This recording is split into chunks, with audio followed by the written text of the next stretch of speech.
Alright, probably a good time to take license and start things off, but yes, once more I am alive.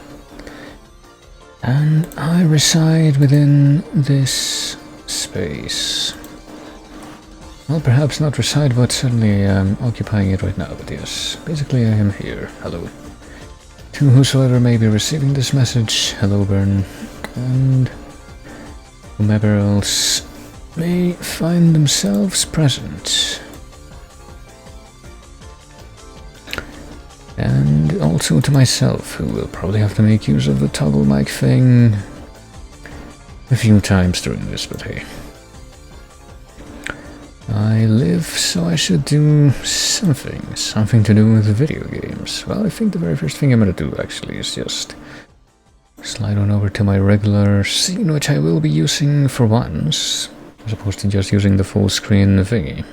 I mean, I don't know, it feels like I've been using the full screen scene a lot more frequently than this one recently, because that's pretty much something that I just reserve for something that's either actually 4x3 or that just isn't supposed to be that high resolution, but I'm pretty sure that the latter will apply pretty universally to like what the main event quote-unquote will be for today and for the coming days, pretty universally. Can't really imagine any cases in particular where that wouldn't be the case, but yes. But what I'm going to be doing first is that which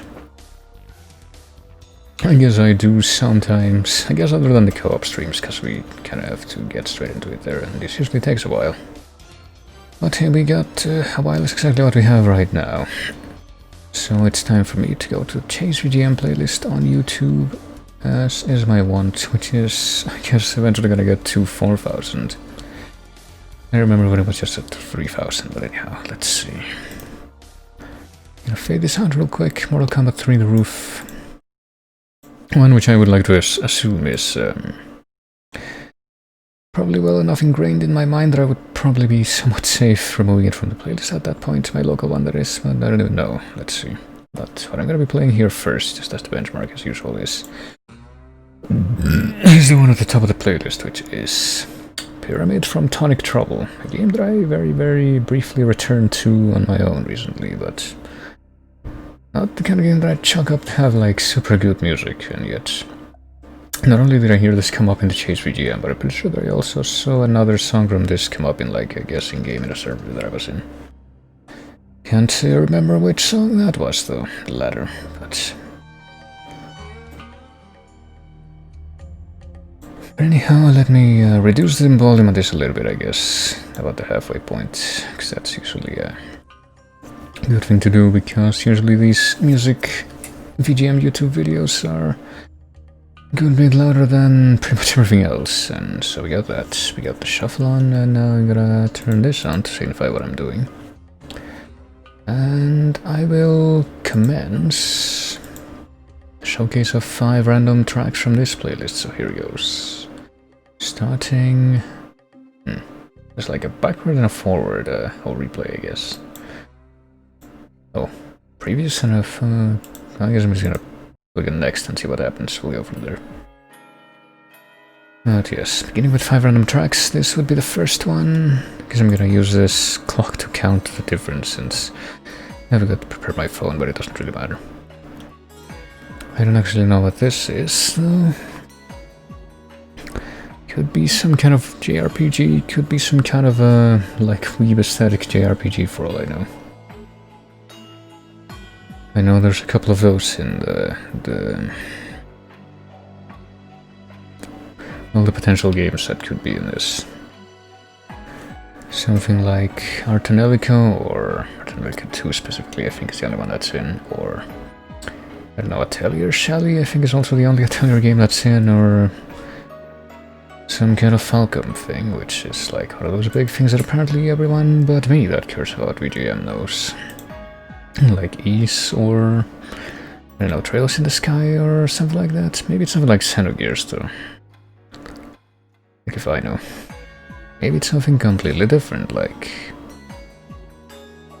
I don't know, the way that that kind of settled back for a moment made me think maybe a little bit of a more muted JRPG sound, but apparently I was only half right. This is... oh boy.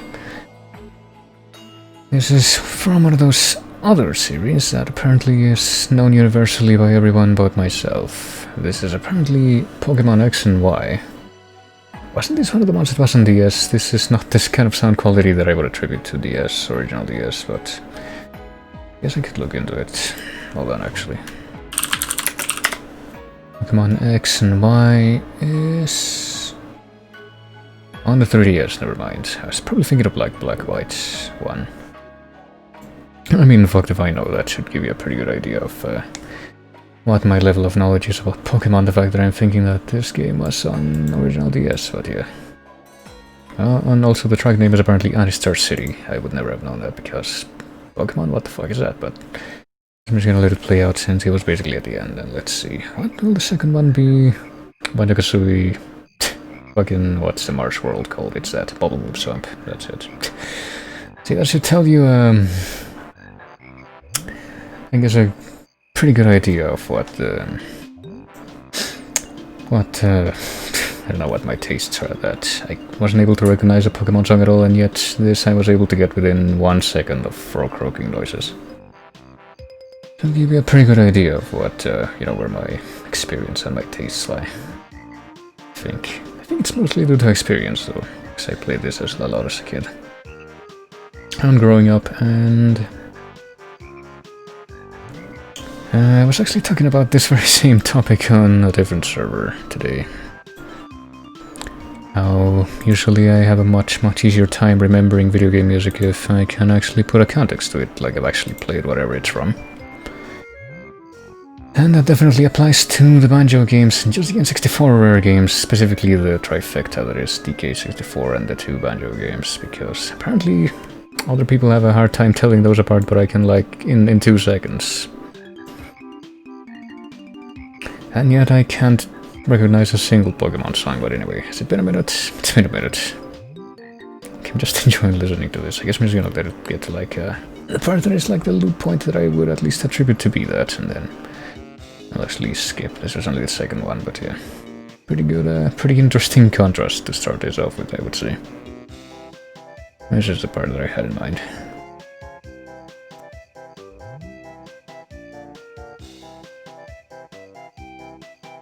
Or were you when Flash was skill? Well, apparently, I don't think I'm gonna be able to answer that question yet, because I don't think Flash is skill yet. It's supposed to be in, like, closer to the actual end of the year, but it's about to happen. But fortunately, there's a lot of, you know, actual conservationist efforts for Flash content, which is pretty much the main reason why I'm gonna be able to do what I'm gonna be doing on stream for a bit, but a lot of fault. Time to skip this and go on to the third of these randomly chosen VGM musics that I have to guess, or guess that we can probably guess collectively.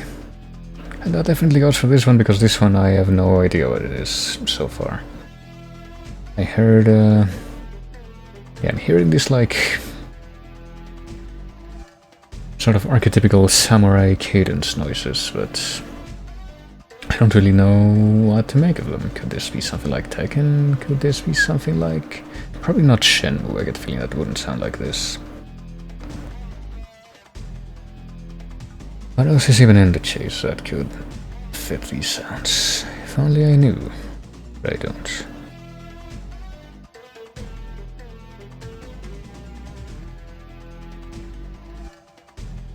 But I do need to take a breath. Alright. Try to speak a little bit more relaxed, because I feel like I'm straining myself a little bit due to, I don't know, needing to clear my throat a little bit more. But let me see if I can help that. But it also been a minute. Didn't even realize that. So what is this?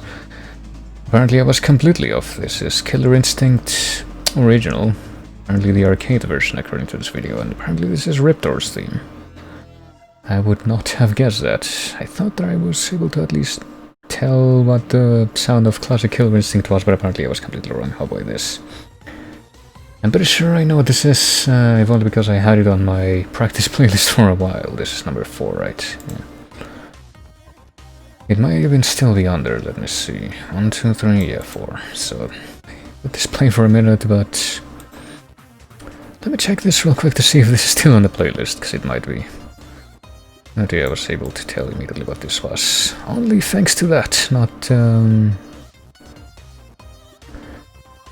because of me having played this game ever. Or not because of me being able to like associate any particular sound to the game or any big brain plays like that, but just because I've, I don't know, a combination of two things. One, I've actually listened to this specific song a lot, and two, I don't know, there's something about the way this song sounds that gives me that kind of nagging feeling of familiarity, even though I don't actually know it. Like, yeah, this sounds really familiar, I should be able to place this to put a name to it, but I can't. At least not until I had it on the practice playlist for like months.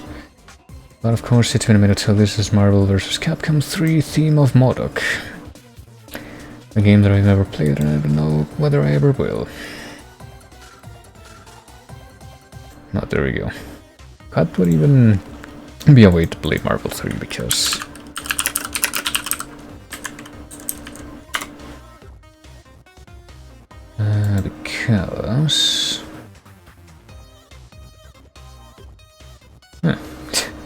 For some reason I look at pretty much any fighting game and I think to myself, well, this has got to be like a mainly arcade thing, right? But no. Or at least, maybe it depends on the version. Excuse me, by the way. Maybe it depends on the version, but... I look at Marvel 3, I search up Marvel 3 on Wikipedia, and apparently it says that Marvel vs. Capcom 3... Fate of Two Worlds... Maybe it's Ultimate, I don't know. Fate of Two Worlds apparently came out for PS3 and Xbox 360, neither of which I ever owned or am able to play on now. I mean, maybe the PS3 emulator, but... Apparently Ultimate Marvel 3 came out, which I don't even know if it would have the same content or not, because I have no idea how it works with this series, but... Apparently that one did come out for newer stuff and Windows, so I guess maybe this one would be within my grasp. Well, heck if I know, but anyway. It's been playing for almost 3 minutes, so let's go ahead and skip ahead so I can see what the final randomly chosen track is. So, it's another one that I actually am able to tell right away what game it's from, but I guess the question would be, can I put a specific name to this, or would I just have to go with, like, a context answer? I get the feeling that I now just go for a context answer.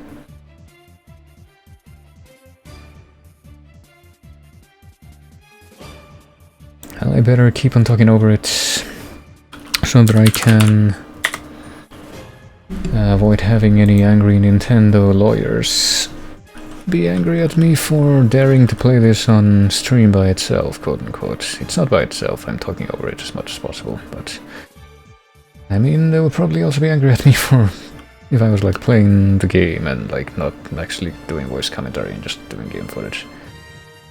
Because it do be like that sometimes, but I mean, I was able to stream fucking the Faces of Evil remaster and the Wand of Gamelon remaster, and I'm pretty sure that that's gonna stay up. That's actually one of the extremely rare things that's completely bulletproof from Nintendo lawyers, for the simple reason that if they wanted to take it down, that would require them to first officially acknowledge its existence, and they're not gonna do that. Okay, so I was gonna do like a big brain play and look on VGMDB and see if I could find a different thing for this, but apparently not. Like a different set of song names for the section in the game displays, but apparently there are none, it's just one. Or at least so I'm forced to assume by the fact that this is of course Super Mario Galaxy, and apparently the name of the song is Final Bowser Battle, or Final Battle with Bowser, as the VGMDB translation says. There's like a different Final Bowser theme, I think. That comes to mind when I think Mario Galaxy, but that might be from Galaxy 2, let me see. Mario Galaxy 2, Final Bowser music, quote unquote, or question mark rather. Gonna look that up now. Yeah. Hold on, let me try to click on this if it'll stop lagging. Let's see if I can get it to stop, and then Is this the one that I was thinking? Well, this one starts pretty much the same way, but melodically, but obviously the energy and the foci? Focus foci? I don't want to say that individual or plural are different, but yeah, I think that this is the one that I actually had in mind when when I thought of like the final est Bowser battle from Mario Galaxy, but apparently this is only from 2. Let me look at the entry for this game on VGMDB as well. See if there's a distinction here, or if it's also only one. See, this part is the one that I remember when I think of like the finalist Bowser battle. But apparently, well, let me look at the list here, like I said. Bowser battle, Fated battle? Hold on a moment. Is Fated battle the same as the one that I'm listening to now? I guess it probably is. If I look at yep. If I look at a different video that's apparently from Smash Ultimate that has that that thing. That you know, the actual Fated battle name, because apparently every other video that I can find of this song says Final Bowser battle instead of Fated battle, but apparently they're the same. So there you go. The more you know. So that was nice, I guess. Got like 3 that I would have known that time. 1, 2, 3. Okay, 2 that I actually would have known because of experience and context, like I said. 1 that I know because of the practice playlist thing. 1 that surprised me in that I would not have chalked it up to being from that game at all, and 1 that did not surprise me at all because it's from a series that at this point I'm pretty committed to remain ignorant of, I guess I can say. When the fuck am I ever gonna play Pokemon? Never, that's when. When was the time when I could be playing literally every other fucking video game series that's known for its music that I don't know yet. But anyhow, let's see. Guess I gotta bring this back, the Mortal Kombat 3 music, and you know, speaking of that, I also kinda went through the playlist real quick. The one that's active right now, and I guess I wasn't able to find the theme of Modok in here, so I guess I actually did remove it. I guess I actually did learn it well enough now that there's no way I'm gonna be able to, like, forget it, so... Well, I think that today was a good example of that put into practice, so I don't feel bad about that. I feel like that's justified. But yeah, it's definitely not on the active playlist anymore. But yeah, that's one of the, I guess, routine things that I've taken it upon myself to do at the start of streams now, kind of.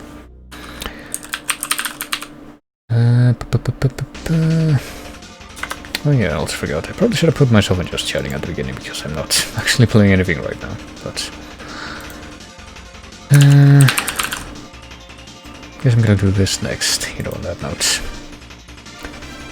Do the other thing that well, I literally just said this, that I'm have taken it upon myself to do at the beginning of every stream if I can.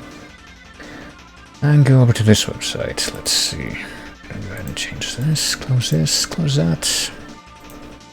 And see if I can... Well, I'm not doing this anymore, so... Switch over to this other source. How many window capture things do I have? Because I think I'm gonna need a couple for, like, the main thing today. Hold on, before I capture this, actually, let me log in with my stuff that's already automatically filled in. There we go. This, I think, will it show up at once? I think it will, yeah. So I will make this visible. And I suppose it's time once again to play a few rounds of GeoGuessr. Let's see. Apparently there's a Battle Royale mode right now. What happens if I click on this? Compete with random players or set up a private game for your friends. Guess what country you're in before you run out of time and lives. Elimination starts after the first round. I don't think I want to bother with this right now. Honestly, I think I'm just gonna do with my... I mean, I guess I could try to look at this after I do like my usual daily stuff. Because remember, I'm a cheapskate who doesn't actually have a subscription for this thing, so... the number of stuff for the, I don't know, quantity, degree, level of stuff that I can actually do within it is severely limited because of that. Let me see, let me put this over here and that over here, and let's do the daily challenge first, why not? Doing 5 random maps. Can be anywhere in the world, I think. And we have 3 minutes for each one to figure out where we are, starting now. Starting here, this seems oddly familiar actually, like I feel like I was put into this very same tiny middle of nowhere village once before. This might be Colombia or something. I'll have a look around and see if I can find anything of use. Hello, hello, Lucifer Rose 13. Well, here's a dude with an army uniform, that's a great sign. That makes me feel safe. What does that say? Minutos? I think that says minutos, which would mean that this is... you know, Spanish. Is this your rain from Silent Hill 4? I think this is another song that I think I have listened to enough that I think I can safely remove it from this playlist, honestly. But I'll let it play just one more time today. Because why not? But yeah, where could this be? I mean, is it actually a tiny middle of nowhere village that's only a couple of things, or is there a little bit more to go on? Well, I mean, there's unpaved roads, so I have a hard time imagining, independently of what country this is, that this would be called a city. Zuluaga Presidente. Oh, there you go. It's definitely Latin America. I wonder where that guy was trying to get elected. What does that say? Recargas. So that's probably like a shop. Shoot. I think I was gonna like tentatively drop a thing like in Colombia, somewhere near the north of Colombia, because I get the feeling that I saw a place that looked almost exactly like this there once, like in one of these maps, I mean. Apparently there's yellow license plates, I don't know if that means anything. That could like help narrow down anything. Yeah, I don't think that we're gonna find any like signage here that would actually help. It's a problem. Well, there's like writing here. I don't think that'll help either, but let's see. Rango Lopez, Soldadores Especiales, well, the cell number. I don't think that would help either, but who knows. Maybe there's at least one person that you could show that to and they would say like, yeah, it's definitely this country or this provider or what have you, but I'm not that person. Hold on. This looks like it might be Center Street, Claro. Oh boy, that actually looks familiar. I hope it's not my country, I'll say that much. But I think that Claro is actually a service that exists in my country, but... Oh, it was Colombia, there you go. It wasn't as far north as I thought, but it was in Colombia, which is, I guess, a bit better than I was expecting. It's based on the number of clues that I had, and apparently it's Vista Hermosa. It's not that small, I guess. There's a few things going on here. Texaco is also apparently a thing that exists in Colombia. So there you go. This is like also way off the...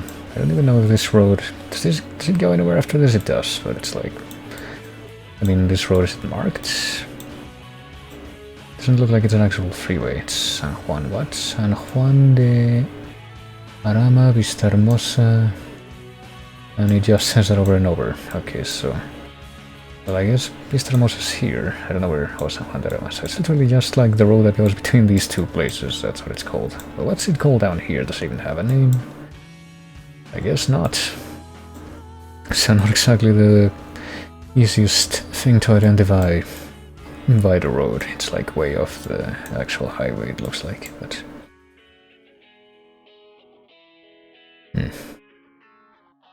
I know this thing says that I'm number 4 when I'm clearly not even finished, and like... My score is clearly gonna be paling in comparison to the people who actually do well at these. Oh, okay, I get the feeling that we're in the northern hemisphere now. Guess I'm just gonna go down the freeway here and see if I can find like any signs or anything. This could be like way up north in like in or near Canada or like in a Nordic country, I'm thinking. But I definitely need more information right now.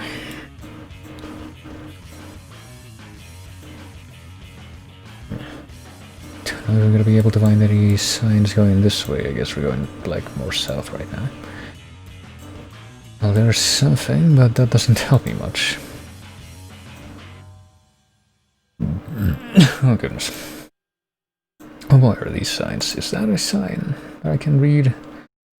Feels... Okay, so I think we might be in Sweden. Just a hunch. Fjällskogs reservat Nalovardo. Well, I say that it could be in Sweden or Norway, I'm thinking, but I say Sweden just because of the freaking colors there. Dalston Nalovardo. Where is Nalovardo? It's gotta be a place in either Sweden or Norway, right? I think that's a pretty safe bet at this point. So if we can find Nalovardo, then I think we would be golden, but where would it be? It's not gonna be visible from all the way out here, is it? Kind of eyeballing what I got, and not seeing that name.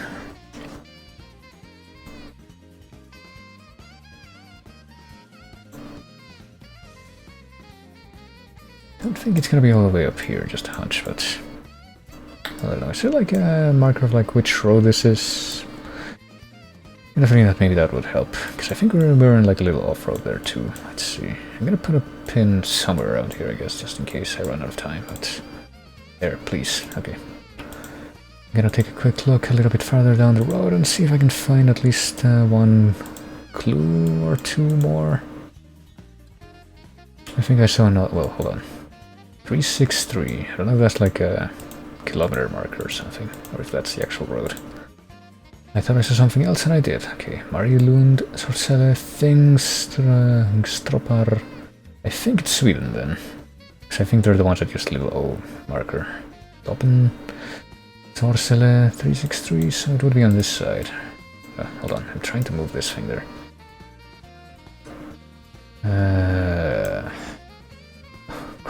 I have no idea, like, what are these roads called? Then I'm out of time, so I don't even know if that'll help. Nope. Well, it was Sweden, but it was way farther up north.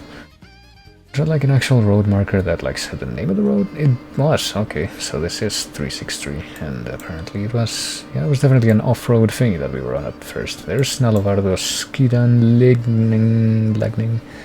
I don't know if that, like how close the umlaut pronunciation would be in Swedish versus German, but yep, it seems pretty way out in the middle of nowhere as well, I gotta tell you. They're like, they pick great places for these maps.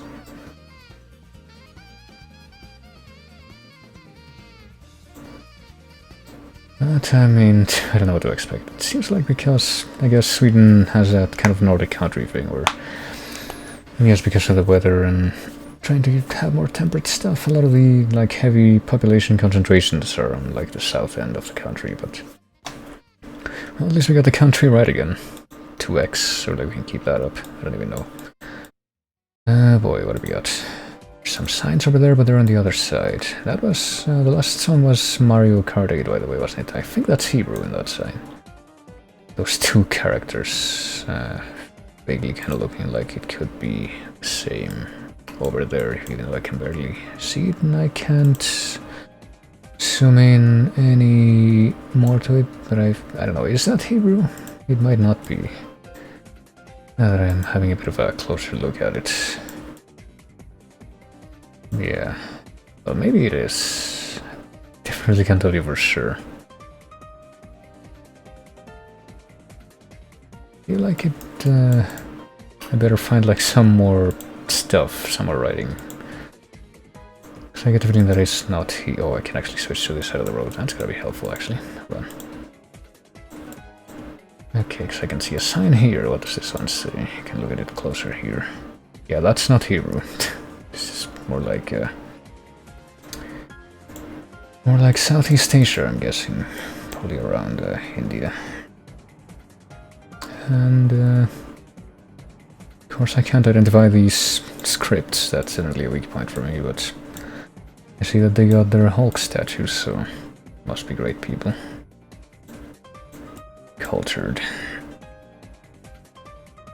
Let me zoom into this area and see if I can't find some like scripts that maybe will clue me in. Like, what about this? This is Thailand.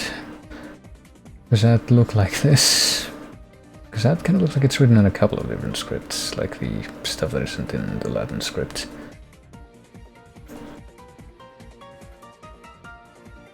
So maybe it could be thereabouts, or it could be this place up here, Burma. I don't think that's gonna end up being Burma though. Just a hunch. What about this? This is Laos. Could it be Laos? Right now, if out of the ones that we've been looking at, well, that I've been looking at really, I'm thinking Thailand most, but I don't know where it could possibly be. I'm gonna pop a thing somewhere around here within Thailand and see what happens. See, I don't think it's Cambodian. I think that the Cambodian script is actually a little bit different as well. What about this? You know, watch it be something completely different. I don't know what I'm talking about, but that's hardly surprising when it comes to this particular repertoire. What about, you know, Vietnam? Can we see anything? There is written in like a different script even? Nope. Hold on, let me... Is that last one, Catherine? This was, yeah, Chopin Revolutionary Etude from Catherine. If I'm not mistaken. Even though it doesn't even show the freaking, you know, the album metadata on this thing. Probably because I didn't actually put it in. I'm a moron, hold on. There. Catherine, right. On to the next one. And then there's this, which I think... This particular song is from a meme or something. Oh, hey, would you look at that? It was Thailand. Actually, was correct in my hunch yet again as far as the country, but of course I couldn't have been able to narrow that down. But apparently it was on the 21. Is that the highway here? Yeah, I guess the 21, and apparently very close to the New Boa Tong restaurant is where we initially spawned in. I guess I was able to learn that apparently script that looks like this. Oh, it doesn't have that looks like that, but I was hoping that it would spawn me next to the signs, but apparently not. I can just come over here, which I thought, you know, I just saw the couple of characters on that sign before and I thought that looks kind of like Hebrew, but now and then I had a closer look at, not even this stuff here, but the stuff up ahead in this like service station or whatever it is. And I'm like, nope. Well, I probably could have looked at this and thought, hey, maybe that's still Hebrew, but for some reason it was the stuff that was written specifically back here. In this area that told me, nope, that's not Hebrew. That's gotta be Southeast Asian. And sure enough, it was. And I guess I should probably try to figure out, you know, what specifically I could look at to try and ascertain that this is in fact... I guess the Thai script over anything more, but well, that was the third round, I think. On to the fourth one. Looks like we're in an actual, might be in an actual city this time, so hopefully we'll be able to figure out where we are. Mercado de Abastos, Jaén, we're in Spain, I think. For sure that's a place in Spain. Of course, Jaén might be just like a name that's being dropped there. Yeah, there's Jaén, but I don't think we're necessarily there. It might just be like you mentioned, like a name that's stuck down to a company name or something like that. So I'm gonna need a little bit more. Palacio Marqueses de Camarasa, Centro de Salud, Ayuntamiento de Torres. Well, we're definitely in Spain. We might actually be, what is this? Gata something, Torres. Would that be the name of the city, maybe Torres? Where would that be? Would it be close to Jaén? Let's keep it moving down this way, I guess, since apparently we're allowed to. Bob El Pozo.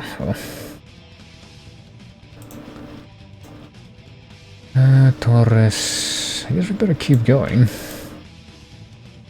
Maybe we'll make it to this Ayuntamiento place, which would be like the town hall. This might be like a smaller town, actually. Reminds me of a place that's in my home country. That's like very known for its like silver mines and silversmithing, and because of famous. So here we go. Ayuntamiento de Torres Jaén. Okay. 12 thanks sign. I think that gave me more confidence in zooming in here and trying to figure out that place I'm looking for is probably going to be somewhere around here. So here's Jaén. I don't know where the Torres place would be, but I assume that I'm looking for a place like that.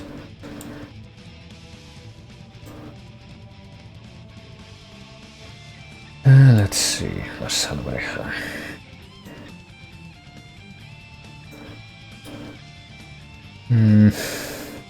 I don't know. Maybe I should look for a street name or something. I already put a thing down, right? I'm gonna put it like thereabouts. I feel like I'm pretty confident in where I am around that area at least, but the streets here even have names. I'm seeing like a single signage other than that one so far. I want to see if I can reach like a more open road, but I don't know if I can actually count on that. You know, there's something about like the way these cramped mountainside towns are built that doesn't make that something you can expect. Parque del Pueblo de Torres. Okay, so Torres is definitely the town, I think.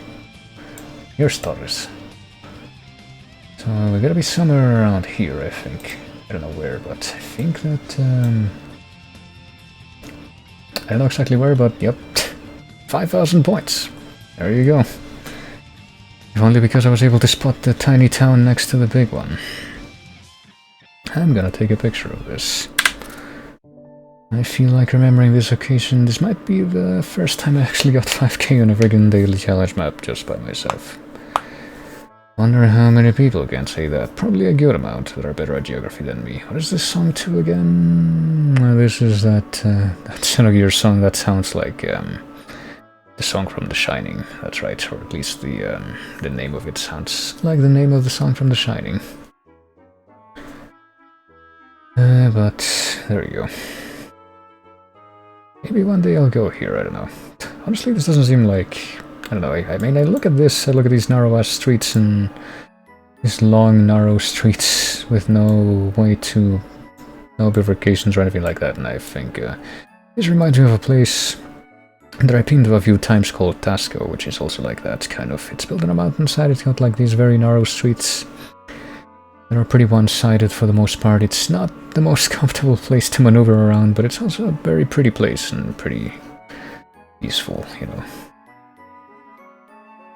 And it's also got a pretty rural feel, so I don't know, maybe it could feel nice, but I feel like I would definitely have to get it within my, you know, my own childhood memories of going to a lot of places like that, really, or being dragged there by my family. Is any indication, I definitely would have to have the mindset that, yes, I want to go to a place like that before I go, or else who knows what could happen, but let's see. Let me stop with the afterglow of that, and oh, this looks interesting. See, this looks really nice, it's really open. Oh boy, is this the place, is this the exact same place that I spawned in once before, in like Iceland or something? I think it is. Oh my god. So I think I played this exact map before. I have. I literally have gotten that exact spawn place before on this stream. Oh my god, well. Daggers don't look a gift horse in the mouth. Well, I think that even if that wasn't a repeat, it would have gone pretty much the same, which is... yeah, look at this sign immediately, and then... notice, you know, the fact that the thorn is there, and this is the only place that... pretty much the only place that uses the only country with any language that uses the thorn anymore out of the Nordic ones. But I need to figure out exactly where I am. That's gonna be the puzzle this time, so... okay, I'm facing south and I'm looking up, so it could be this road right here. Looking up into the 92, which leads to...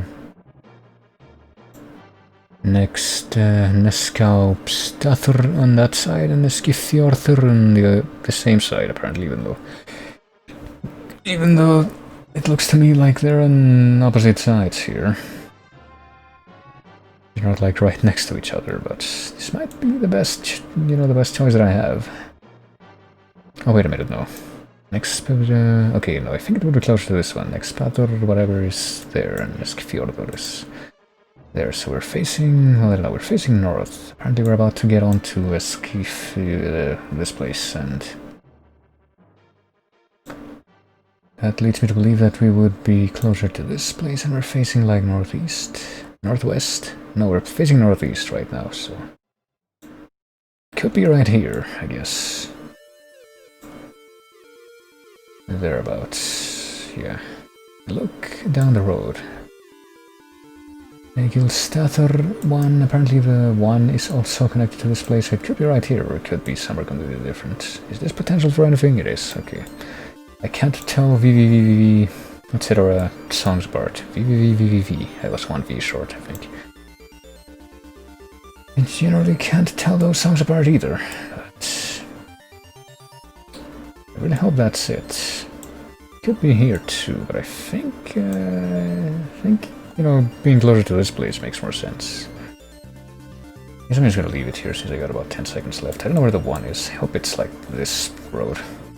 I can't zoom in because zoom in onto because my mouse was being very stubborn right now, but well, it was, yeah, it was basically it. Oh, no, I forgot about the thing to it. You're not supposed to like put it there, you're supposed to put it where you spawned.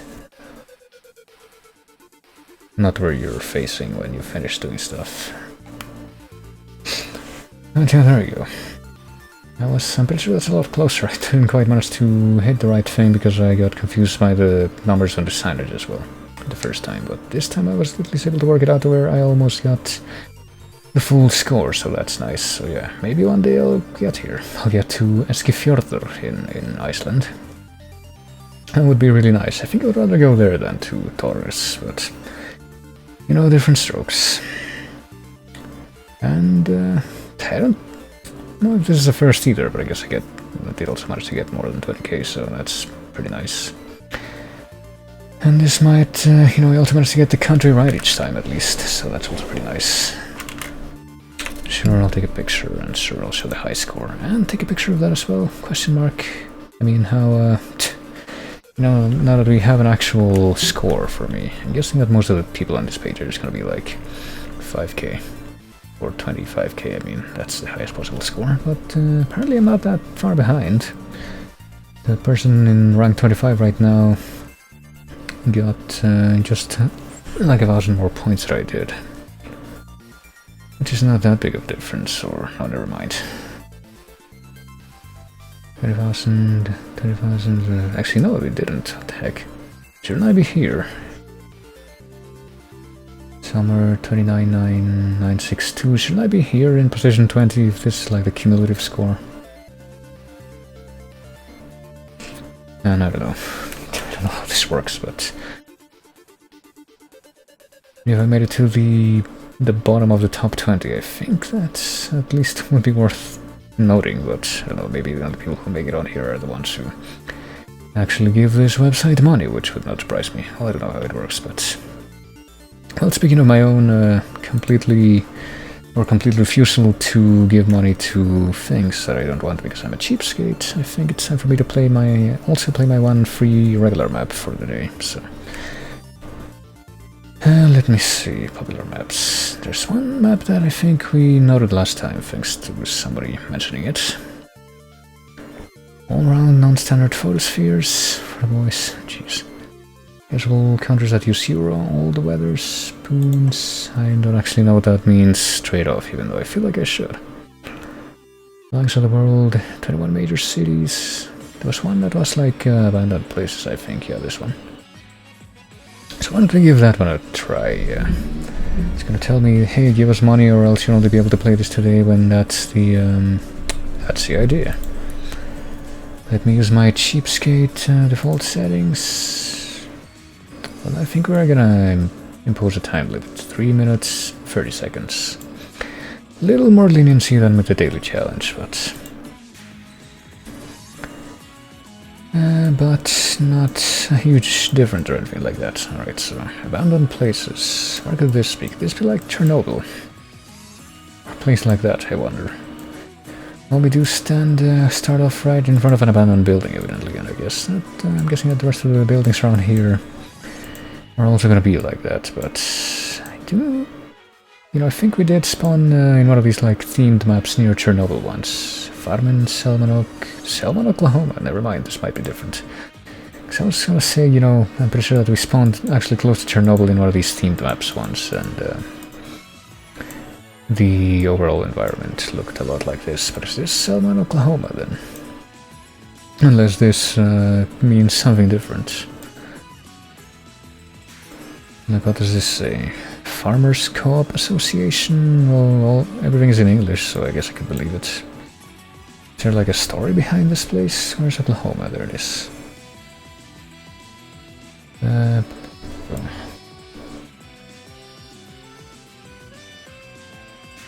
Does anyone know where Selman is? I've never heard of it.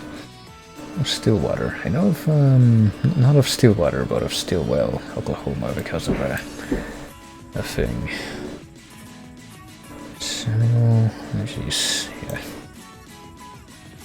Honestly, have no idea, especially with these freaking population names being so tiny and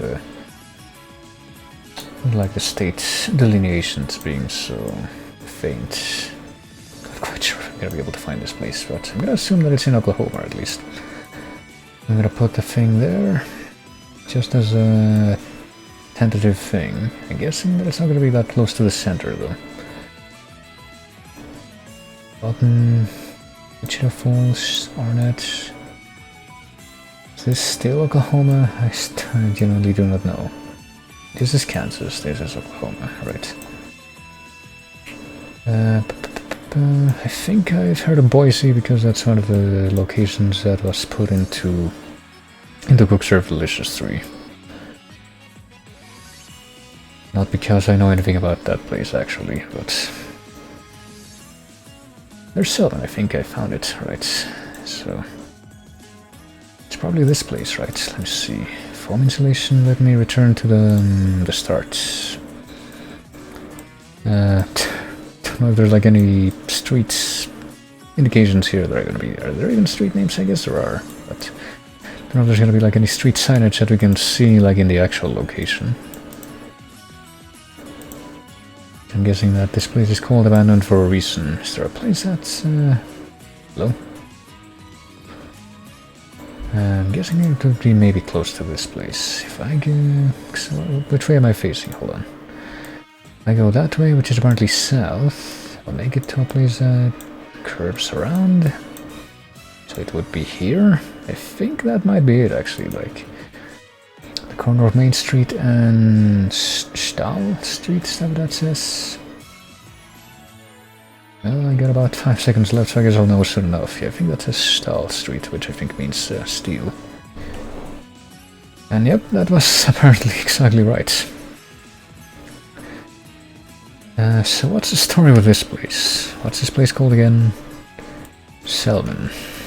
Might as well get educated while I do this.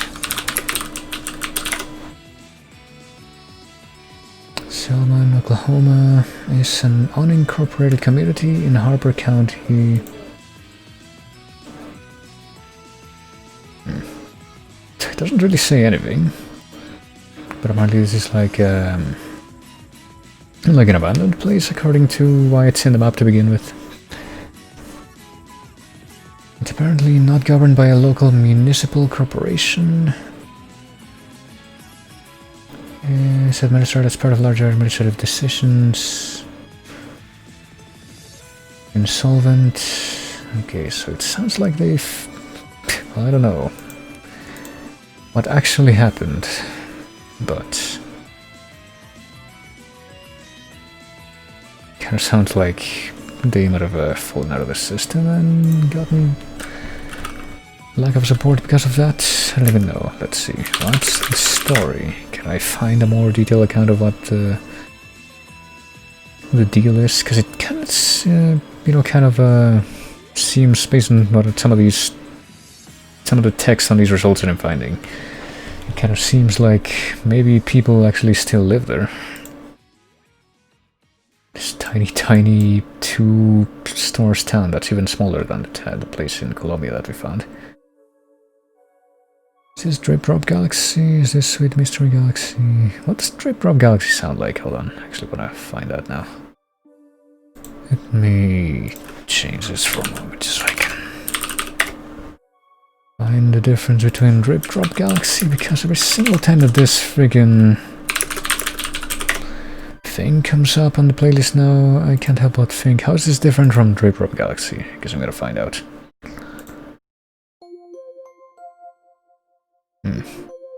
There you go.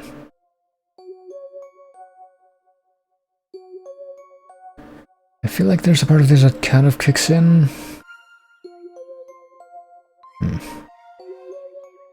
You know what, sure, I'll let this keep playing, but for the short duration that it has until we... Oh, whoops. I feel like I'm on the wrong window, this is what I want to do. Oh yeah, let's play the next round until it runs out, which apparently is gonna last less than a minute, so... Can I... Rebecca, Lil Peony? Oh boy. Just wondering, can I recognize some of the language and some of this graffiti, and maybe that'll clue me into a few things, but... I don't know if Rebecca with a K and an H and Lil Peony are gonna give me any kind of a tip-off, no pun intended. Oh boy, can I actually leave this place? Because this is definitely not a great... great clue if it's literally just this place. Oh look. I think that's a bike helmet that's at the bottom of the picture for some reason. Can I move away at all, or am I... No, fuss, don't be such... Okay, so I think it's fairly safe to assume that this is an English, an Anglophone area, but heck if I know what that means. It could be anywhere in Burgerland, it could be anywhere... What does that say? Kabama Fug Krusk? Wurten, well, the song ended. Something fuckers stay, something fuckers... Can't read what that is.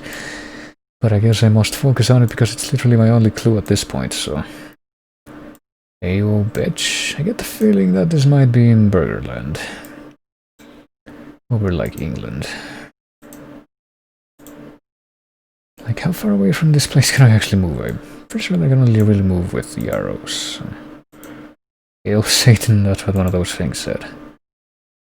I don't think the arrows are very accurate to like the actual space that we're moving in.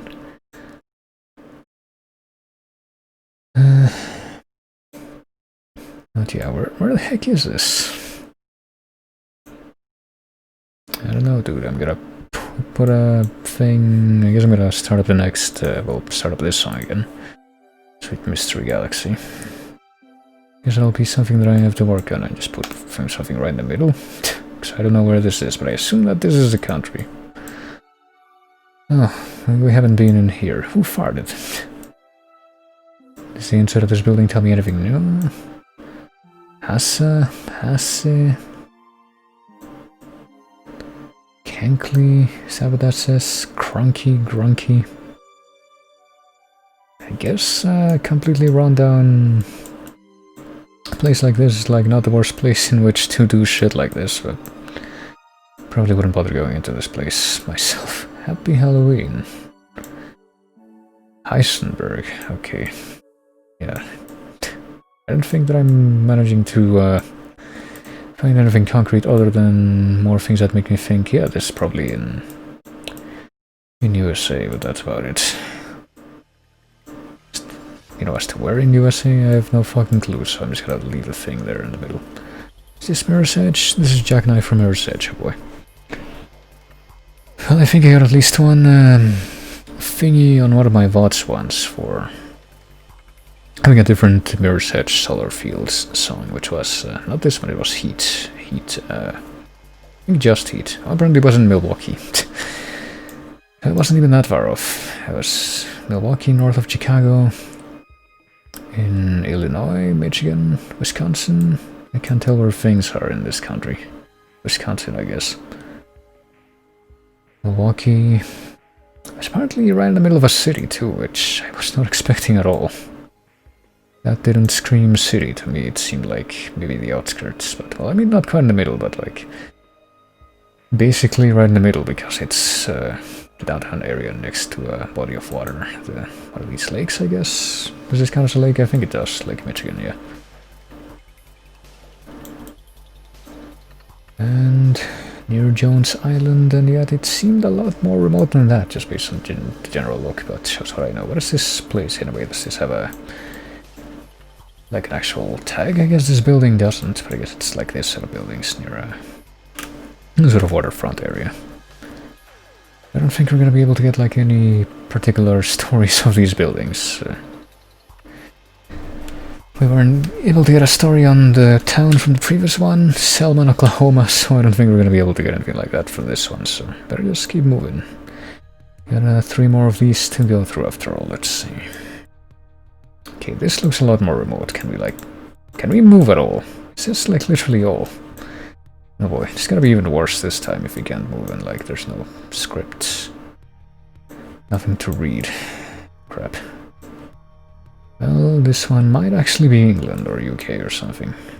Or, I don't know, different place that has like a ruin that would look like this. I want to say this ruin looks a little older at least.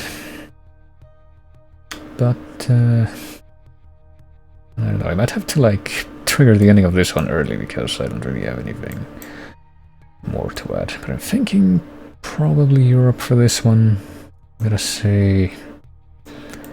I don't know what I'm gonna say. Well, there's a person. There you go. And there's some trash on the ground. That's depressing. But depending on like how famous or well transited this place would be, I guess that shouldn't be that surprising, unfortunately. And this person's attire doesn't really tell me anything either. I wonder if they're like using a drone to take a picture or something, or else how did they get themselves in the image like that? But I'm gonna say somewhere in Europe. I'm gonna say south of England. I don't really have anything better. I think I'm just gonna end this early because I don't really have anything better. Well, I can't even end it early because apparently I need to be reminded that yes, mortal, you should give us money. I'm gonna take a drink instead.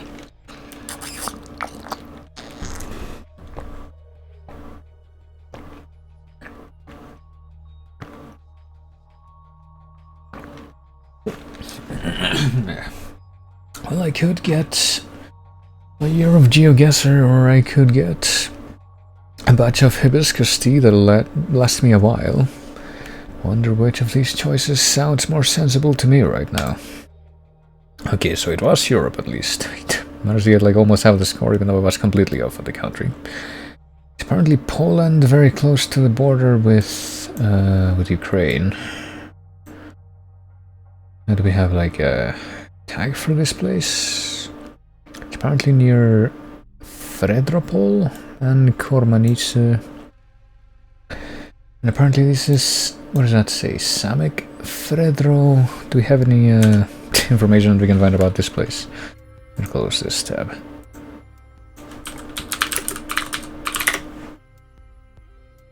Samek Fredro, apparently not. Royal Castle Warsaw, oh this? It's not this, right? No.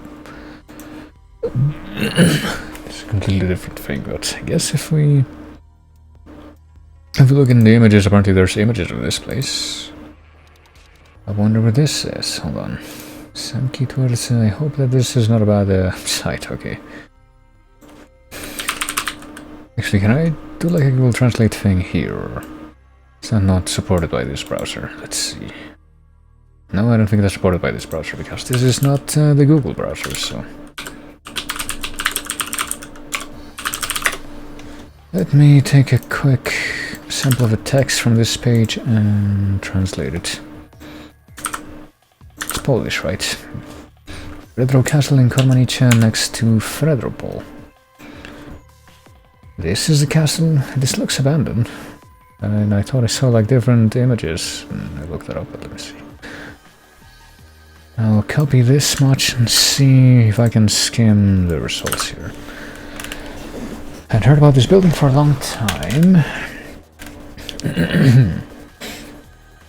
Blah blah blah blah blah. Fredropol, you have to find the castle.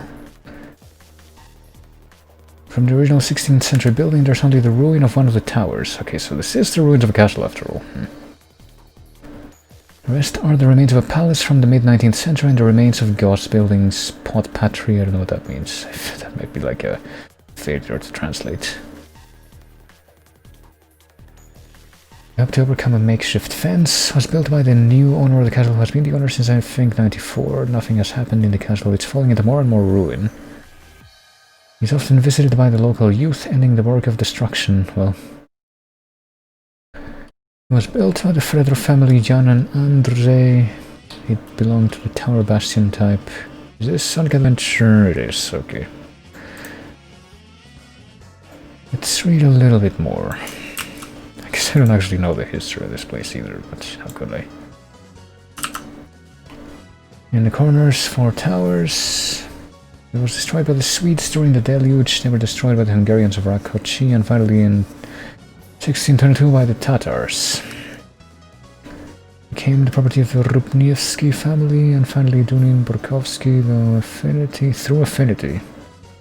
Built a palace near the ruins of the castle. It didn't last long. It was destroyed during World War I. Well, it sounded like this place saw a lot of movement, but now it's just a ruin.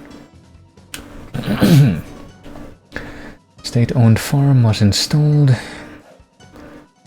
Partially habitable. You can see the roof in the photos. Now there is no more after him, practically a trace. Cadastral maps indicate Kormanice, where this localization problems come from. Fredropol was separated from Kormanice in the 17th century. Okay, so I guess Fredropol was the separate place locality that was made up for this place, and now it continues to be an actual division, even though it looks like this is basically the same area. It's just like 2 different denominators of the same area, but, well, I don't know. I guess I shouldn't speak for something that I just admitted to knowing nothing about, so I won't, but there you go. Be more interested to learn more about this place, though, maybe. Fredensborg Palace. Well, I don't think that's the same, but what about Fredropol? Doesn't say anything about the castle, well. It just says that it's a very small village. Maybe this one. I don't know what this is. Fredropol. Castle ruins, which destroyed the mansion. The Rakoczy army destroyed it, and Tatars destroyed it. All of these burned the castle to ruin, turned the castle to ruin. Okay, so I don't know. It seems like there might be more history there, but I don't think I'm gonna be able to find it easily based on how little returns this has. Maybe I could try to talk to someone from Poland, but I don't know about it. I might be interested, but let's see. Final 2 things. Can I at least move? I don't think I can move from this one either, so let's see what we got. Cecil, I can't even read like most of this. TNK, I want to say that this, my roots. I can't even tell if it's English, but I want to say that at least the symbols are probably supposed to represent Halism. I know someone who does a lot of GeoGuessr who would find this funny. I'm gonna take a picture of it for that reason. I might even like make a reminder to try and clip this so I can maybe share that with them in future, but let's see. What can I figure out where this is myself?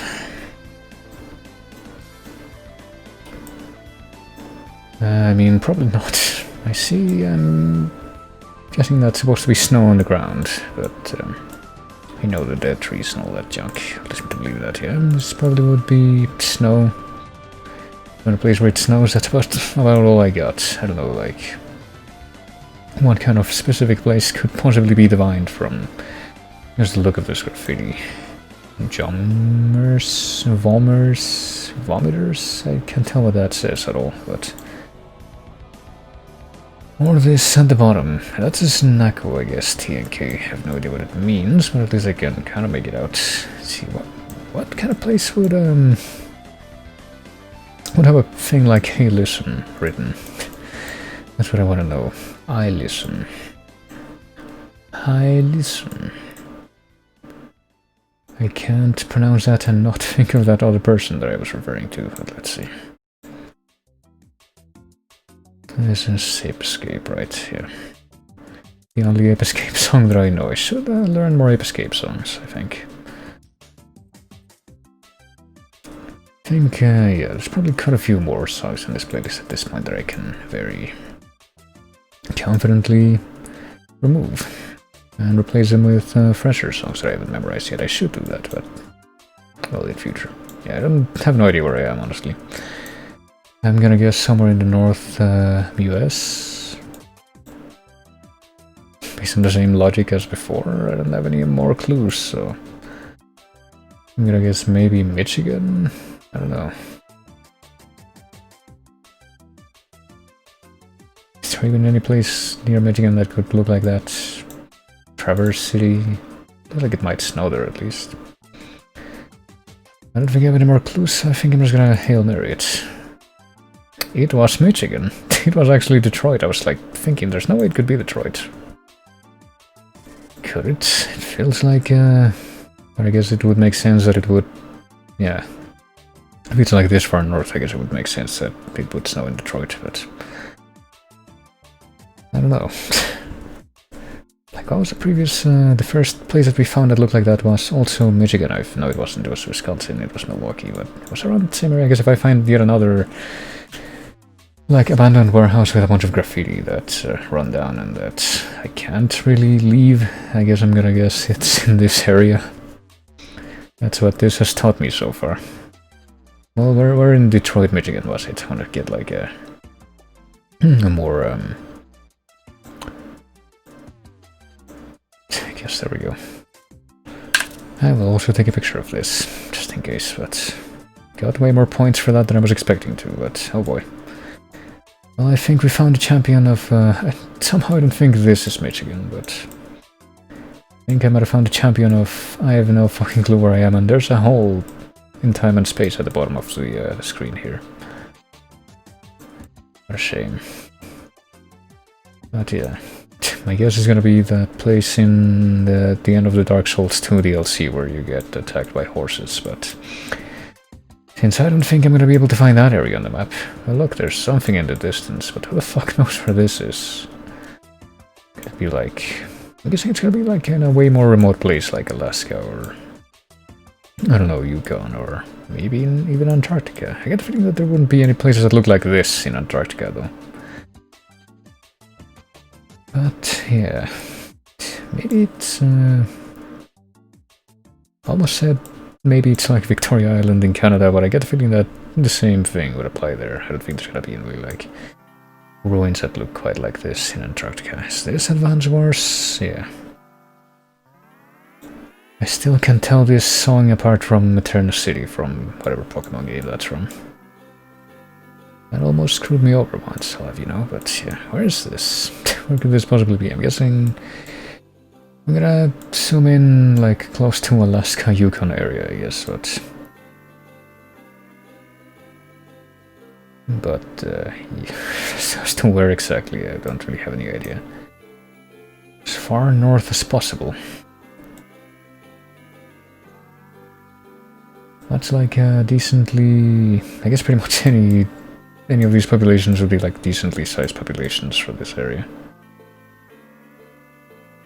I think if I know where. Old Crow, Rampart House, Eagle Plains, Eagle Village, Chicken, there's a village called Chicken, in Jackwade and Little Gold. And I don't know, this is yet another place that I don't know anything about as far as specifics. So. Or Yukon, I guess I gotta pick something, so I'm gonna... I don't know, put it here actually. A little bit closer to where all this, I guess here. It's kind of weird, because like I zoom out and apparently all the white on the map is down here, and yet when I zoom in, the white on the map is up here in the middle all of a sudden, so I don't know, I guess I'll leave it somewhere over here. Let's put it near chicken. The village of chicken, and... well, this will teach me to freaking give myself an extra 30 seconds of time. I think I'm just gonna auto do the thing and just go ahead and end this as soon as it hits 30, which is now, so... It was not Alaska, it was not America at all, actually. It was the other snowy continent, which is, well, the other of two snowy continents, that is. Which was Russia? Is this in Russia? This is in Russia, yes. Near Finland. Kind of near the White Sea, which is apparently a thing. I don't know where how the fuck you were supposed to get to, you know, make out that it's this exact location. Which isn't even marked, you know, predictably enough. I guess there's like, this might represent the ruin of the building that we were looking at, but... I didn't even know, like, what the population in the distance we were looking at. Maybe this place, Yandova Guba, or Oyagorsky Rog, or... What even is this island called? Does it have a name? I can not really able to tell what it is if that's the case, but there you go. Here it is. It's, near Severodvinsk, near the White Sea. I guess I'm gonna take a picture of this area, but that's the abandoned locations. That'll teach me to... well, I got the right latitude at least. That's gotta count for something, but basically the opposite side of the world beside that. And yeah. Two of them were just completely abandoned, places with no real clues in the Michigan area. There was one castle in Poland, which at least led me to go on some research in something that I found kind of interesting. And then there's this, which, you know, actually did give me enough clues to where I was able to get 5k, but that was definitely the exception rather than the rule. I don't know if I'll be returning to the freaking abandoned places map for that reason, just because, you know, apparently this is not just the abandoned places map, but the you are not allowed to have any clues whatsoever map. At least I did get one neato thing out of that, which I will hold on to. But yeah, there we go. That's probably pretty much it for GeoGuessr today. Once again, almost 1.5 hours since I started the stream, which is a great sign, but I mean, I started it kind of early compared to how I've been doing it, so I don't even mind. So what about this thing? Can I even play Battle Royale right now? Or is it gonna stop me from... It's only available for... So there you go. Hey, play this nice gimmick mode that we came up with, but no, you're too poor to even be able to play it, so we're just gonna taunt you with it instead, basically. Isn't that nice? Well... But there we go, that was GeoGuessr. Yes, I'm gonna keep this thing open. I want to find out more about the Fredropol Castle, but I guess that's gonna have to wait for later. Maybe there's someone from Poland that I could somehow get in contact with and ask about that, but right now I think it's finally time for me to switch to the other category that actually matches up what I had at the beginning, and that matches up what I'm actually going to be doing as far as the, you know, the stream title. So yes, as some of you might be aware, actually hold on just a moment. Well, I've got this thing going on. Well, I got this other, what's it called? This other browser window open. Gotta do a thing real quick.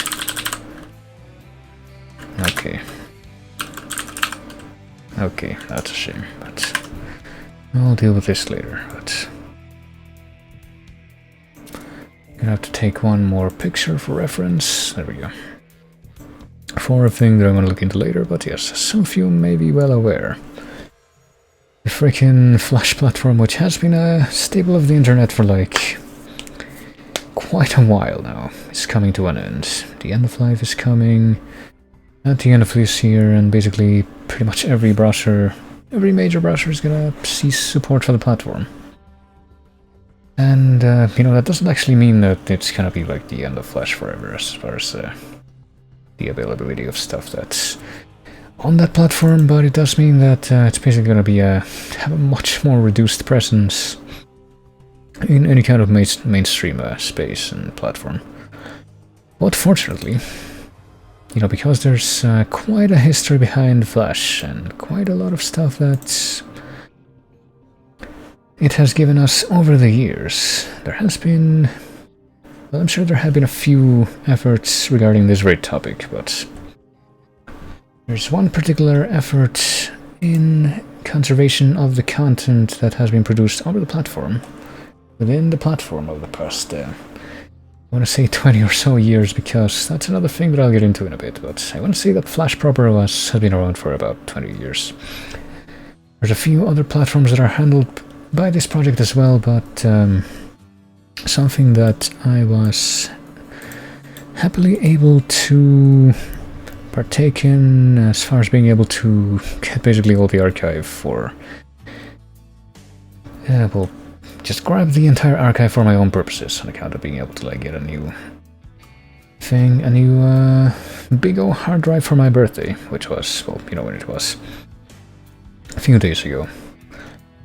I was able to get the archive for this conservation effort thingy, which I'm gonna try to get on screen now if I can even figure out what the right window is for it. There we go. And which I will maintain on screen, if I can. It's called Flashpoint. It's something that's maintained and continues to be grown by quite a few people. I think it's pretty much mostly a volunteer effort by a lot of people at this point, honestly. And I think, though, the main branding, which I think comes from the project leader, is Blue Maxima, but there's two versions of this, which are Flashpoint Infinity and Flashpoint Ultimate, which is what I have. And the main difference being that Ultimate, well, Infinity tab has like a reference for an online database of all these Flash archives that these files that it's trying to archive, which is animations and games mostly. I don't know if there's any more, but that's the two main categories, obviously. You can see how many games there are. And the main difference is that Infinity basically downloads these games from the server on sort of a, what's the word I'm looking for, the term I'm looking for, like a case-by-case individual basis, whereas in Ultimate you're basically downloading the entire database into your hard drive at once, which is what I did. It took quite a doing, but I didn't actually do that for the current version, even if there's actually quite a bit more to be added still. If you can believe that, there's like certain series of Flash games from an old website that's pretty much only relevant to people from my country, which is, well, it's not that surprising that they didn't already have it on the database, but I did manage to grab them. Fortunately, those files in the Wayback Machine.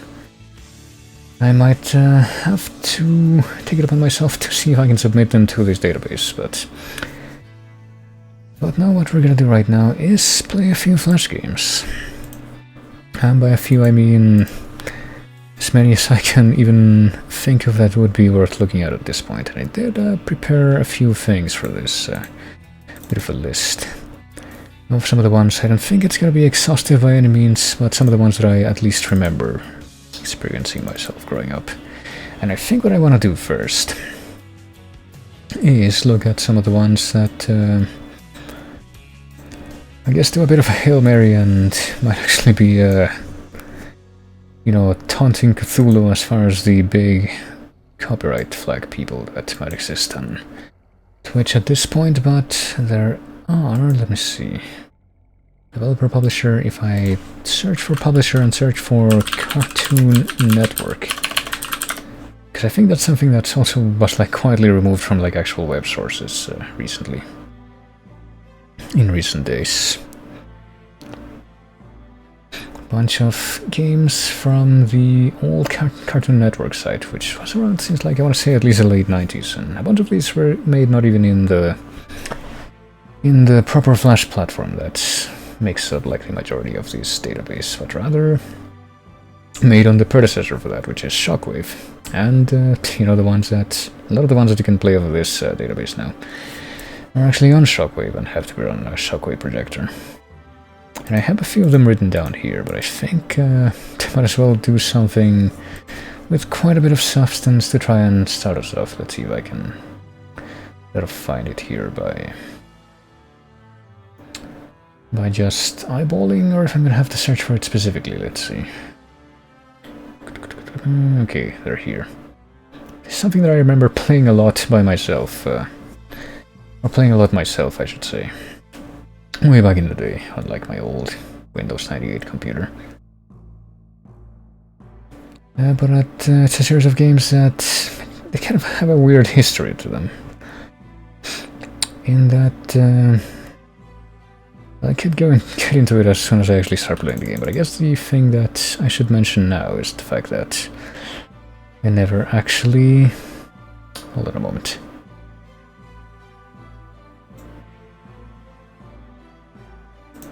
Let me see if it'll actually work first of all. I'm pretty sure this thing did work previously. We're gonna have to do some magic stuff here. I might as well just change to title first. Okay, Summer Resort. These are the ones that I would like to play right now, please. Episode 1 of 4. I would like to go through all 4, but...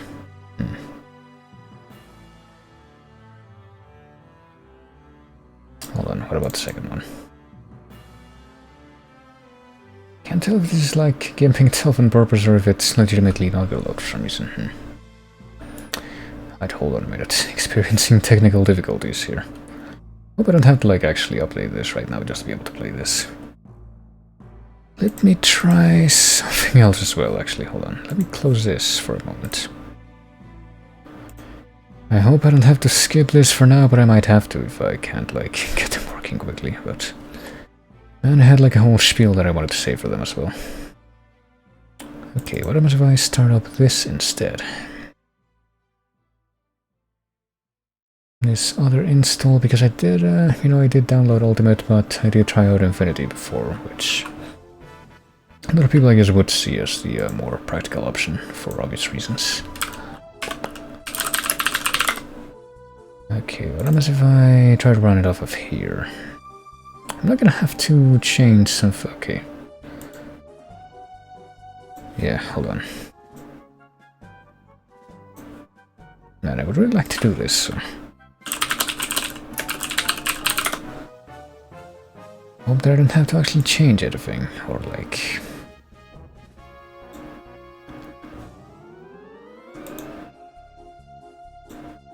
Gosh, I don't know. I'm gonna download a thing real quick, but while I'm doing that, let me start this one up again, well, if I can find it, the ultimate one.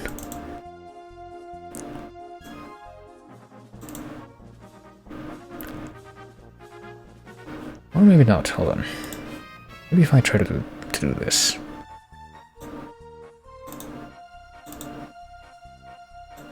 Ah, crap. Okay. Experiencing technical difficulties, please stand by yet again, but hopefully not for much longer. Just gonna start this up again and see if it has good results, and if not, then... I'm just gonna default to something else for now, but I'm gonna keep that other game on my shortlist, because I do want to get it working. I have gotten it working before. It was literally working like 2 days ago or 3 days ago. So I can't rightly imagine why it wouldn't anymore. Let's see here.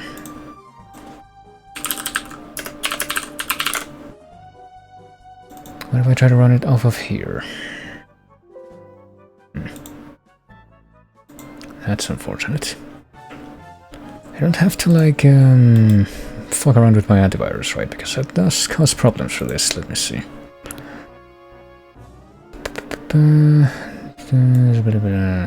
Doesn't look like that's gonna be a problem right now, no.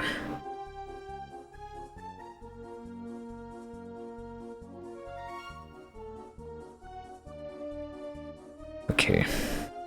I guess about the only thing that remains right now is I'm gonna start the thing up once again, and if I try to run literally anything else off of this, will it work? Like, I don't know, this, which is also something that I want to play in here at some point. This one works, so... Might just be a problem with, like, Shockwave stuff. Let me see. What if I try to run other Shockwave games, like... What about FFX Runner, which is not a game that I actually know? Does this one work?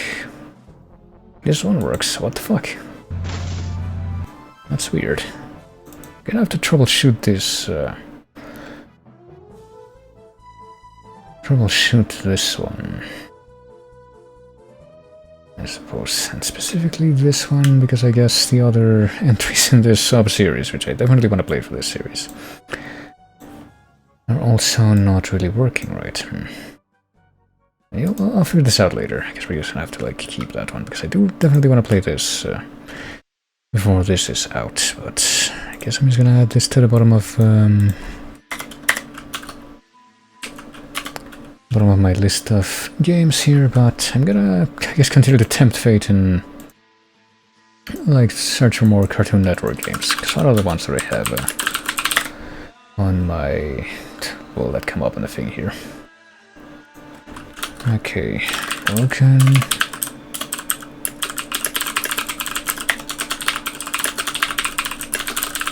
Better get used to that, because these are pretty much only keyboard and mouse games. Can't rightly think of any other way that I would be able to play them right now, but let's see here. Okay, so out of Cartoon Network games that I have, I guess Cartoon Summer Resort, which is honestly the first one I would have liked to play there, but I guess it's just broken right now. I have a few more written down that I would like to check out. Let me see out of the ones that are actually Shockwave games. There's a very simplistic one, let's see. This one. Cartoon's Beach Bungalow. Will this one work? Because this is also something I want to say, yeah, I do vaguely remember playing like in browser back in the day. Okay, let me add a new window capture. I think I'm gonna have to like restart this ring a couple times, yeah, create a new one. I'm gonna call it like, I don't know, Flashpoint game. And it's gonna be that one, yes, the Shockwave projector. And I guess I'm gonna go ahead and... Crap, hold on.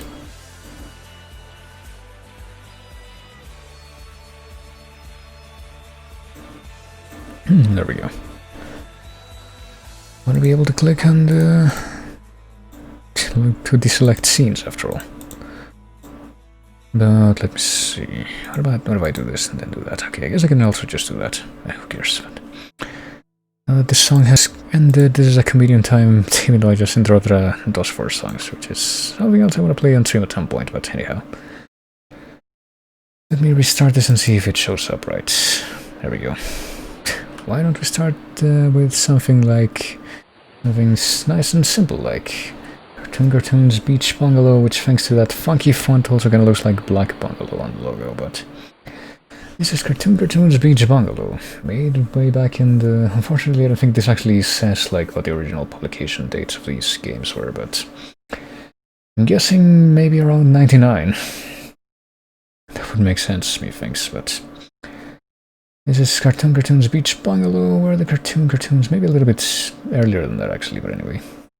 You get to explore everybody's bungalows and solve a mystery. The more you explore, the more fun you will have. I don't think this has any actual music, so I might actually get away with just being able to keep my playlist going while this is going on, but we'll see.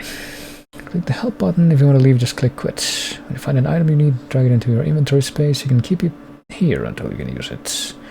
I'm kind of curious about something actually. If can I like resize this window? I don't think I can though, so I'm gonna have to like rely on the blown up version. But here's Johnny Bravo. I wonder if he says anything. He does these funky poses if you have your mouse cursor over him. And apparently that's all he does, so I guess that's just part of it. Ooh, Ed and Eddie. Oh goodness. No, never mind, this does have its own music after all, in certain places. What if I click on the help button though? Oh, so I guess it's like the hint system in the remastered version of the Zelda CDI games, you might say. Slipping through a beautiful day because somebody broke their light. Is that really the only reason? I mean, that might just be their convenient excuse. I know it would be mine. Use your flashlight beam to find the things you need. Try clicking on one of the side arrows to move around the room. Okay, now let them sleep through their summer vacation, or do, man. Maybe they're just tired. Well, here's, oh boy, let's read this. I hope you're having a good time, Ed, with 1D. Don't forget to be careful about what you eat. Don't want to have an allergic reaction so you end up with that nasty rash you always get. If you do any doodling or sketches, bring them home for me too. What does that say? To Xerox? I think that says to Xerox here. Alrighty then. Your dad just bought you a wonderful book on the history of famous used car salesmen. Okay, looks like an exciting read. Remember to brush and please don't forget to bathe. Well, that's very educational, but let's see. I'm hearing a few noises. I guess you can find like this rat that gets blown up in a corner. Well, there's a lamp, but you can see there's no bulb. It didn't light, and if we can turn it on, and there they are, I guess. You can actually tell them apart just from the very rudimentary artwork of their heads. There they are. Well, but if we look at this from other angles. Let's see, nothing here. Well, there's another rat hole. It's a great bungalow, I guess. They've like created actual piles of grime and garbage during their stay here. Here's the Holy Grail, and here's a light bulb. Guess we don't care about the Holy Grail, though. Is there anything else to find here, or just these two screens? Oh, there's the exit door, and the menu. Management will not serve Ed, Ed, and Eddie. Well, I suppose that's the joke. And here's a boot with a fish inside. And another pile of garbage. And a bunch of gold coins in there, but I guess we can't do anything even knowing that they're there. So let's see if I can't fix the lights. Just like dragging it into the thing. There we go. And now we turn it on. Wow, we did it. We can get a triumphant fanfare to punctuate off the song, so... I mean, can we go back in there? I guess we can go back in there if we want to, like, resolve the mystery. Which kind of leads me to believe that maybe we would be better off just... Or not be better off with anything, but we're gonna have to be forced to manually end this game, basically. There's no, like, victory condition, I suspect. What about Dexter and Dee Dee's flat? Or bungalow shack thing? Please help me, I'm invisible. I ran out of chalk. Oh, okay. I drank my incredible sunblock serum, but it made me disappear. Oh boy, should I be imitating Dexter's voice? I never really watched Dexter in the original English voice version, I only watched the dub. It's supposed to sound like a stereotypical German Einstein-type accent, right? The computer scanner tells me it was missing the Dexter molecule, but it's not in my lab. See, that's how a German person sounds like, right? It looks like this. It's got to be around here somewhere. Bring it to my lab, set, and I'll be visible Dexter again. DNA inside atoms, tau physics, and astronauts, cosmonauts, and donuts. Get it? Alright. Well, what's on his side of things? There's the chemistry set, I guess. The MS Paint chemistry set, and here's one of these things that just kind of keeps on fluctuating with the highlight sound, but doesn't do anything, I guess. Also, hello, Akatar. I didn't see you come in. I'm kind of wondering, what's in the menu for this one? Sandwiches, ion. An unstable combination of salami, lox, and Swiss on rye. I really have to like read this off the OBS preview because I can barely see it on the actual window. Pink poodle, egg salad on pink bread with Russian dressing. What is pink bread? I don't think I've heard of that. Uranium half-life is aged cheddar and blue cheese in a very, very old bun. Well, and ooh, what's that? It's an unspecified assortment of fluffy food-like materials and pound cake. That inspires confidence. Got the H2O water. Oil J orange juice? Is that Oil J? I can't quite tell. And then there's fucking Hiroyuki Sawano's song name, which is cream soda, and bovine juice, also known as milk. I don't think that bovine juice is a very scientific way to put it, but let's see. What's on DD's side of the room? There's the cat clock. Isn't there like an evil cat clock on at least one of these Cartoon Network shows? I think there was one in like Dog Dodgers. There might have been something like that in like Dexter's lab itself at some point, but I don't remember. Well, let's see. There's a encrusted jewel chest with a bunch of stuff, and also the molecule, I saw that, and DD's diary. I found the prettiest thingy to make into a new necklace. Looks like a snowflake. I was helping Dexter clean his lab. DD helps. I'm gonna wear it tomorrow. Happy day. I also don't remember what she talks like at all, but Dexter was so happy he wired my teddy bear to the phone in case mom and dad calls. Well, Mom and Dad calls, that's not grammatically sound. Went to the beach with Mr. Pincus, my stuffed cat. Did you know that cats can't swim? Poor Mr. Pincus. Boy. Saw something that glowed in the water. I said, ooh, what's that? And someone said it's an electric eel, so I touched it, and that's the last thing I remember. Well, I don't remember if she's supposed to be that dumb. Did water ballet today. Filled my half of the bungalow with water so I could practice, but the water kept going into Dexter's half. I wonder why. I don't remember if that's quite how she was supposed to sound, but okay. We found the secret molecule. I think we're supposed to just drag it onto this thing. And magically, yep. You are a genius. And now we get kicked out again, right? How many bungalows are there actually? Let me see. There's the Powerpuff Girls, I think there's just like 4, and Cow and Chicken, and then just loops. And there's Johnny Bravo again, who does nothing but karate chop the air and do poses at you. Well, let's do the Powerpuff Girls bungalow mystery next. There's the telephone. Are they like in here right now? Well, there's a picture of them, but I guess not.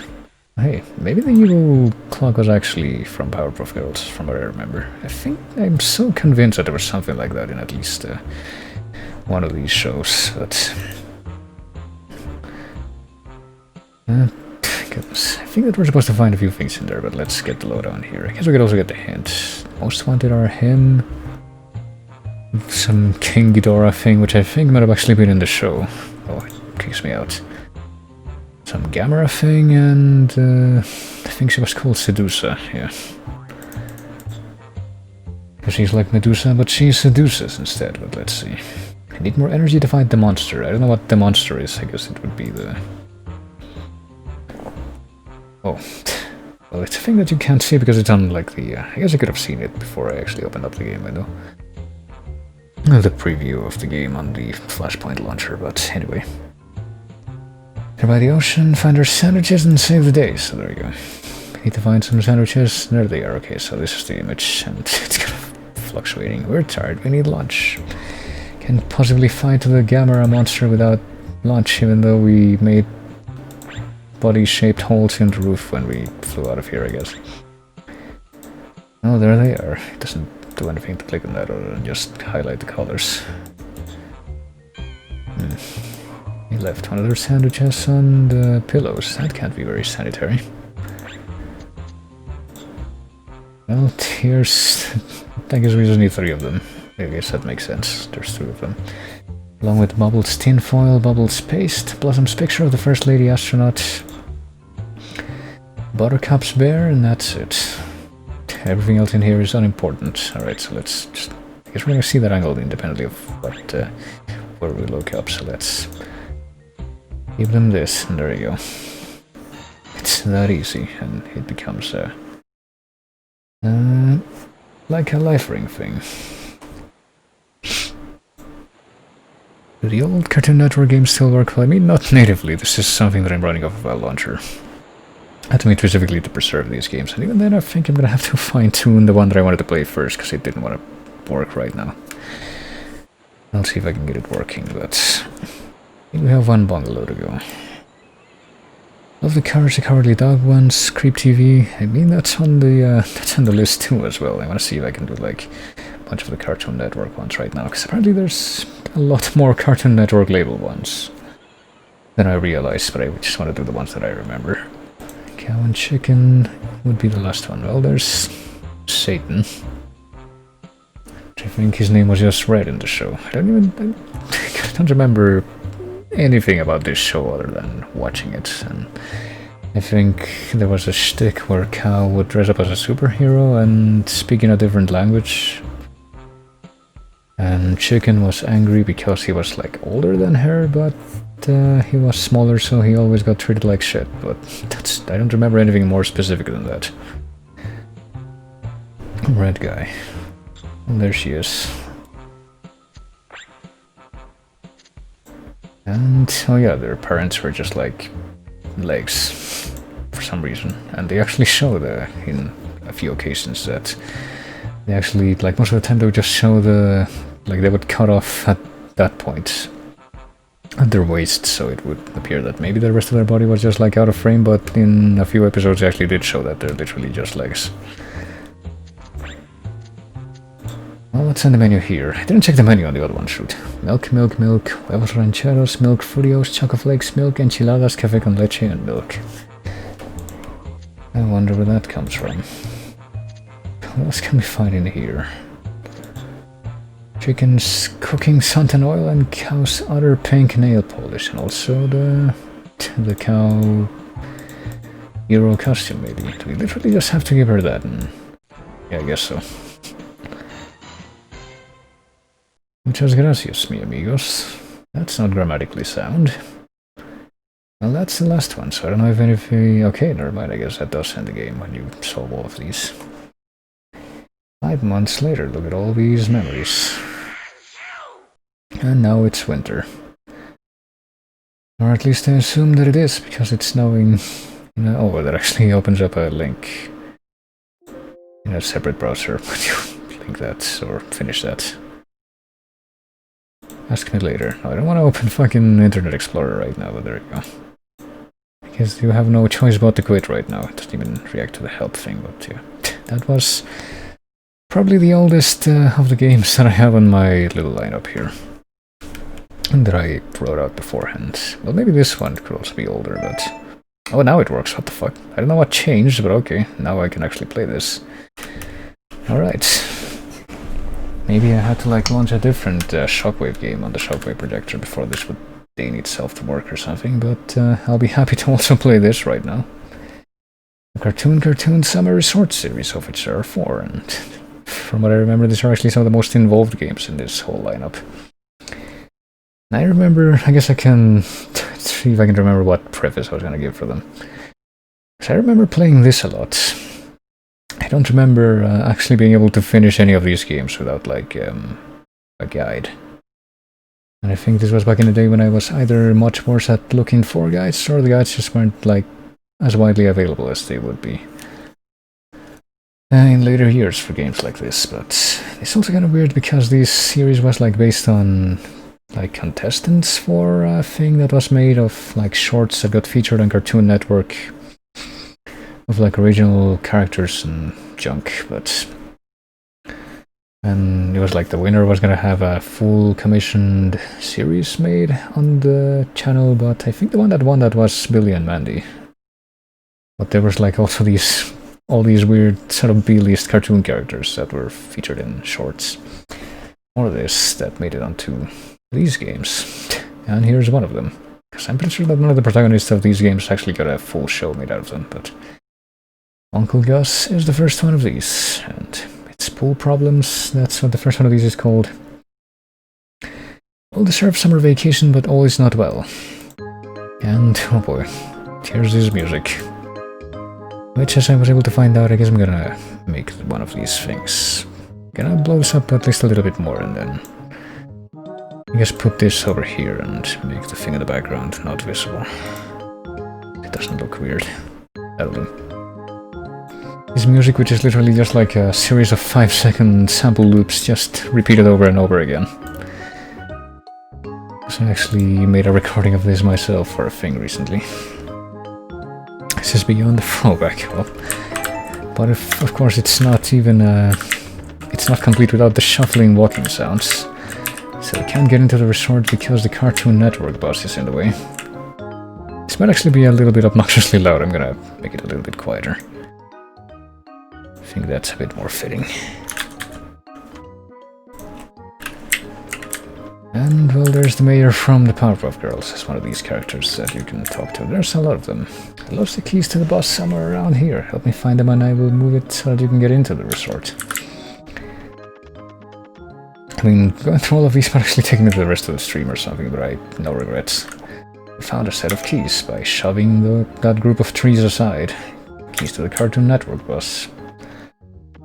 Do we just bring them to him, or do we actually use it in ourselves? Okay, we found the keys, I'll move the bus now, there you go. That sound effect too.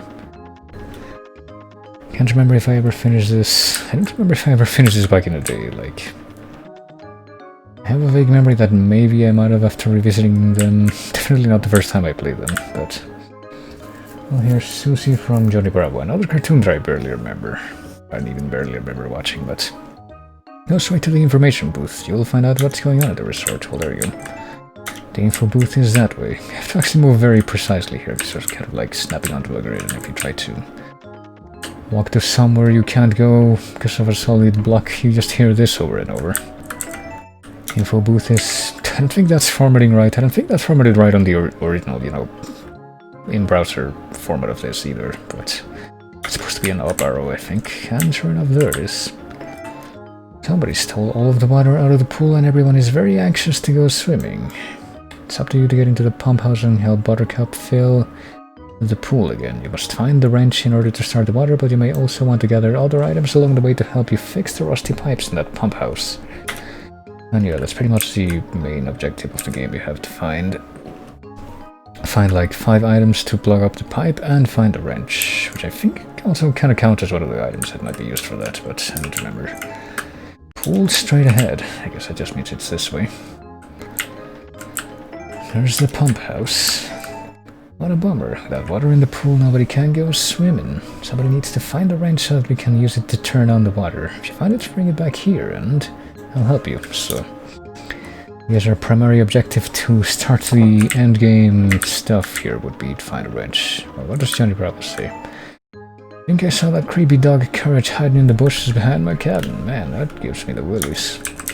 Let's see if I can, like, comb this entire map and sort of go through the perimeter first, because we have to find a bunch of characters to do stuff. Cartoon Resort Gardens. Is there anyone in the garden maze? Which is kind of a pain to navigate, but it's whatever. These sprites, yeah. Only found here, and this is technically the exit, but hey, don't leave yet, the fun is just getting started. You may try to leave, but you will never be able to. Also, you bought the sunscreen. Oh yeah, you can buy sunscreen from here, and no more sunscreen today. Who cares if you wanna lay out in the sun all day? If you run out, you're just gonna have to get melanoma. Well, there's Dee Dee. I want to see the duckies. Have you seen the duckies? Take me to the duckies. Well, I guess she's in the inventory now. No tennis racket here. Oh, I think that might actually be a reference to, like, some of the episodes that came out after this one. I don't know why they would do it like that, but there you go. But yeah, how many people can we find? Because we were, like, getting saddled with some tasks already, even though we're just kind of finding our way around. There's Mojo Jojo. Go and get me a first aid kit. I injured my head trying to jump into the pool that has no water. Quickly go now. Well, I'm thinking that would be pretty painful, given that he pretty much has an exposed brain under that. And there's IR Baboon from another show that I barely even remember. 1 bananas. Get bananas for IR Baboon and IR give you duct tape. Duct tape, not duct tape. It's good to know the difference. So he wants bananas. Mojo Jojo wants a first aid kit. I don't remember if we can use a boat in this one, but you can in some of these episodes. There's Double D. If you want this cool scotch tape, I'll trade it to you for a chocolate bar. I heard that you can rent boats at the marina. Okay, so I guess you can't actually get a boat in this. You can also check out the cabins here. I think they say something different in every... I guess they don't say anything in this one, but they do say like different stuff in some of these episodes. What a shame. And there's the cows. Oh, I guess wanted the sunscreen and gives a sock which smells like a foot in return. That's a good deal. Feels so much better now that I have sunscreen. Well, can we rent a boat? We rented a boat, there we go. A fine seaworthy craft. Well, before I actually take to the seas with this, let's see if I can check out what's in this corner of the map. There's Eustace. Dang it all, must have been asleep, walking last night, because I woke up this morning and my feet were all wet and my darn wrench has gone missing. So I guess that's supposed to mean that the wrench is somewhere near a body of water. I wonder what that could mean. Dee Dee is an item? Yeah, apparently she went into our inventory and wants to be taken... Oh, here's the first aid kit. Here's the nurse's office. Wants to be taken to where the ducks are, which I think is here. Oh, also you can like, clip into some of these objects and just keep getting the pop-up whenever you try to move, so that's fun. This way to the disco. Well, I think we already went by the disco, and there's nothing there right now. No disco during the day. I think that the palm trees near the disco actually do stuff, yeah. You make me feel like dancing. Disco Inferno. This one doesn't say anything. I guess this must have been slightly less dated reference at that point to the hustle and staying alive. And yeah, still can't go in. Even though I think you can only go into the disco in the final episode of this. And there she is. Do not feed the duckies. But I wonder what she's gonna do. Is that shiny wrenchy looking thing over there? Well, I guess the wrench wouldn't spawn if she didn't show up. Hold on. Well, we have the boat, so we can actually go in the water and talk to the ducks. Yum. Quack, quack, quack. I'm only doing this duck thing to pay my bills. Get it? Cake, please. Oh, there's another one with that expression that's actually moving around. Quark, I think is what that one said. Arf, arf. I mean quack. Well. Right, come on. I can surely make it in here. There we go. There's the wrench. You found the wrench, so we're basically on our way to actually being able to get to the end game here. Well, I took the wrench. Still saying the same thing. Oh, and we get asked to not move the fountains. In all of these, I think. Which of course means that we have to move the fountains. And there's the tennis racket. Oh, let's go play some tennis. I don't think I met anyone who wanted a tennis racket yet, but we did it. We ruined somebody's day by moving the fountains. What do we have right now? We have the first aid kit, we know who wanted that, and we know the wrench thing. We found the wrench. Let's go inside and try to get the pool filled up. And well, if we do that... Apparently the maintenance here sucks because this happens. The pipes are busted. Do you have any items you can use to plug up the holes? Well, what if we use the stuff that we have to either use for other stuff or give away, like the tennis racket and the first aid kit in the boat? I'm pretty sure that the wrench and the sock might actually work. Let's see. Nope. Oh, the wrench doesn't actually work, so... Well, you can see some of the other sprites in this screen that you'll see in the game, but... Let's exit the pool area. I guess we have to actually click on this. Of course, none of the items that we have except for one are actually gonna work for that. So I need to find the rest of these items. Casually moves for fountains, yeah. Well, I found the first aid kit. You may have this band-aid from the kit. It is not something that I do not need, and therefore do not wish to possess. Oh. Or is something that I do not need. Well, I mean, maybe he could have used that. Depending on what kind of damage he had.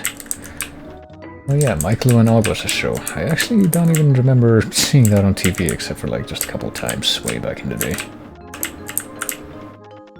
I think I remember seeing it more as like a subject matter for, you know, these types of games than an actual thing on TV. Well, here's Dexter on the tennis court. I'm guessing he wants a tennis racket. Tennis racket, with which to test my creation, which is actually a bit of a wink wink nudge nudge to what the plot of the next episode will be, but you can have my hammer because I do not need it anymore. With which to bang stuff. Soon the world will marvel at my new Tennistron X35C, just you wait and see. Well, I think we will.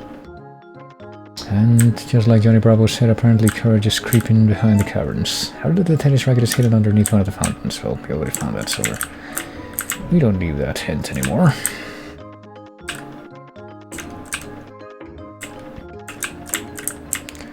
Alright. Johnny Bravo's cabin moped, nothing more to say apparently. I think I saw Eustace walking around with the wrench last night. He always takes it with him whenever he goes on vacation, which makes a lot of sense. Well, here's Chicken. Did he want anything? Where's that stupid cow? Will you help me find her? Mama told me not to let her go too far away. Well, I guess he's also gonna go in our inventory, and we have to take him to the cow. Is there anything on this side? Hold on, go all the way around so I can get to that side of the screen. No more sunscreen today. No more sunscreen today, even though we can also get it again if we don't already have it in our inventory. That's not exactly foolproof, I guess, statement checks, but still. Beware of the volcano, another foreshadowing example. Well, what's out in the ocean, but we'll check it out now. We're supposed to get bananas for a thing. Here's a lonely tree, just a lonely old tree, okay. And we can't go out any farther out into the sea, in this direction it seems. Let's see if we can go to the volcano island and, I guess, find the... oh, there we go. Get the bananas. You found the bananas. And which is the only possible way that you could get them in a place like this.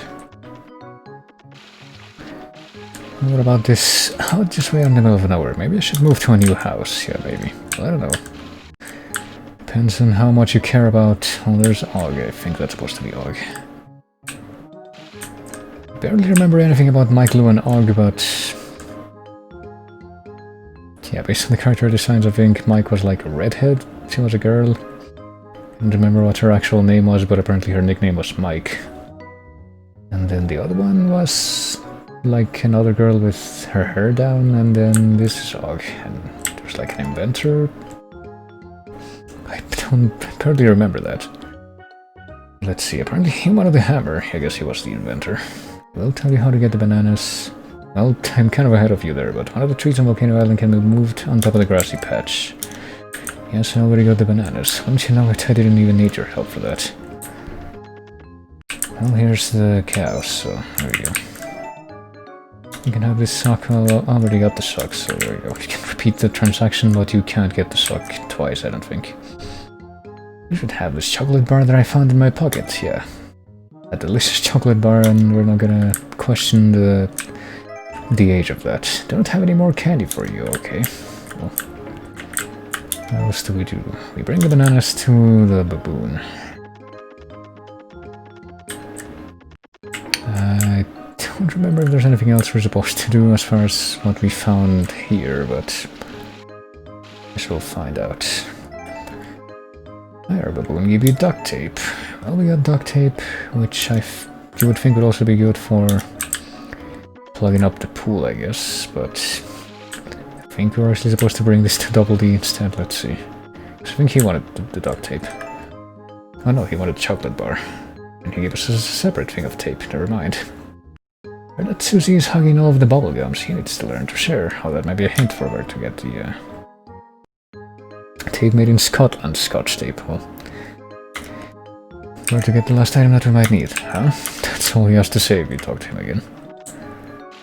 Barely remember that show too, but I know I watched it. Yeah. I think they were also like pirates, but that's about the only other thing that I remember. I think there was at least another person that wanted duct tape specifically, you know? Courage... I don't know anymore, actually. I guess I'll go... because how many items do I have? I think I have 1, 2, 3... I think I have 4 items that would be good for plugging up the pool, but we also have to get another one from Susie here. Yeah, you want my bubble gum? Here you go. Looks like this gum's been chewed, well. And apparently she'll keep on giving you gum even if you already have it. Let's see. What if we try to beat the game now? We'll actually beat all now. Is this all that we need?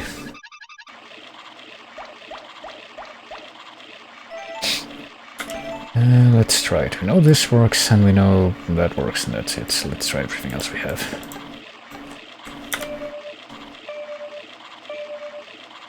Yeah, I guess we got it. Hooray, you helped fill the pool. This is going to be a great vacation, bolded.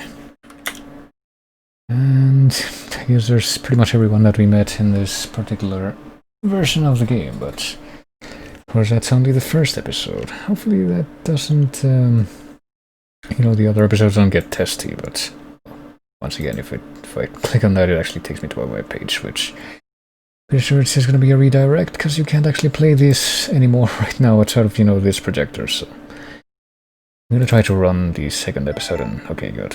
It looks like these are going to work, which is good news.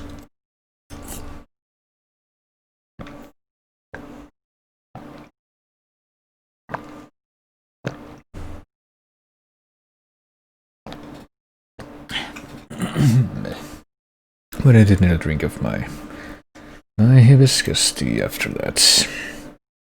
So let me go ahead and click on this and this again, and let's check out the second of these 4 episodes. I'm totally committed to doing them all now if I can. I mean, apparently they're not even that long. I kind of remember them being a little bit longer. But let's see. Long hair is here for a well-deserved summer vacation. All is not well. Talk to the guests to find out what is amiss. Good luck. Well, this time, apparently we spawn inside. There's some luggage blocking the exits. I'd mess up my hair picking up that luggage. If you can't find the luggage cart, I'll move it. Otherwise, no way, Jose. Well, and here's Red Guy. What does he say? I sure hope you're enjoying your stay at our fine resort. Make sure you go to the info booth to see what kind of hijinks are going on today, and that's all he has to say. So I need to find the luggage cart. Let's see if any of the people in here have any tickets in the actual hotel rooms. Have anything useful? You're not room service. Don't have the card, I promise. Who's there? So they just say a bunch of useless label text. Here's the luggage cart. Okay, this guy has it. This person is sleeping at the end. The guy across the hall had the card last, and there we go. I already gave you the luggage card, leave me be. So for this whole thing they have 1 luggage card. That's good. Well, here it is. I'll move that luggage now, and there it goes. I hate this job, but I want to make my mama proud.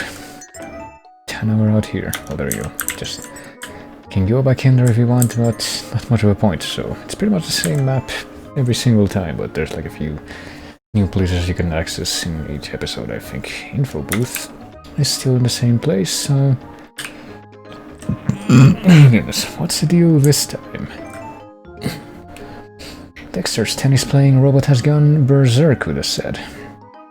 No one can play tennis because the robot is firing its tennis ball cannons completely at random.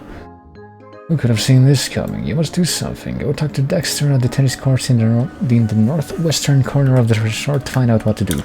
Resort. Well, I know how to do things, but there you go. I think we pretty much are gonna have the same kind of objective as last time, just like finding objects, but... For Pete's sake, don't move the fountains. Oh yeah, just watch me. What's under the fountains this time? Good heavens, you discovered a slimy octopus hiding under the fountain. How the heck did it get there? Octopuses are cephalopods. Well, this is useful information, but the docks are still there. There's no, like, thing to find across the I guess the water. The disco is still there, and I think the disco references are still gonna be there, yep. They're all the same too. But the disco is still not plot relevant right now. Well, what does Air Baboon say? Want to be in band. Air Baboon play only 1 instrument, tambourine. Give Air Baboon tambourine and Air Baboon give pineapple in exchange. Right. Jewelry hot and sunglasses are us. We get sunglasses, they cost $10, which I guess we don't have that. Or we would have gotten it. Can we like check out what's in here? Nope.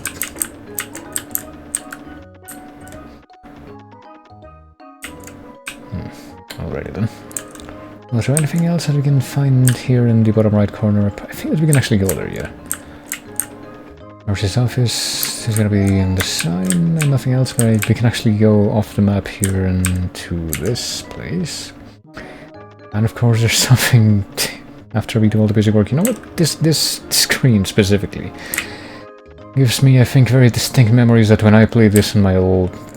one of my first home computers that I had. I'm pretty sure that the way that it ran on that computer meant that it ran way slower. We found the elusive turnip. How useful, yeah, you're telling me. It ran way slower, and so basically all the animations were slower, so instead of being like this, it's kind of like the difference between the remastered version of like the Zelda CDI games and the old version. Instead of running like this, it ran more like this.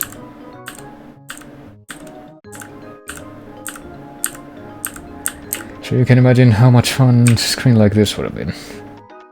I mean, at least now you can be, you know, in and out of here in under a minute, I guess, if you're focused enough, but I'm pretty sure that wasn't quite the way back in the day, from what I remember. There's nothing in the hat shop. We found an octopus and a turnip so far. Don't know what we're gonna do with them.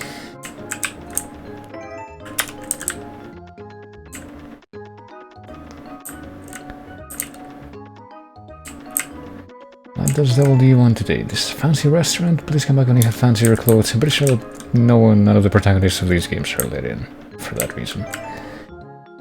Ordered a big value meal at the restaurant, but all I want is the french fries. If you can find me some ketchup, I'll let you have this cheeseburger. Oh. It seems like a very roundabout way of trying to save money, but okay. I heard that there's a secret grove next to the nurse's office that has a turnip plant somewhere in it. Well, we already found that. There you go. I saw Johnny Bravo wearing a fake mustache yesterday. He looked really silly. Wonder where he keeps it. Well, we know where his house is in this place. Tripped on a rock in the parking lot. Weird thing is it had a color. Well, and you didn't do anything with it. I guess you wouldn't be compelled to.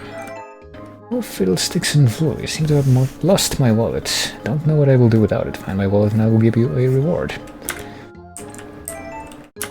So he lost his wallet, and we also got some hints about where some hats this place sells are very silly. Well, place only sells green bathing suits, it's just not your color. Well, ice cream, well, I guess we can interact with this building, but we can't actually get anything out of it. So we found something in the parking lot, or there's something to be found in the parking lot. Wish I had a cute little pet rock that I could hold and hug and love all day long. Well, apparently she'll trade us a flower for it, so I think we know what to look for now. Well, there's the parking lot. I guess we should go back and check that out. So the mayor lost his wallet, and Double D wants ketchup. And we know where to find a rock somewhere around here, and also... apparently Johnny Bravo has a fake mustache. Wash me, so that says. Maybe it's under one of these cars. Cartoon, summer resort, or bust. Well, want a pet rock underneath this car, there you go. A rock with a color. Nothing more to see here. Get out of here. And of course there's not even anything there, so we can't look for anything. Can't move a small group of trees with our sheer body weight to look for car keys this time. Trade you a flower that we're surrounded entirely by, right? You can have this very pretty flower. What a pretty flower. Oh, I don't know why we were gonna want that, but I'll name my pet rock Mimsiford. That'll work. I'm sure there's some kind of reason I would want to hold on to this, like what does courage have? Do you think this wig makes me look different? I'm trying to disguise myself so that creepy Mojo Jojo won't find me. Maybe a mustache would be, well there you go. Would be better. If you bring me one, I'll give you this wig. So he wants a mustache. There's a beautiful fountain with nothing near it. I thought this game really wouldn't be an attrition if you didn't know where things were. Well, I mean, I don't really know where things are right now. It's just like going all over the map, and it's not really any restriction to being able to find things. But I'm pretty sure that a big part of the reason why I never really finished this game by myself, or any of these games by myself back in the day, was because I was a non-knowing a lot of English kid as well. So I was barely able to read any of this stuff. The Tennistron X35C has gone haywire, shooting hundreds of tennis balls at random and breaking lots of stuff. If only I had a suit of armor, I could get closer to this robot gun berserk and disarm him. Okay, so the main thing we need to find right now is a suit of armor. Like, nothing that would be equivalent to that, just an actual suit of armor. Okay, what's in this? We don't learn anything from that cabin this time. What about this one here? I was gonna say I didn't think that space used to be there, but I guess it being there now doesn't make a difference.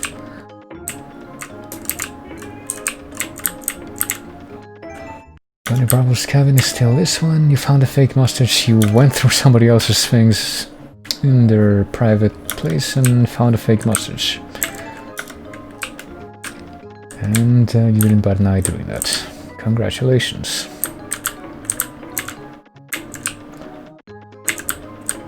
Let's see, can we interact with anything, any of these cabins? Because I think you can in at least a few of these, but apparently not today. Is there anything in the... oh crap. Anything in that fountain? I guess not. Is there anyone by the beach that we can talk to? What about the sunscreen? Nope, can't even get sunscreen from there this time. Well, there's Eustace. What does he say? Yo, darn it. This here sun is too bright for these old peepers. If you can find me a pair of what they call sunglasses, I already have my skeleton key. Well, we already know where the sunglasses are, but... I've been refusing. You can't just walk into water. Well, you can, but... what happens after that may vary. Maybe now we'll be actually... maybe now we'll actually be able to buy the sunglasses. We've actually seen someone in need of them. I want a kitty cat. Well, I don't know if I'm gonna be able to find that. Stupid cow stole my lunch. She's always complaining that she wants a pet kitty, but Mom won't let her have one. Take this stuffed kitty I found in the toy box and give it to her. She'll never know the difference. See my lunch? Bring it back and I'll give you this nut log. I don't want it. Alright, well, guess we grab this thing. Cute little stuffed kitty toy. Nifty fluffy kitty toy. I don't know why bringing her that would help find his lunch, but I guess we have to believe. Here, cheese. Oh, okay. In France, this is called fromage. Kitty doesn't do much. Maybe he's sleepy. Yeah. You got my lunch from that stupid cow. Enjoy this yummy nutlog as your reward. Alright. Sweet nutlog. I don't even know what that is, but... she's just eating the cheese now. Oh. You can actually see... something that I don't think I ever even noticed when playing this before, but he rolled high with the assets there. Isn't that nice?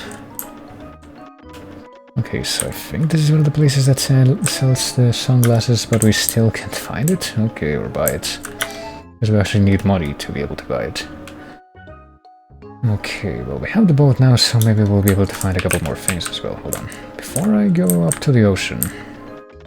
let me see what... yes, I know. Yes, I know. It looks like there's a thing down here. A flower. Different flower. I was kind of wondering if we would need that for anything, but because we can pick it up, I'm guessing yes. Yum. Quack, quack, quack. Arf, arf, I mean quack, so it's the same objects completely. What about you? Oh. I guess we needed to bring here a flower to get the tamarines. There you go.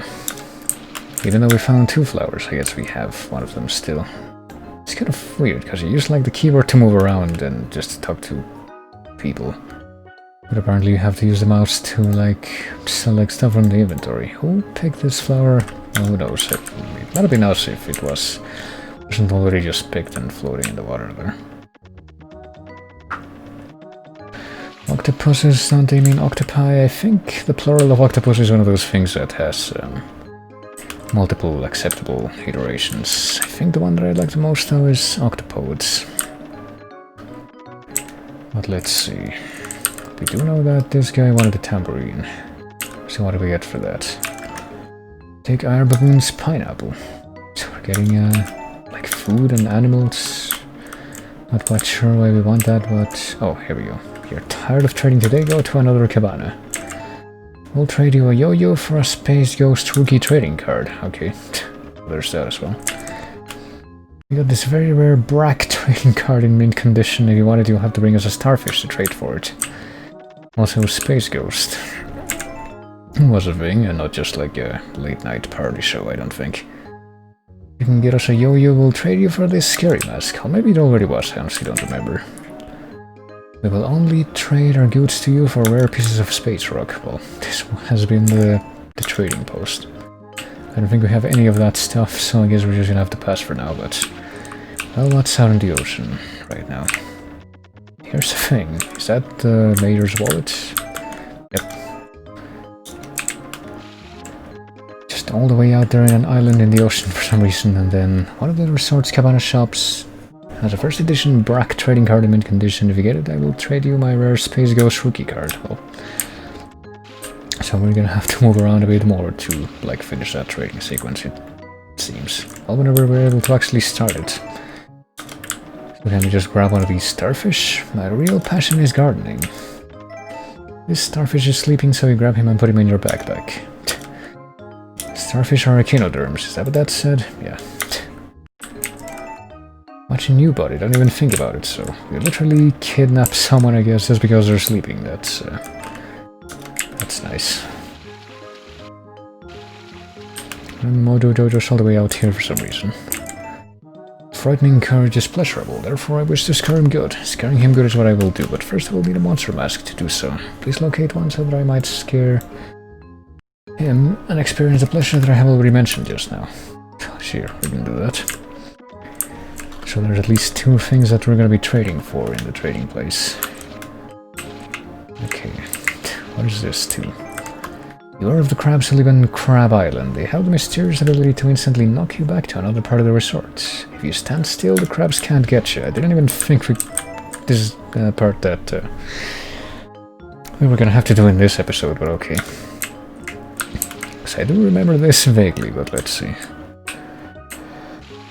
Let's go to Crab Island. Here they are. So you have to get through without getting touched by the crabs, so you know the... oh crap. You know, all these RPG Maker chase puzzles had their predecessor right here, you see. But, well, we got through that pretty easy. But we need a key to get in this place, it seems. Even though that's where the set of armor is. So if you actually touch one of these crabs, you get teleported back here, it seems. But let's see. We do have a few things to give away. We have the starfish. Someone wanted that starfish, and... was it you? And we have the mayor's wallet, and we have... I think that's pretty much it. So yeah, we have the mustache as well. I don't know what... I think there's anyone that wants the wig though, so... Space rock... One of the starfish, you? Okay. A rare and valuable trading card of Brack for a slimy sea creature shaped like a star. Thanks a lot. Alright, well there's the trading card of Brack. Let's bring it back to the guy and then come straight back here, I guess.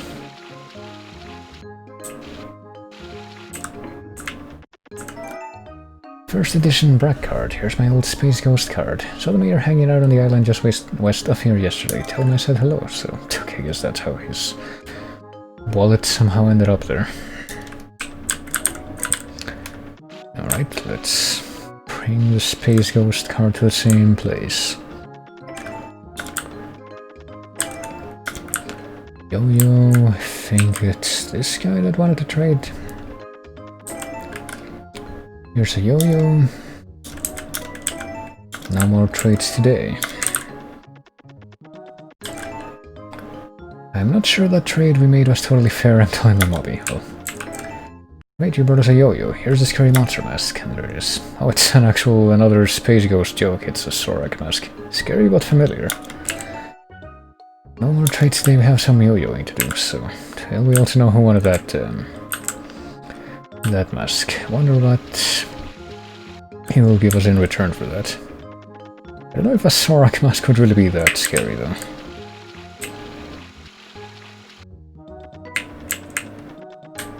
Might be a bit of a self-serving assumption to assume that it would be. With the frightening mask, I will be able to scare courage. A mask such as this will produce fear, making it perfect for the task.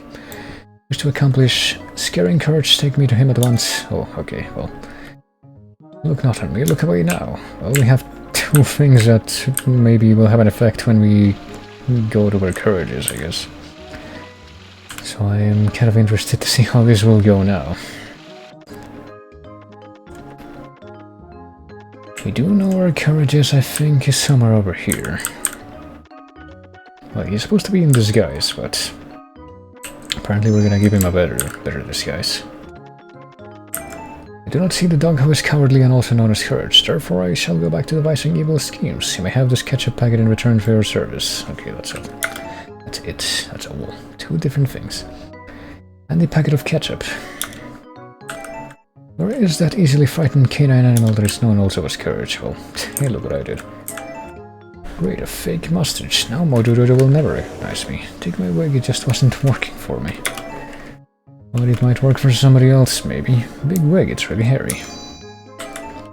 Okay, so Mojo Jojo sneaking around. I hope the mustache works. Well, apparently it will. But so did the other thing.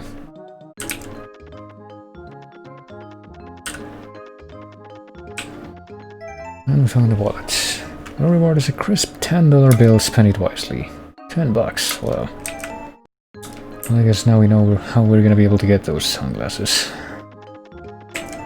We bought a pair of sunglasses. Cool pair of shades.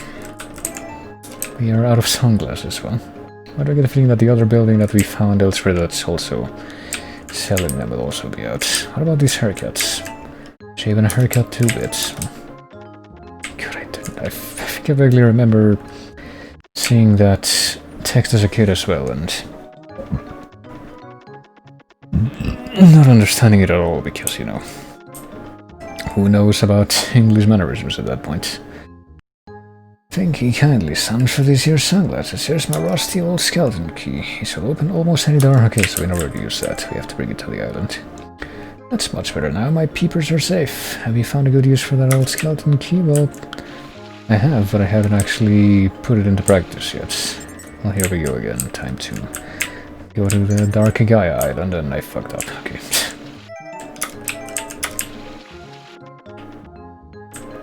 This truly is a Dark Gaia-like experience, but is there anything else that we want to do while we're here? Oh yeah, give away the ketchup to the guy that's somewhere around here.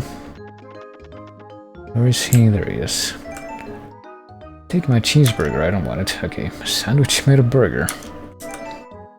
French fries are awesome. Like, who the heck buys like a meal that's fries with a cheeseburger and doesn't want a burger? I want a burger now. Well, let's try this again, but actually be careful this time. There. Oh, and there's one more crab though.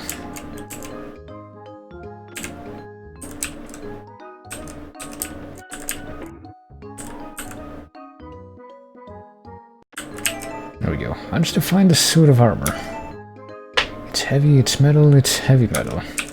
And I guess we can also just leave by the back and just get taken out into this place. Is a burger a sandwich? Must get to the bottom of this. I don't know. Is a hot dog a sandwich?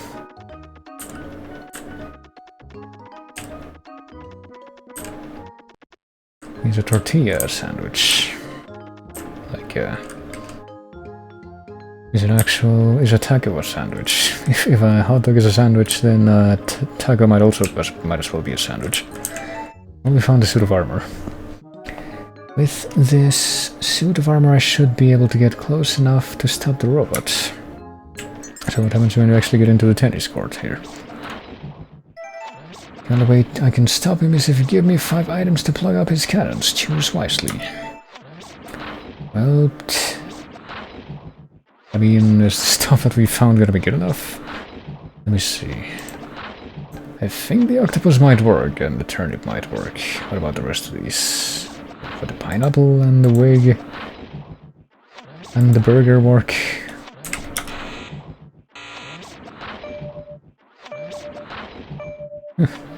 Apparently they do, so we might actually be ready to beat the game if the rest of the items also work. So I guess there's no use in the game for the ugly flower, but let's see. The octopus, the nut log, the turnip, the pineapple, and the wig. Does the turnip work? Because I think we have actually 6 items that might work.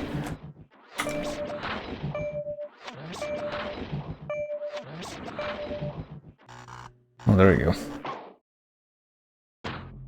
I guess we actually have options that time. You helped Dexter stop the rampaging robot. Now everyone can play tennis in peace. Not that... I think there were really that many people looking to play tennis at that time, but... maybe we just didn't see them because of that. Okay, there we go. We beheaded the robot, and we completed another episode of this. So, time to move on to the next one. But it's kind of funny because I think only the middle 2 episodes of this... oh, hold on a moment. Ah, damn it. Apparently this one is not... hold on, this one is apparently gonna be stubborn and not want to load for right now. What about this one?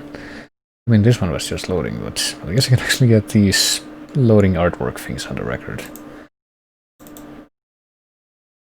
Because usually this just loads way too quickly to even be able to show you what these look like. But apparently it's... okay, never mind. Apparently you just have to like start them and restart them if they don't want to work until they eventually do work. That's interesting. But here's the third one, which... yeah, the characters for these are like Uncle Gus, Longhair, Vivian, and Pickles, and the only ones that I think I've actually seen the shorts for that they were in were Longhair and Vivian. I don't think I was able to find the other ones, but... time for episode 3. Vivian is here for a well-deserved summer vacation, but all is not well. Talk to the guest to find out what is amiss. So it's the same kind of a setup in all of these. Well, we're also just in the middle of the garden for some reason. And I think it's pretty obvious what we have to do here, but let me see. Imagine making a giant killer robot and somebody stops it with a burger. Well, not living until you bring me a red flower, so we're being kept hostage in the garden by Didi, who wants to be brought a red flower.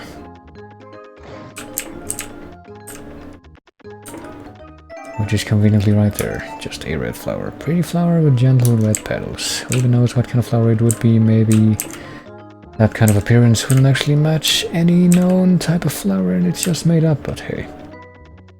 I think it'll serve our purposes quite well. Pretty red flower, bye. Just warped out of existence with that.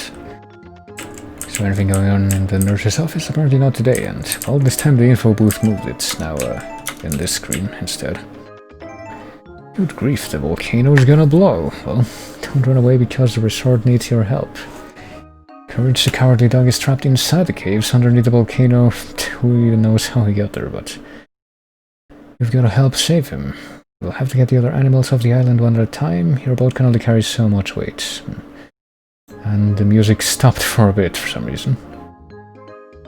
Once you have found someone to take care of each one, the animals will give you special items to help make it through the caves and rescue Courage. The volcano could erupt at any moment. So we need to rescue animals, or bring animals? No, we need to rescue the animals. And they're gonna help us get to where Courage is, I think. I've not eaten since before the tennis robot went haywire. Could really go for a tuna sandwich right now. I'll give you this remote-controlled robotic dinosaur. Alright. And sunglasses are still $10, so...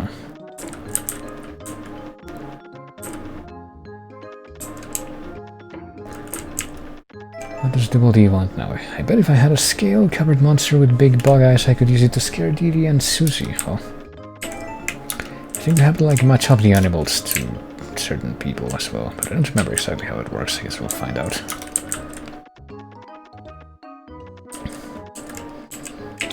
Do not feed the duckies. I think we'll get the exact same stuff with the duckies. Well, for the last time, move the fountains. Nuts. Well...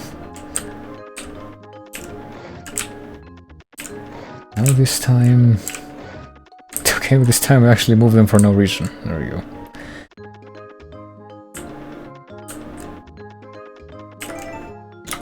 Well, the info booth isn't actually there right now. That sign is lying. Didn't bother to remove that sign from the previous, iterations of this. Can we go into the building this time? We can. Do we want to go into the building this time? The ice cream parlor makes delicious banana split sundaes. Because that's a hint that we can grab. Do not disturb. You're not room service, so it's the same messages, just distributed differently. Does this place have cable TV? Okay, that's new. This door is not currently open, therefore rendering it impossible to walk through if you are a solid mass. Well, not necessarily if you apply enough force. But anyhow, my plan that I have planned requires a pet of my own, and not just any pet. Mojo Jojo must have a gruesome pet that will inspire fear and horror. Preferably, this pet would crawl and have a spiky outer shell to protect itself against enemies. A cute and fuzzy animal will not do. Cute and fuzzy animals are not what I require. So yeah, I guess you're supposed to, like, take the animals off the island one at a time and then bring them to a specific person that wants them. Let me see what's in the parking lot area.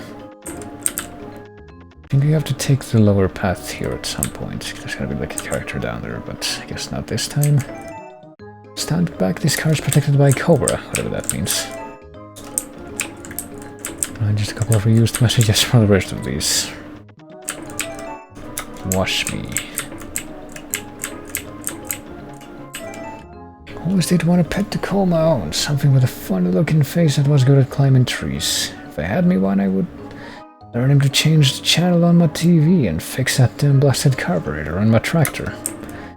He is the pet, yeah, but he already was somehow not able to do that, even though he pretty much could. It's pretty out of character for Double D, and I don't know. I have to say though that Ed and Eddie is also another one of those shows that I vaguely remember watching, but I barely remember the characters within. Even though that's apparently not as common of a thing to say.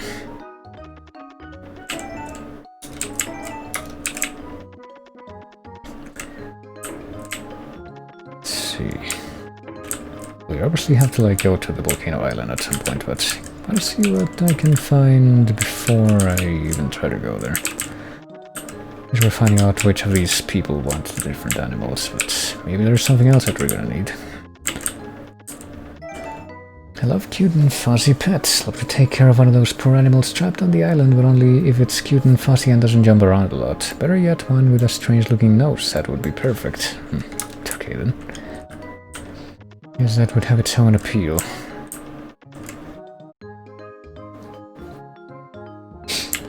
Okay, what do you got? My sister cow is so dumb, I wish I had a cool big brother instead. That's also a bit of a hint, I think, as to what they're supposed to bring him, but let's see. Is there anything that we can find from the fountains? Might as well look into it real quick. Double D was a soft-mannered nerd, Ed was a tall, dumb one, it would make more sense to do that. I guess so. It's still a beautiful fountain, but we can't learn anything new from that. I'm examining that, alright. Something in this hut, right? No.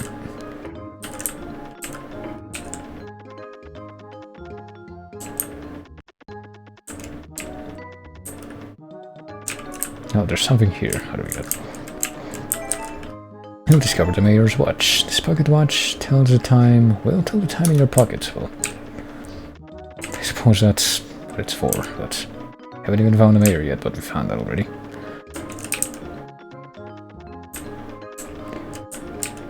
Is there anything to be found on Johnny Bravo's cabin? Because apparently none of these other cabins will tell me anything either. Hello. Nope, it's no longer labeled as Johnny Bravo's cabin anymore even. It just says hello. Want to know why I'm sad? Saw a shiny golden thing over near the tennis courts, but mommy wouldn't let me go get it. Well, I got it. I will get... I will do like small-time burglary, but apparently I'm also obligated by own personal moralistic restrictions to bring the thing back to whoever actually did own it before, but... Well, in other news, Hire Baboon wants a metal pet that stomps and roars, and we'll give a paper bag for that. Yeah, it seems like a fair trade. There's also nothing on this hut, I guess, even if we approach from this side. So it might actually be time to go out into the ocean first, or now. I've located my very valuable golden watch and chain. You may have this strange Australian leaf that I found. Oh, okay. A leaf from Australia. Who would want this? Oh, I wonder. I also wonder what time it is. It's not like I have the means to tell that now.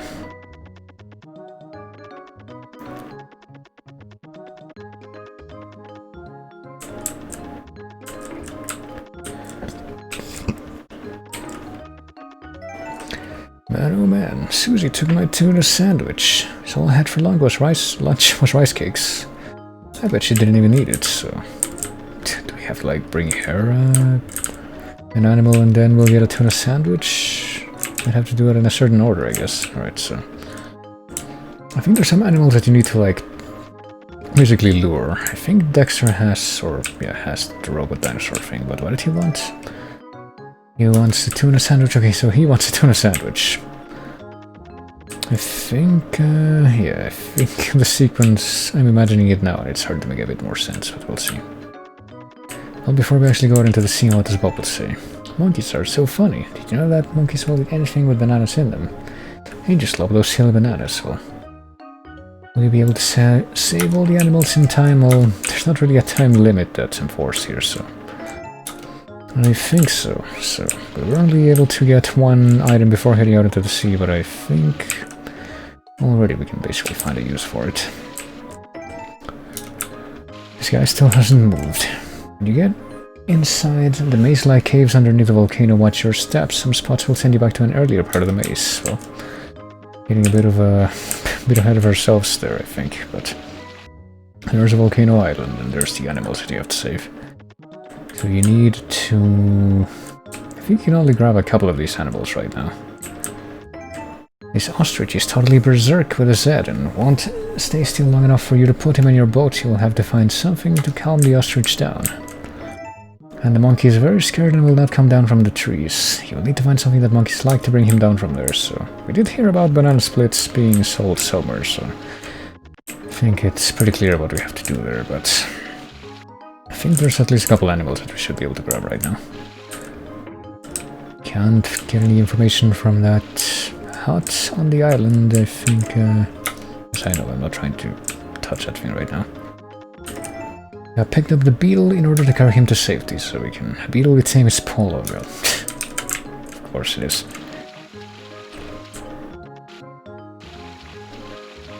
We can just grab the beetle with no special requirements, but I'm pretty sure that we do have one of the requirements for at least one of the other animals. What does Bubbles say? One time when I went to the zoo, I learned that koala bears only eat eucalyptus leaves. Can you believe it? They're pretty picky, yeah. It's pretty clear that, you know, what other animal we can get right now is something that we... well, with something that we already got in our inventory, so hold on. I think... oh yeah, Mojojojo was here. I think he's the one that wants the beetle. You brought me a gruesome crawling pet for my plan. My plan needed a gruesome crawling pet to make it work, and now I have one. That beetle is both gruesome and crawling, for which I am grateful. I will take good care of this pet, and he shall be called Lord Bugmaster. There you go. Lord Bugmaster is hungry. I think we also need to get something from each of the animals. Beetle has given you the water stone in exchange for saving him from the volcano. Volcano Key has the power of water. There you go. Stand clear of Lord Bugmaster. Apparently he is hungry. So his name has changed from Paul to Lord Bugmaster. There you go. And there's one place somewhere around here. Ice cream. Is this where we get the banana splits? So we can now tempt the monkey and the koala. I'm pretty sure.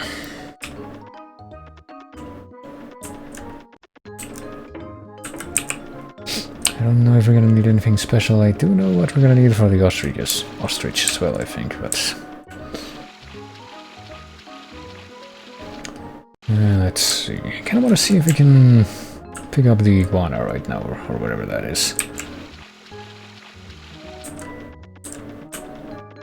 Okay, we can go through here now. Yeah, I picked up the lizard. Lizards are reptiles. I actually don't remember exactly who's gonna want that. I think Double D used to want one of that. Based on that description that he gave. Did you know that if you put a paper bag over an ostrich's head, they think it's nighttime? It's a good way to calm them down. So there you go. I guess they at least do give you pretty good clues for all the stuff you need to find and use. If only I could have actually read those clues back in the day. I'm gonna show my scary lizard to everyone. I think I'll name him Frankie. Well, Frankie is the coolest, and he will also give me the Soundstone. It's very hot. One heck of a reptile. I don't remember what we were... like, who had the tuna sandwich. I think we're gonna need that. But... was it Susie? It was someone that we've already talked to. Susie took my tuna sandwich, so all I had for lunch was rice cakes, yeah, so... where was she? I think she was... like near the top left. I think we'd need to bring her an animal first before she'll give us that.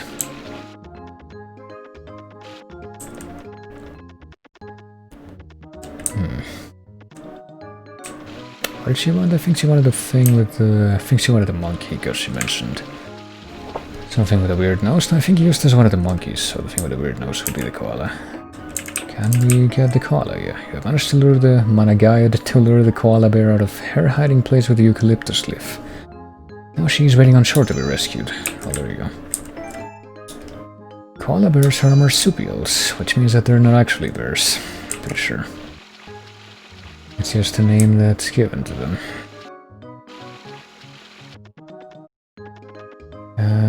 Yeah, we need to figure out where she is now. Is she over here? Somewhere around here? Yeah, there she is.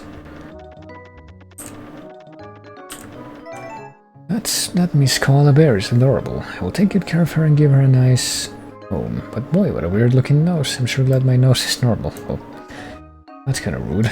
Would you like my tuna sandwich? Sure. Have you seen any other animals from the Meow volcano yet? Sure. Koala Bear has given you the tree stone.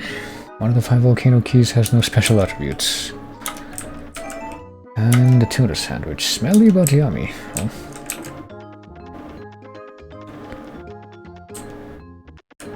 Don't think I've eaten a lot of fish sandwiches in my day, so I guess that would make sense. What is the tuna sandwich? I think Dexter wanted a tuna sandwich. And then he would give us the robot dinosaur thing or what have you. And we give that away to somebody else to get the paper bag. I mean, I like fish, but I don't think I've had it in sandwiches a whole lot.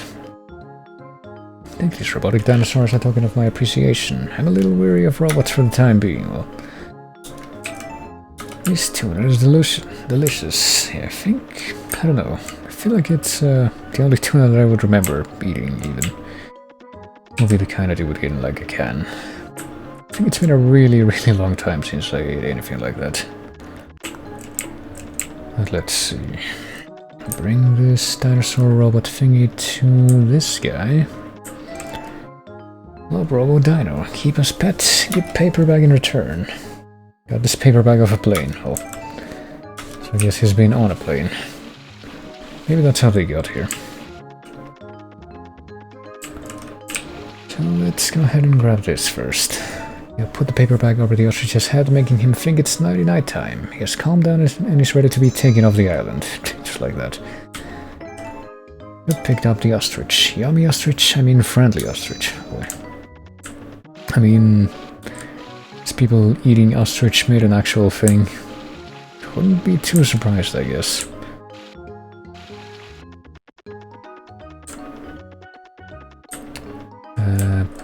So the one who wants the ostrich, I think, is Chicken, who's somewhere over here.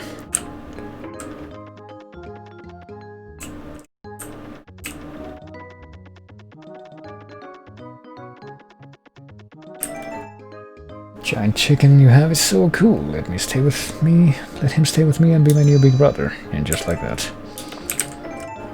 Ostrich has given you the windstone. Has the power of wind. This ostrich is totally not so, but it's just perfectly motionless right now.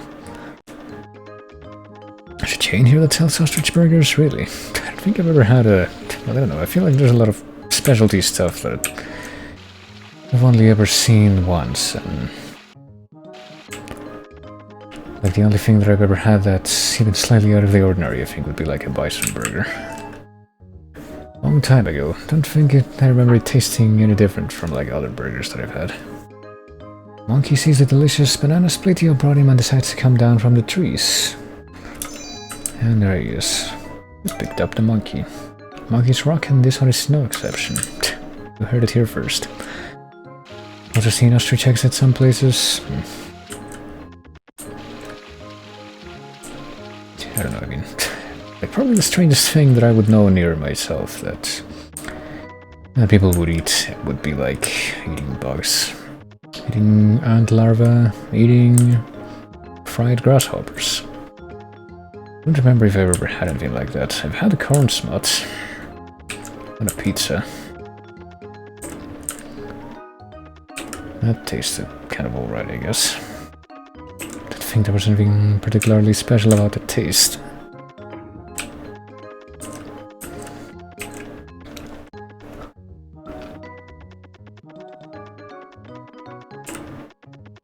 Let's see, so this guy wanted a monkey.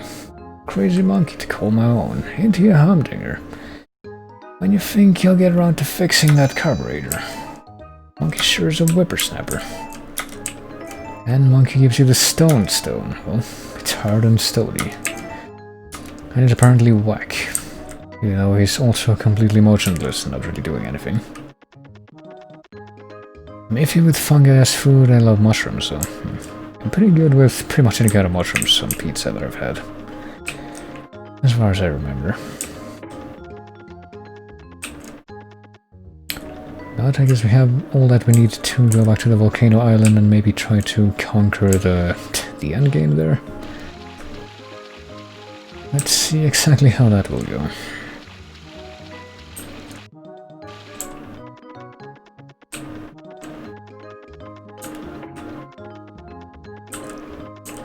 Go inside, just like this, and there we go. You open the first door with the sunstone, the water stone, the tree stone, the wind stone, and the stone. And I think we have to use these like black spots to teleport around this maze. Okay, I think if we just go... Well, I don't know actually. I think if we just like go through and navigate without actually using those, we don't actually go anywhere. Or maybe we do. Let's see. Yeah, because I think we can go all the way up there, but then we can't actually get through the carriage because there's not enough space. So it's just like a cock block. But we can go into there and... Okay, but we needed to go into the teleportation space that was right next to that place. That's like the correct one. Thank you for finding me. Got trapped in here when I was trying to hide from Mojo Jojo. Can't move the rock that is blocking the exit from the volcano. Maybe we can push it together and get out of here before it erupts. And now he's just with us, I guess. And there you go. Oh, a different end animation this time. Just in the nick of time. You saved Courage and all of the other animals from the Pre-EOL volcano. Pre-EOL... just thing that the Earth does, geologically. And now everyone's just bouncing. And not even all the characters that were in this episode, but well, you know what that means. So after that serial kind of escalation from there being no water in the pool to there being like a crazy robot shooting tennis balls everywhere to there being a volcano evacuation. I wonder what the last of these episodes could be about. I also wonder if it'll actually launch right away, or if I'm gonna have to fiddle with it. Okay, it'll launch right away. Good. Pickles is here for a well-deserved summer vacation, but all it's not well, as usual. So finally we make it into the disco. And I'm pretty sure that this is a character that I can tell you myself is out of character. Mandark is here. This is an emergency. I'm supposed to be a DJ for tonight's party, but I've lost the disco music CD somewhere inside the disco. If you find it, I'll let you have the keys to the disco. It doesn't do anything dodgy or anything. It's just there. And I'm pretty. Boogie Fever sure looks good on me, but without a disco ball, tonight's disco party might as well be a square dance. You find that thing, bring it over here so we can get the joint jumping. Well, here's the 70s music compilation CD. All of them. I found my CD. I'm gonna be just dandy to you. Funkadelic. So it's time to just make an entire episode around the dated disco references, I guess. Tonight's the big night, Disco Fever. But wait, what's this? A bunch of resort guests with no one to dance with tonight? Something must be done. You must convince the boys to go to the disco with you tonight and then pair them up with the right dance partner. If you don't, then tonight could end up being very ungroovy, so clearly we should do that first. But anyway, so Bubbles writing Courage's name in her notebook yesterday. I bet she likes him. So we're supposed to get hints about that. Can't wait for tonight's dance party. Too bad boys are so dumb. Hope there's at least one smart boy at tonight's party. Who could that be? Well, there's Bubbles on the lower part of the screen.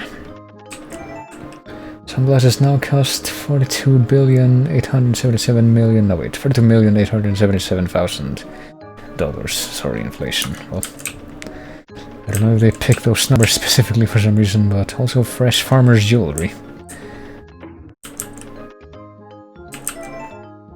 I think Blossom has a crush on that boy with the white streaks in his hair. It's so obvious.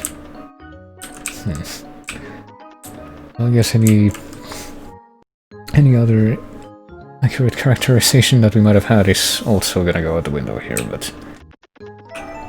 Chicken is so mean. He got sand in my favorite blankie by using it as a beach towel. I want a new blankie and a new brother, so... Well, let's, I guess, start going around and see how people feel what they want. There's nothing here this time, so... God, I still get PTSD of, like, the old performance speed of this game on my old computer from, like, fucking 2000. I don't want to go near that screen if I can help it. Oh boy, and now? Fine, go ahead and move the fountain, see if I care. I quit. And what a way to send that off. That little character arc. I'm well sure enough there's a 70s disco wig. Which is just like an afro wig. So out of all these episodes there's only one of them in which there wasn't actually anything under the fountains. You crazy kids and your dang disco dancing. You best not wake me up tonight because I get real cranky without at least 12 hours of sleep. You bring me a warm glass of milk, I'll sleep. Side better, plus I'll give you something extra for your trouble. So he wants a glass of warm milk. Totally actually got this right this time, but it's wrong anyway, so it doesn't matter. And the parking lot. I think there's actually somebody down here this time. Has to be, since it's the final episode. Yep. Oh, but Jiminy, I can't believe I've lost my lunchbox. I'll give you the blue leisure suit I own from my disco days. Boy. I think that's a different adventure game. But I guess the disco theme wouldn't be out of place in that one. Is there anything in the parking lot? Might as well check now.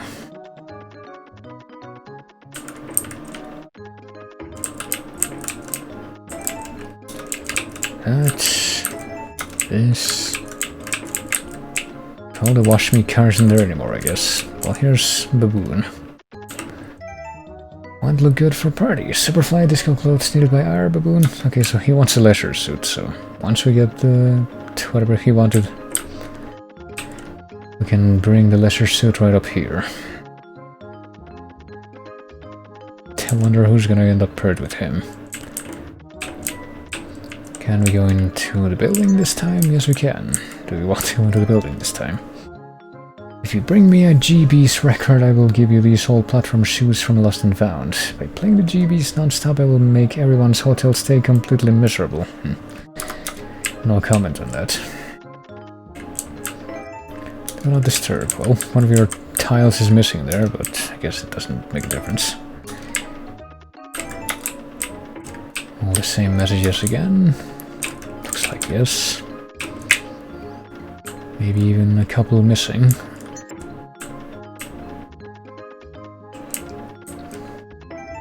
I sell hats. Window shopping. Oh goodness. I could barely hear that notification sound over the sound of the game. But I see that we have a raid from Baitwaxter. Baitwaxter, welcome in. Thank you for the raid. See if I can do this. I think the bot should be active. Oh, and also the thing takes like keyboard inputs even if not the window is not selected. That's interesting. But yes, hello Baitwaxter, hello IB Generic, hello Pepebs, everyone welcome in, thanks for joining the raid. I am Namira, you may know me from a couple of other streams, but I do a whole bunch of different stuff here on this stream, and currently I'm doing a bit of a short series on like old browser-based games, specifically Flash games, or I guess this one is a Shockwave game, to basically remember those types of games as the platform is nearing its end of life. But this one here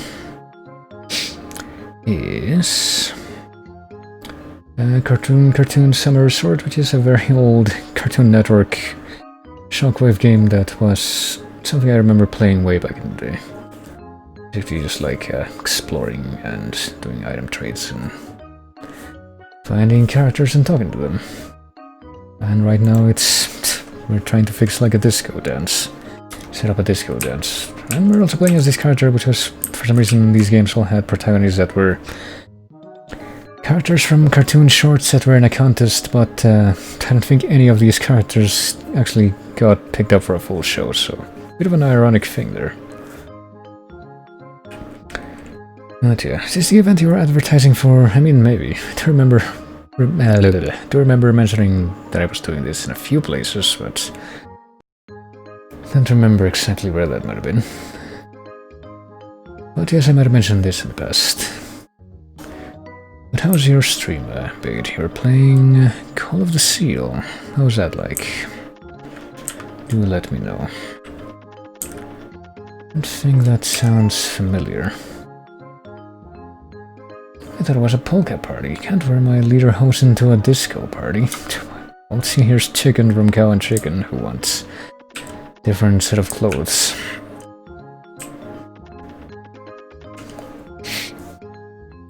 It's good we finished Shady Part of Me. And moved on to Call of the Sea. I misread that. Well, what were those games like? Do let me know. You found a lunchbox. Okay, I'm pretty sure that's with thermos. That's a something mortar. Official mortar. Hold on a moment. I need to look at the blown up version. Moltar lunchbox. So this might like a some kind of different Space Ghost reference or something. Because we're having that some of those in these in some of these games as well. How to adjust the slobs encoder to not be GPU enhanced? Oh boy, that sounds like fun.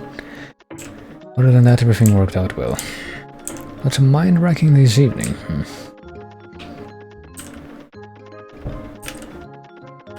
Some of those like puzzle games or adventure games. You sure are quite a whippersnapper locating my lunchbox. Take this crazy old leisure suit. There you go. Relaxing garb for all occasions. Are you gonna wear that? Are you going to wear that leisure suit to the dance party tonight? I don't think I understand your sentence, considering that you used the wrong verb there. Actually, that wasn't even a verb. That was an adverb used in place of a verb. So the infinitive there wasn't quite put together right, but anyway. Fire Baboon likes Superfly leisure suit. Wear suit and go to disco with you, so...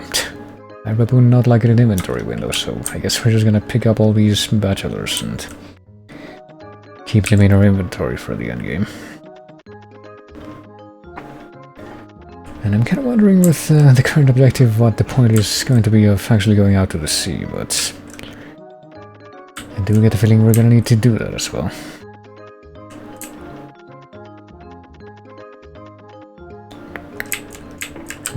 Okay, so apparently I was completely wrong. You can't get any flavor text from these cabins at any point. Oh wait, never mind. Well, I guess we have to look in here, based on this text. What's this you found in Dexter's cabin? Another one of these his strange machines. Oh no, it is a toy ray gun. The fanciest toy ray gun you've ever seen, and holds no more interest to you other than the fact that you were apparently ransacking it just a minute ago to find stuff.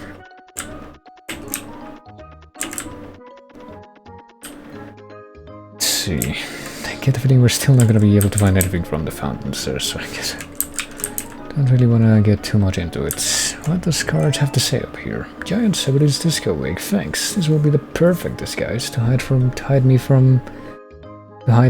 me from Mojo Jojo. I didn't read that wrong. And there's a cowardly dog. Boy. I can't remember the hints for like who likes who. I think so far we learned that like Bubbles likes Courage and apparently Blossom likes Double D and Buttercup likes Dexter. I don't know about anybody else so far. Is this still nothing important or nothing important again? This stopped being important after the first couple of episodes, so... That cabin. What about you? Who do you like? Can't tell you the name of the boy who I want to dance with, but I will tell you his initials. IRB. Well, that's simple enough, methinks.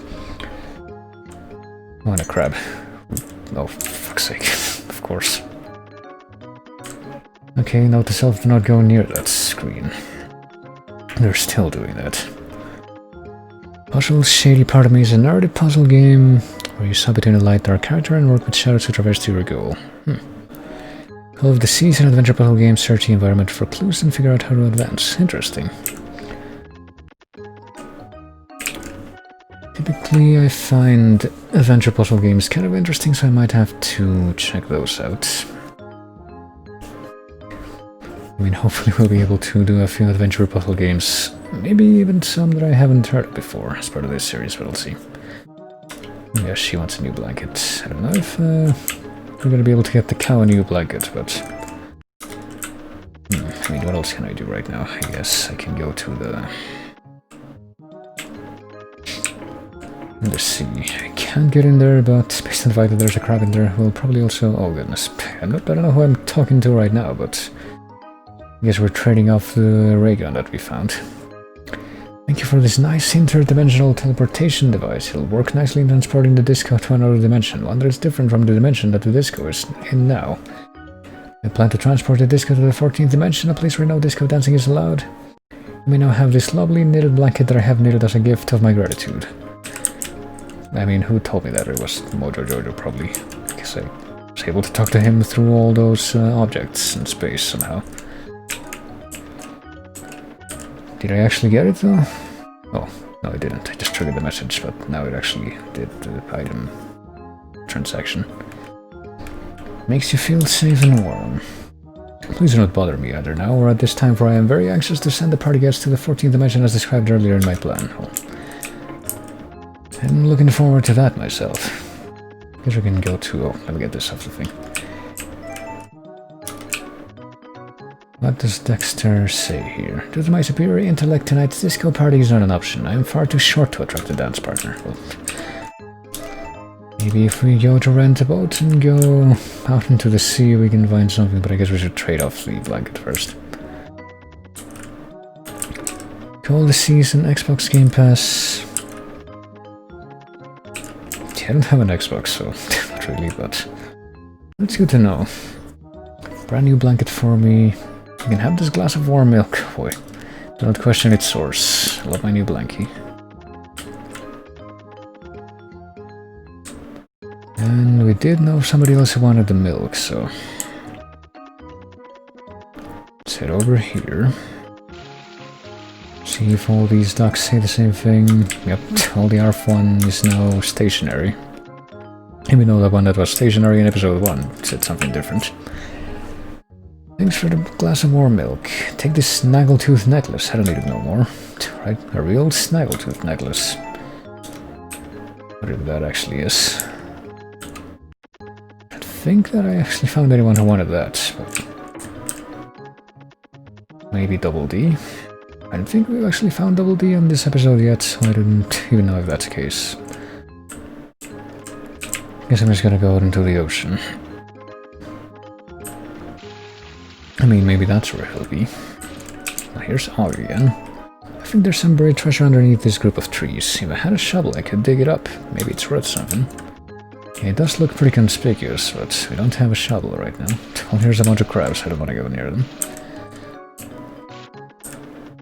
So I get the feeling that even now all of those crabs will have the same effect as they have so far. We can no longer go into the volcano. Because the person who lived in this hut never went away. Kinda like where my house is, nobody bothers me usually. Well, yep. Giving me a sidelong glance while saying that word. There isn't really anyone else out here either, is there? Oh crap, I think I have to like actually search for the characters that I haven't found yet. Because we have two of the people that we need to find. Well, here's Dee Dee. We haven't talked to her yet. Dance parties are so much fun. Do you know if Couch Brother is gonna be there? He's so cute. Well, I don't even remember. I think he wanted like another pair of pants or something. But But I guess there's another matchup for you.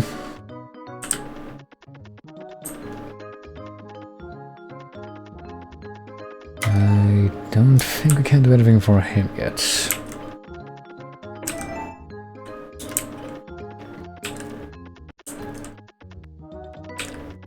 But I do feel, like I said, that there is at least one character that I haven't located yet that I need to do a trade.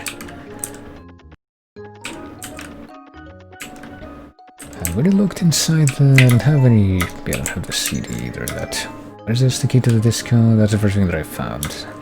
That's the only thing that I have to trade off right now is the necklace, but haven't found whoever's looking for a necklace. So that's a little bit of a problem. Have we been to the pool screen yet? Somehow I think that I might not know if we haven't. That's where he is. Snail tooth necklace. Get down tonight. Alright, so that's double D again. Well, we gave away the necklace, but that doesn't really help me do any more progress, really. So we're still missing what? Maybe we have to go talk to the crabs in that island. Hold on. Maybe we actually get something out of it. Oh, wait. Is that a shovel over there, like a toy shovel? I think we might have to get that, actually. Yep, neat little toy shovel. Perhaps it'll come in useful. Made of sturdy plastic. I don't know. I remember having a toy shovel as a kid, and I don't think the plastic was that sturdy. But hey, it kind of did the job, whenever we went to the beach.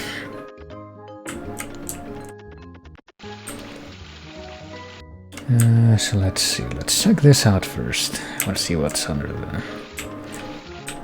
treasure spot, I guess. We have to talk to this guy to be able to check on this. I can dig up that treasure, oh boy. That's actually a good bit of stuff, just full of junk. But I think this might be all the stuff that I actually need now, so let's grab the GB's golden record. The ancient disco ball, also known as a boogie sphere. The groovy pair of bell bottoms. And the rest of this treasure chest is filled with really useless junk. Well, what do these crafts do? Secret. Oh, hold on. This is a secret message for you.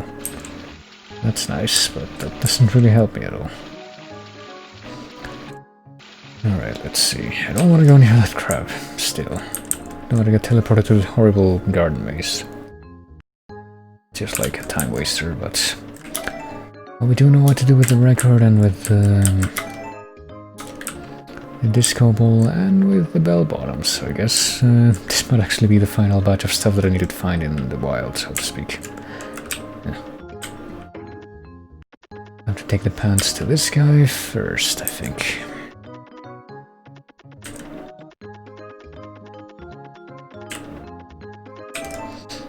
These bell bottoms will work great at the party tonight. And now he's in there as well, so we need to gather up 2 more people. I think we know that one of them is gonna be... actually, no, just one more person. I don't know who the last one's gonna be. I think it's supposed to be Dexter, so yeah, I think he wants, like, platform shoes or something. We get them here? Yep, wouldn't you know it. Now I will use this hideous GB's record to torture all of the guests staying in the hotel. And we get platform shoes from that. Hark, this gold record is scratched. Well, we did get it off of like a treasure chest in a remote island, so... I don't know how much you really could have expected. But let's go, goodness. I think that we're pretty much ready now. Just needed like to get the final guest and then the disco ball to bring to the disco itself. With these platform shoes I will be able to attract the perfect dance partner. Not that I'm interested in such trivial pursuits, of course, but we'll go anyway. So now we just go back to the disco, and I think that's basically it. I have to do the last puzzle, and then that's the grand finale for this. After the actual volcano evacuation plot. Now we just do this. You found a disco ball. That's the way. Whatever. Man, I'm pretty. And I guess he's also an option, but I don't think anyone wants to dance with him, based on what we heard. And here's some different music. I think this is the only other piece of background music in the entire series, other than the loop that plays, or the series of 5-second samples that loop randomly in the rest of the game.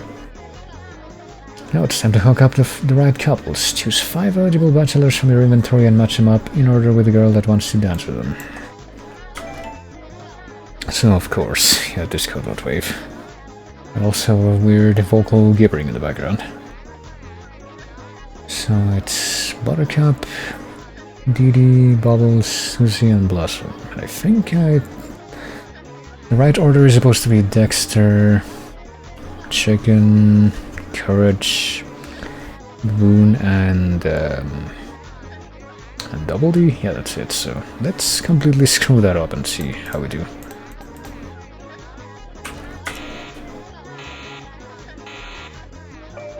Oh, only got one right, but... Bummer, you couldn't get all the right couples hooked up, but the night is still young. So of course you just have to keep doing this. Just like with all the puzzles at the end there. Well, except for the 3rd episode, I guess. The 3rd episode you just have to, like, make it to the end. But this is just like all the other ones in that you just have to, like, click the right items, but actually in the right order this time. So let's see. It's, is there even a hint for this puzzle? Yeah. I mean, you just have to talk to these characters before you come here and they pretty much tell you what the solution is, but they don't actually tell you anything at this point. I guess if you screw up, you just have to, like, go out and find them again. But yeah, the right order is... I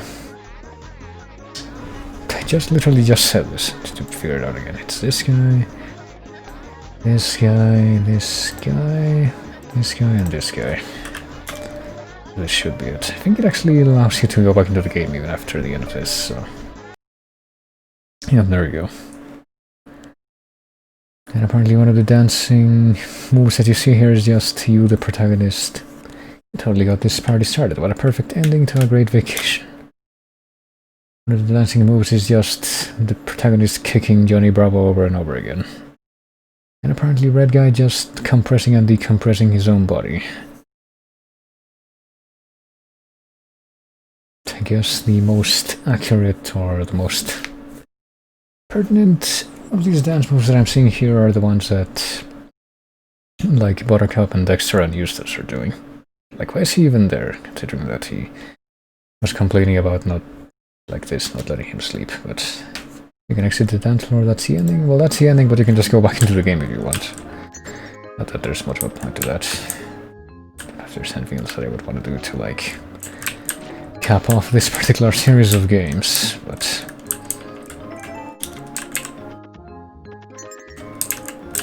Pretty sure you can just keep on repeating the final part of the game if you want, not that you would really need to, but... I mean, well, there's no more episodes, so there's no way for this to, like, link you to the next episode. I think this is actually the end. I will, do you want to dance with the key? Do you want to dance with Johnny Bravo?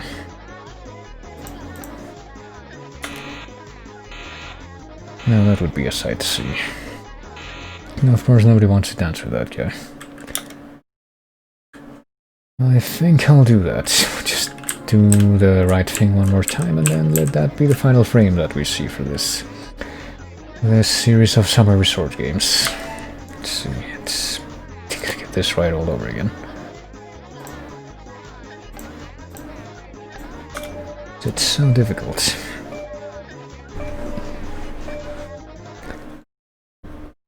And there you are. Just enjoy that frame, and also Mojo Jojo is kind of squeezing himself there. Don't think I saw him doing that before. Oh, there you go. That was the final cartoon summer resort thing of the 4 that were made, so I guess it takes about a couple hours, or about an hour and a half. Not a terribly long time if you, like, know what you're doing to play through all those. Oh yeah, there you go. Hold on a minute. Getting, like, a Twitch notification here. What is it? Oh, it's yet another one of those, hey, your gift up to this person has expired. You need to give us more money right now. Messages. Oh yeah, that was that. I guess I'm gonna put this playlist on for just a little bit longer while I show the launcher again, because we got time for a few more. Let's see what else I can find. of the cartoon selection for Cartoon Network selection for this. I do have a few of the Courage the Cowardly Dog games written down. Here. He needs to sleep, yes, he he shows up to the disco, yeah, that's what I'm saying. He's just kind of, I mean, he shows up and also he's just kind of just standing there without doing anything. It kind of makes you wonder, but... Well, there's a couple of Courage games. I do have Creep TV written down, but one more that I do remember vaguely playing as a kid, which I think I also saw it here, was another one of these really old games that were made in Shockwave.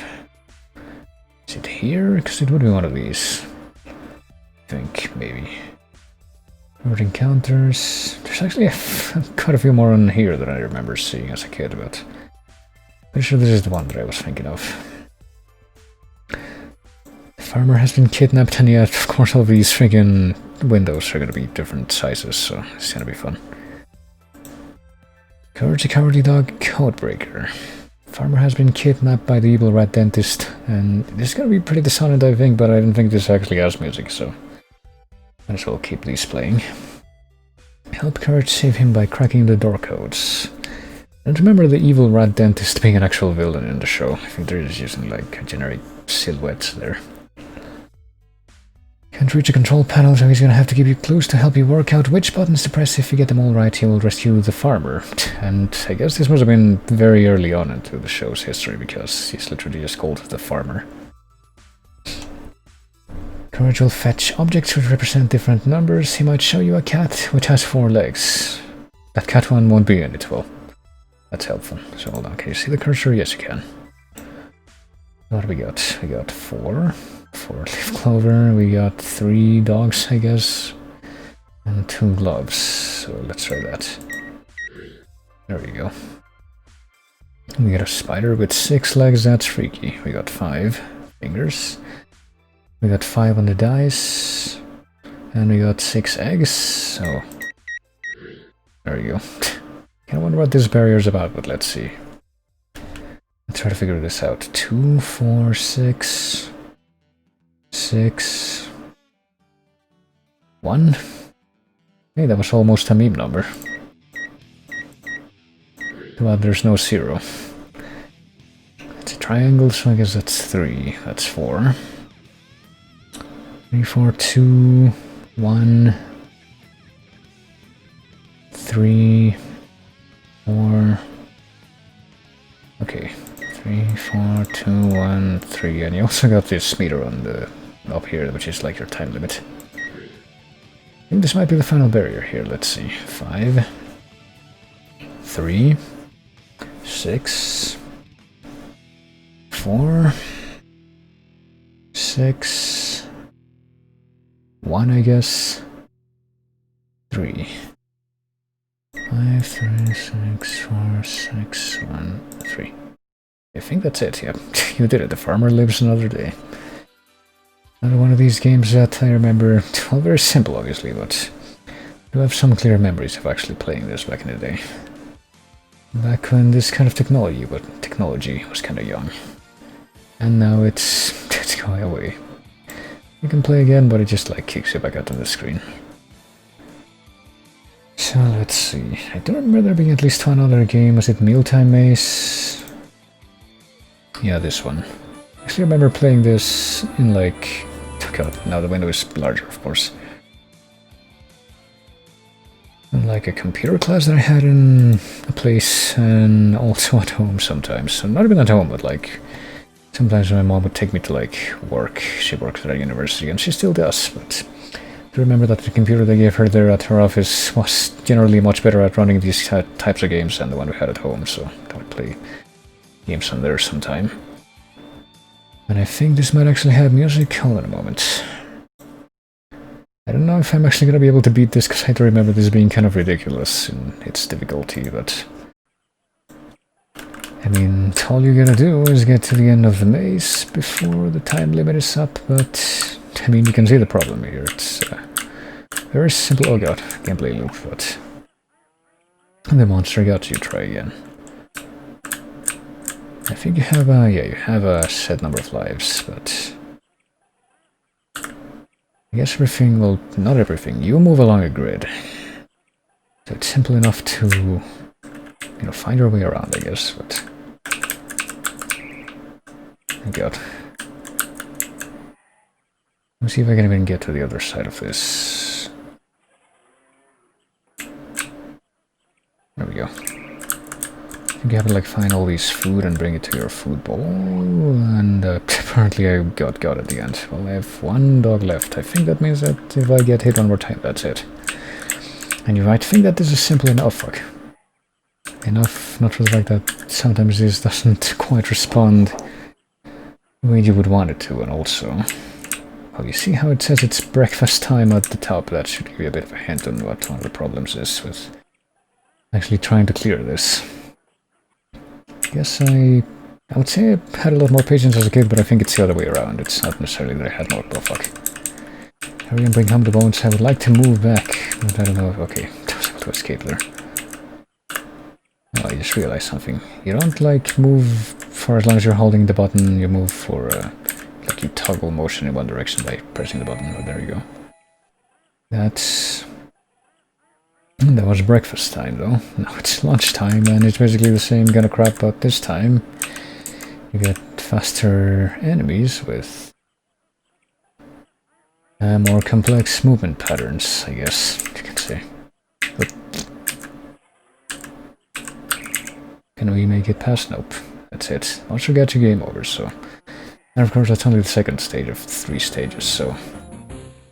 Oops, you're never gonna get big and strong if you don't eat 3 meals a day, but... Honestly, the fact that the difficulty in the controls here are so much BS doesn't really make me motivated to try again. But there is a third level where the enemies in that level are cats. Like the character cats, and they move even faster and in more bizarre patterns, so you can imagine how much fun that is. I remember seeing that level as a kid, though. Don't remember if I ever actually beat it, but... there's a few more games in here that I don't really recognize at all. But one that I... would... Is that one that's up... that's here? It might be like further up here, because there's like clusters of these for some reason. Yeah, there it is. This one's in Shockwave too. I thought it was Flash proper, but apparently not. But well, I will also be happy to play this one, which was also mentioned earlier. Let's see. Snap it over here and go ahead and get that out of the thing. I just realized this thing is like all the way at the top. That's why it didn't show like my... didn't show any of the notification stuff before. But sure, this does have its own music, kind of, so I'll go ahead and let that play. But yes, this is one that I do have some fun memories of. Just because it was like a little bit more complex than a lot of these other games, and yet apparently this is Shockwave. That's the part that I find most surprising, rather than just like actual Flash. But here we are. It's another adventure game, but a bit more, a bit fancier in the graphical department this time, as you'll see. Do you want to play the introductory tutorial? Sure. I mean, I already played this game. I mean, that is true, but might as well just show it off. What's that growling sound? Is that your stomach? I guess so. There's a can of dog food over there. I think that's the safest option. Use the arrow keys to move there, but not while that message is up. Yep, there's a can of dog food right there. Try to pick up the can of food using the spacebar. Remember to use the spacebar whenever you want to pick up or activate an item near you. Now find a can opener. Try that top drawer to your right. So basically just use the spacebar to examine stuff and get stuff in your inventory. Now to open up the dog food, click on the can opener, and then click on the can of food, and just like that you combine items. But you can't eat out of the can, can't you though? If your will is strong enough.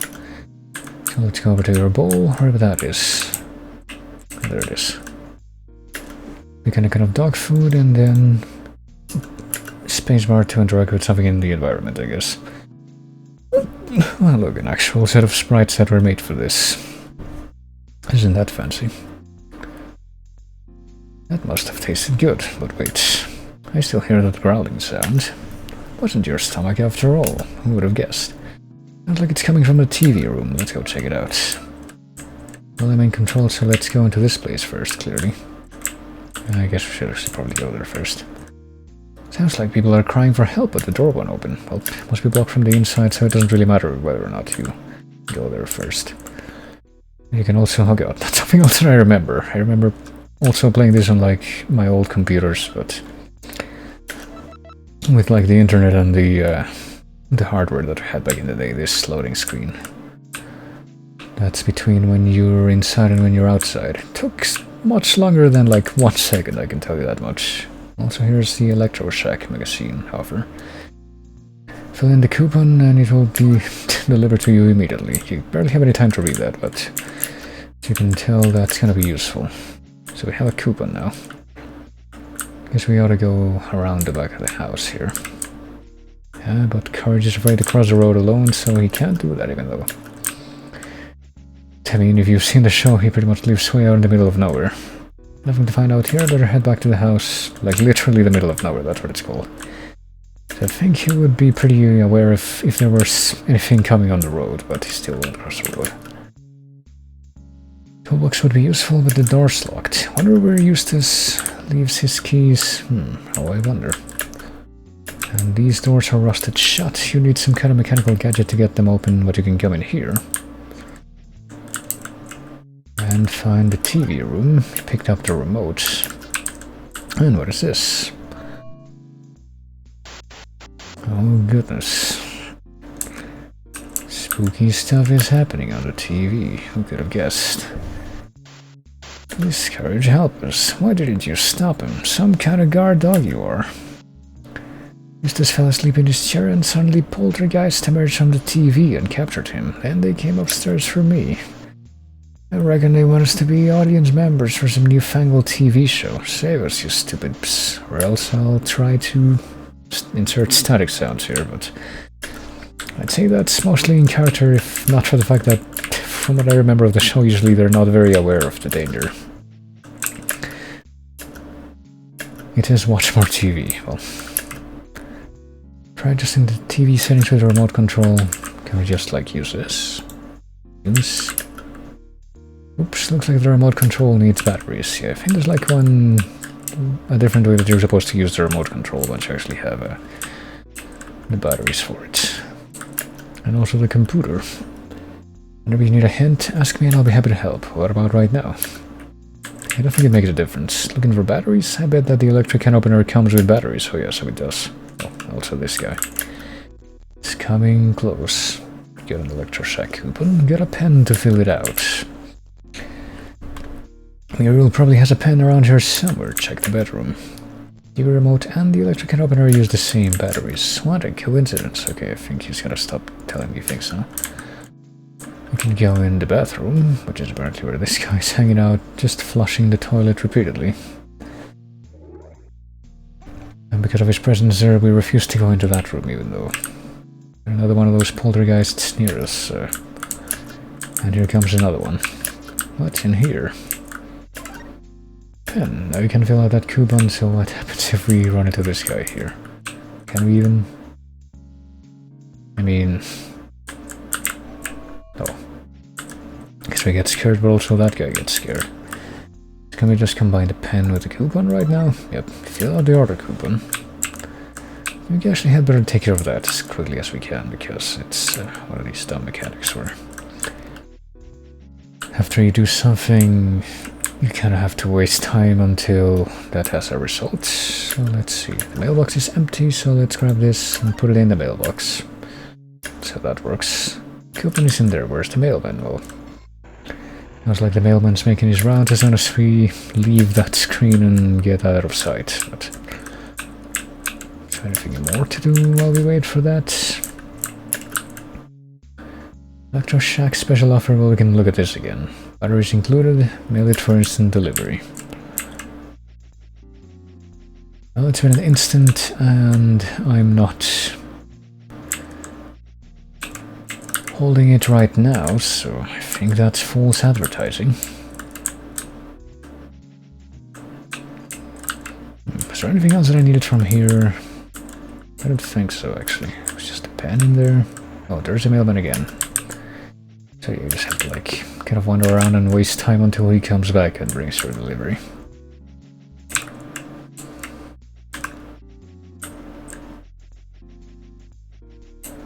But now that it's here, an electric can opener. The batteries are inside, but the back is screwed shut. Well, hold on. We have an electric can opener, so maybe we'll be able to open this door back here. Yep, the doors are open. That helped open some rusted shut doors, that makes sense. Oh, and also spooky ghosts. And if we touch so many of those, what happened? You must have passed out. That's all that happens, though, I think. It's not like actual long-term negative consequences for that happening, but... I wonder what this large dial does. I'll try to turn it. So I guess this is Courage's thought process that we're seeing in the text, even though it looked like it was a different voice in the tutorial, so it's weird. But return of the water, I guess. So now that guy's out of that room. So we can now check out that room, I would think. And good thing too, there's nothing in there. There's nothing in the bathtub or in the toilet. But in the little hamper here. Those are pants. There's anything in the pockets. You found a set of car keys, which I think that first set of messages triggered just by me getting too close, so oh shit. Oh, I got an error message, but apparently the game's just gonna proceed, okay. I guess I'll take that. Oh boy, yeah, I'm getting some runtime error messages, but apparently the game is still proceeding, so I guess I'll just keep going like this. Let's see, here's the keys. To open the car, grab the screwdriver and take the batteries out. For the remote control, and put them in the remote control. Try using it with the shift key. Yeah, you can just shoot little remote beams with this. Yeah, we're gonna get that error message whenever I go to a different room, it seems, but... Can we go in the attic now? No, door to the attic is locked. Can we... I guess we can try doing something with the control on the TV now, yep. Now this is weird. Le Chef cooking show. Someone must have dropped this knife, better pick it up. And also there's you can actually get rid of those guys with the remote control now, but once I pick up the knife, which makes this guy appear. Next we chop the carrots into... Wait, who stole my cutting knife? Who let you in here? Nobody disturbs my kitchen. Get out, you filthy mutt. And he doesn't even well, it doesn't do anything, because you can just shoot anything with a remote control, and it looks like the TV reception needs fixing. Gotta check the antenna on the roof. I don't even remember why we need the knife, but I guess we'll figure it out. Why is the attic door open? Ooh, spooky. Someone or something must be up there. Let's go check it out. We have a knife after all. And there's a guy with a Santa hat, kind of weird Robin Hood cap and a cape, and another like Carmen Sandiego type hat. And this is important, you know, more than you would realize right now, probably. But the hitboxes for these guys are really weird, as you can tell. Also, we found a wire hanger in this, like, box of clothes here. Oh. Let's go out to the roof. Keep getting those runtime errors, but, I mean, we're allowed to continue with the game, so what does it matter? Here's the antenna. Seems broken. I don't know how you would tell that it's broken or not, but evidently the way to fix it is with, yep, the wire hanger. Let's go watch TV.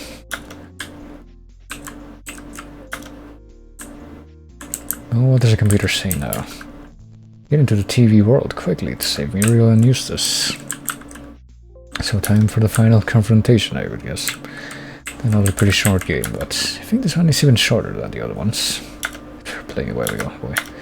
Getting a lot of runtime errors now. Oh boy, this might be an infinite loop of runtime errors now, actually, so... I don't think we're gonna be able to finish the game. Like this. Because we can't get past this. God damn it.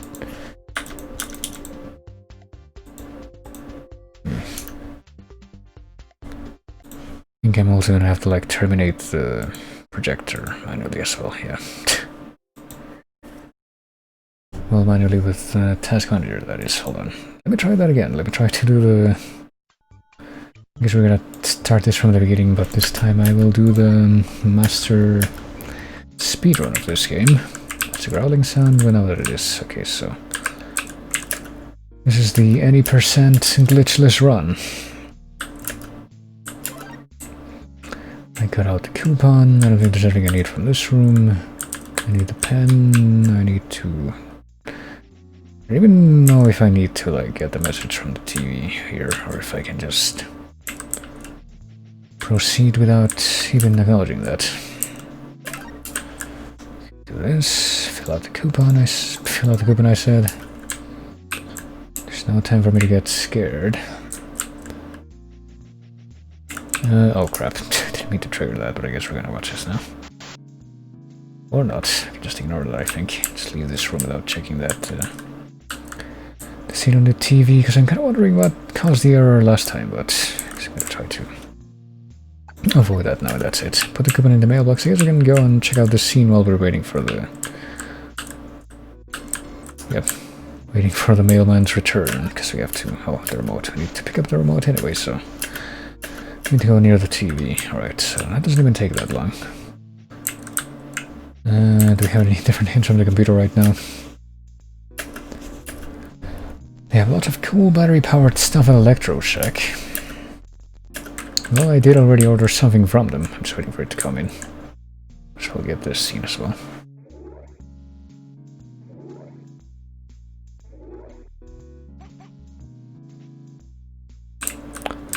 Can't go in the attic yet, and there's a mailman, alright. I think that might actually be called on, like, that, you know, the amount of time you have to wait for the delivery to come in might actually be based on actual cycles more than anything else. It's weird. I think it was the same kind of number of seconds that I have to wait between, you know, the last time. Between sending the coupon and getting the delivery and now, even with the interrupted or different scenes that I did. I don't know, it's weird to quantify. Especially since I have no idea how shockwave programming would have worked, but, you know. Just as his trousers in the hamper, there you go. I found a message that we technically didn't get before, so... Getting even more content out of this run. Okay, do the key, get the toolbox, screwdriver, do the thing here. Put batteries in the remote and use it. To get on the TV. Made it this far with no errors, so I have a good feeling about this. Guess I want to leave the knife here. Pick up the knife.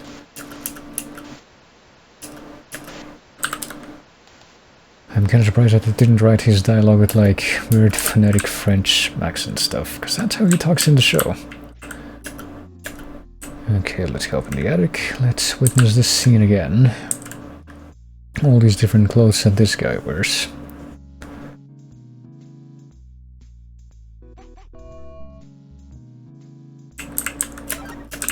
Get that, go up to the roof, and fix the antenna, and maybe now we can actually make it to the final scene, which is literally where we were when the game decided it wasn't gonna work anymore. Go into the TV world. And rescue Eustace and Muriel, the ghostly quiz show. I don't think that there's actually any actual negative consequences for messing this up, so I think I'll do that first. Here's tonight's contestant, Courage the Cowardly Dog. Let's see if he can win this game of Who Wants to Go Home. We don't want you running away, so I'd better take this remote control. Well, here's how the game works. I'll ask a question, then you answer yes or no. Are you a dog? No. Wrong. Did the poltergeist in your attic try on a Santa hat? No. Wrong. You want to go home now? Wrong.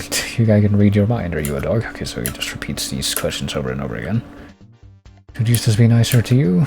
I think literally all the questions are just yes answers. You like to eat cheese? Oh.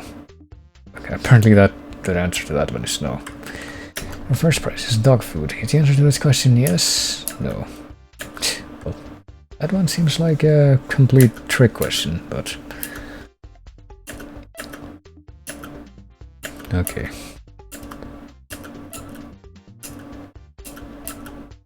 I think literally all questions except for the eat cheese one are yes questions. Alright, let's actually get the rest of these correct, I guess. Your second prize is Eustace. Did you buy an electric can opener from Electro Shack? Yes. Your final prize is Muriel. You won all the prizes, but on Channel 13, game shows last forever, unless you find a way to take us off the air.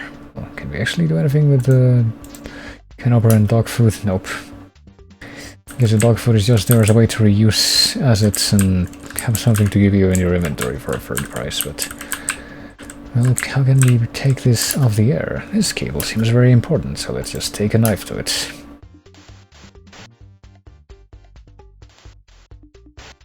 Channel 13 has ended its broadcasting day for good. Excellent job, Courage. So it's really confusing trying to figure out what voice these dialogue boxes are supposed to represent most of the time, but well, there you go. You're very brave. Aren't you proud of our courage? Yeah, I suppose. Now move, you stupid dog. You're blocking my view of the TV. And there you go. Slightly flashier adventure game, but one that I guess have clearer memories of for that reason. But still pretty simple stuff. And one that had, I guess, a slightly more varied and less grating selection of music to go with. I'm wondering if there's like a way to like decompile Macromedia Shockwave games and try to figure out how to get the sound files out of those, because I've been using a tool to do that with some of these Flash games, but I don't think I've tried it for any of the other platforms that are supported on Flashpoint, so who knows, that might be worth looking into. Let me see. What else would I have on my list here? Yes, there's one more adventure game in that style that I remember that I've written down here, but well, what do I have written down? I have Summer Sword, Beach Bungalow, Codebreaker, and Creep TV, so I've done all of those. There's at least a couple more that I would like to check out today, I guess, to finish up the Cartoon Network block. So I guess, why not the next one? Let me see if I can just find it by eyeballing here. What I would want to do... that I also remember, yeah, it's right here. I also remember playing myself back in the day. Would be this one. Which is also, you know, something with its own music, wouldn't you note? And another Shockwave game from what I can see there in the background. Hold on. Yep. And yet another game in which I find it mildly surprising that they used Shockwave instead of Flash, but there we go. Grab this, and grab that, and it's time to go shower. Well, later default. Can't imagine this stream will go on that late, but there's a couple more feeds that I would like to check out in the meantime. So the envelopes, please. Oh mama, the envelopes have gone missing. What the actual purpose of the envelopes is something we won't actually learn, I don't think, but we'll round them up, IR. We can't start the show without them. Yeah, apparently the envelopes are needed to start the show, whatever that means, and this time we play as IR Baboon. We have to use the same kind of controls and even the same kind of graphical style as in, you know, the Courage game, but now we have a completely different context and objective. You'll find those envelopes. Oh, here's a bunch of other characters as well. Hanging out credentials takes a lot of energy, says Mingila. Well, here's one of them now. Just in the flower or plant pot for some reason. And where do you think you're going? I ain't supposed to let anyone without a VIP pass mix with these fancy type folk. Well, I guess we're not important enough to do that. But we do have this platter of assorted goodies, which I think is just like burgers, mini burgers or something. Miguel takes a snack from your platter. Say you want a VIP pass? Sure enough, there you go. That's how we can bribe our way into being important. VIP, huh? Alright, I suppose you can come in. But you shouldn't since I'm on duty, but what the heck. Eustace also takes a treat from your platter. In my day we didn't need awards. Because we're in some kind of weird backstage area with fancy Hollywood connotations, but with cartoon characters, and also Foghorn and Leghorn. Like old Hanna-Barbera characters and like Looney Tunes characters as well for some reason. Mighty nice of you, mighty nice. I say, it's a magical night. Here's another envelope in the plant. And here's you, who is saving another Hanna-Barbera character. He's trying to tell you that it's his job to block the door. As long as he's standing there, you can't get in, so I guess he will continue to stand there. What's this? Broom closet. It's locked. If we come over here, here's him. Thank goodness, you found my missing tray. Return it after you have served all the food. Alright. I can't have those platters walking off. Has anyone seen my pet's friggin' Porky Pig, alright? And Shaggy, who predictably takes a snack from the platter. Like, far out, man. I thought they were out of veggie burgers. You think you could leave a couple of those in my dressing room for after the show? Yeah, sure, even though I literally have none of them. I'll just nod my head. Did you put any of those veggie burgers in my dressing room yet? Nope. Well, there's a platter. You should put this tray back on the catering cart. And I guess that's what makes that tray move, but... We've discovered an envelope under the finger sandwiches. It's smudged with mayonnaise, but I guess we can still use it. Can you believe this spread? It pays to be a cartoon. It pays to be fictional. Well, let's see what's in here now that we can actually go in. Oh, it's outside. Well, another envelope in the trash, and a key in the dustpan. I think there's another one in the trash down there, but... Here's Top Cat. And I remember there being like a Top Cat movie a few years back. But for some reason it was like... really popular in Latin America and nowhere else, even though it wasn't... I don't think it was like a cartoon of Latin American make. Like especially Argentina for some reason. I don't remember the details, I didn't see it myself, but... He wants to come in after us, it seems. Here's the mystery machine. It's locked. Can we find the envelope in here or not? Yep, we found an envelope. Better wash your hands later. Well, this was a different time. Hey, hold that door, and he comes in, but now he's being held up by this guy, so... Take it easy, big fella. That's how you get him out of the way of this place. And of course, wedged between a large purple overcoat and a red and white bathrobe. Those are like specific differences or references I can't tell what they are right away. But you found an envelope. Look at all those coats. Well, I guess you can kind of see the... You can barely see it, but there's some images. And you can see, you know, other than the actual coat rack sprite there, that I guess might be a better way to try and figure out what that's supposed to represent, but who knows. Well, here's Judy Jetson. Won't go on without her roses. Number 2 has Dexter. Edie has knocked over my instant tuxedo formula. Please bring him up so that I might clean it up. Alright.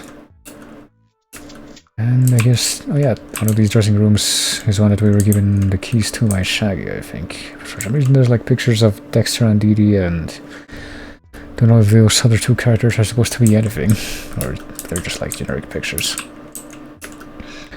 But there's a set of keys under this pizza box, mystery keys. Well, I wonder what those could be for. Nothing on those clothes, nothing on that book. Guess that was the main reason why we wanted to come in here. And what about the 4th one? A sign on this door says reserved for the mayor. It's locked. Alright, so we need a mop and we need some flowers for the rest of these dressing rooms, but... You can also use the broom closet key to come in here and find the mop. And all the cleaning supplies. Dexter's moms must have stocked this place. That seems like an oddly specific thing to say, but... Well, that we can get into the mystery machine, we can find a box of Scooby snacks. We're missing 4 more envelopes and I'm not quite sure where we're gonna find them at this point. Oh, there's different people in here now. I'm gonna give you the key to the city. What's the key to something anyway? Well, the mayor just gave away the key to his dressing room. Look familiar? Guess nobody's gonna recognize Ira Baboon. There's Fred Flintstone. Doing nothing but doing his catchphrase. I know nothing about the missing envelopes. If I knew I would tell you, but I don't, so I will not.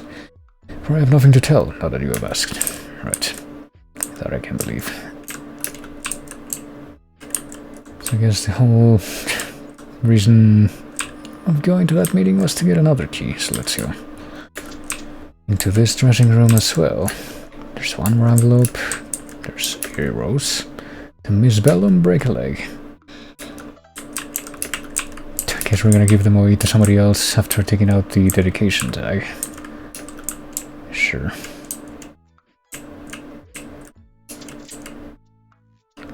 Oh, thank goodness. I thought they'd never arrive. I don't really know why it's important to have them, but just knew Jet Screamer would remember my big night. She won't let us loiter around her dressing room without giving her those. And, well, there's a picture of that guy, I guess. There's an envelope underneath this picture. And I guess that's pretty much the whole reason why I wanted to commit here. What about the mop here? Thank you so much. I hope I can salvage enough of this instant tuxedo formula for at least the bow tie. It's a great night for science and award shows. I guess there's some kind of award show going on, but we don't really get to hear the details. And there's a robot. This might be like a reused asset from a different game, from what I vaguely might be able to remember, but I don't know. I guess I'm gonna look for Dexter games after this, because I think I remember at least one game that had something that looked like this. That was like an actual puzzle game or something. Beep beep bop, you got an envelope. I bet it's Dexter's personal assistant. Well, apparently it also had an envelope and just made off with it, but we're only missing one now. And we have a box of Scooby snacks, so what could that be about? What would you look at this? Scooby looks nervous. Maybe a Scooby snack will calm him down. And now he's just here. Which way to the stage? Alright, so now he's just prepared. This liver looks important. Nothing happened. Well, what about the other one? His liver's green. Let's find out why. I guess we have to just press them in the right order, and that's it. And apparently there's one just hanging on to the stage here, and there you go. We found an envelope taped to this backdrop, and now we have them all, so I guess we just end this. Ooh, you were a lifesaver. Now the show can go on, and there you go. And the winner is you. Thanks for saving the big nights. I find it kind of weird how like the intros and ending screens for these games have like these more almost clipboard type visuals going on, which I don't think are as pleasing as the pixel art that are used in the actual game. It's not an interesting choice to have those two like punctuate the beginning and end. And I think the pixel art that's done in the actual game, well, I mean pixel art quote unquote, I guess pretty much mostly for the stuff that moves, since thinking about it a bit more, I think a lot of the like character art in the game might just be like pixelated versions of art that looks more like this normally, but heck, I don't know. It's one of those things that I guess will remain a mystery to me because I think it's relevant to me, but... Oh, by the way, flashing lights. I think there's some kind of controversy going on about epileptic warnings in games, even though there have been... Those things have been around since forever, and people haven't really been complaining about them, because generally people who would be at risk for that kind of thing are very much aware of it, and don't need to be told that much. Kinda like that whole nonsense with Twitch removing the blind tag, even though blind people literally don't give a shit about that. But let me see. Can't wait to get cancelled because I showed the ending screen of that game for a few seconds, but let me see.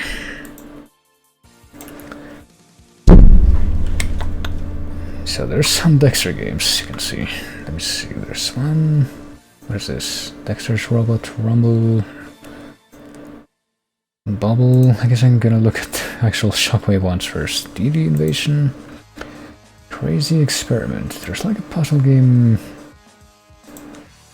I don't remember what it was. There's Runaway Robot, I think. I also remember that one, so it's actually... Yeah, this one. I remember this one. There's a few more things, yeah, with this kind of art style that... I remember there being at least one Bot Brigade? No. And that had a... Robo Raid? No, that's not it either. I'm gonna have to like go through all of these, at least visually. And figure out if I can find the one that I'm thinking of. Lab on the Run? I think it was a top-down thing, kinda like what this looks like, but... lot more pixely, like classic pixel type artwork. I legitimately can't tell. Maybe this one? I think it might have been this one actually. Dexter's Labyrinth. Quanadoodle do this one I remember seeing. Let me try this one. Spanish version has a graphical bug with a level exit. Well, this also sounds like it has some music, so let me... I guess put a nuclear throne as when it gets to the looping point there. Why not? Dexter's Labyrinth. Oh no. Didi has infected Dexter's computer with the Isle of Ponies virus. Dexter must shrink himself and go inside his computer, which is the only thing to do to defeat the virus. It's kind of like that episode of Teen Titans, I guess, where like Cyborg gets a virus and Beast Boy has to like make himself a microwave to go inside of him and deal with it. I don't even remember how that ended, but I'm guessing in a way that allowed the show to keep the status quo. It's one that I certainly don't remember the details of, which is kind of weird because I remembered a lot of the episodes from that show, but anyway. There's arrow keys to control Dexter. God, I can barely read this on my screen because it's like so small. Hold on, let me move it here. It'll be easier to read it like this.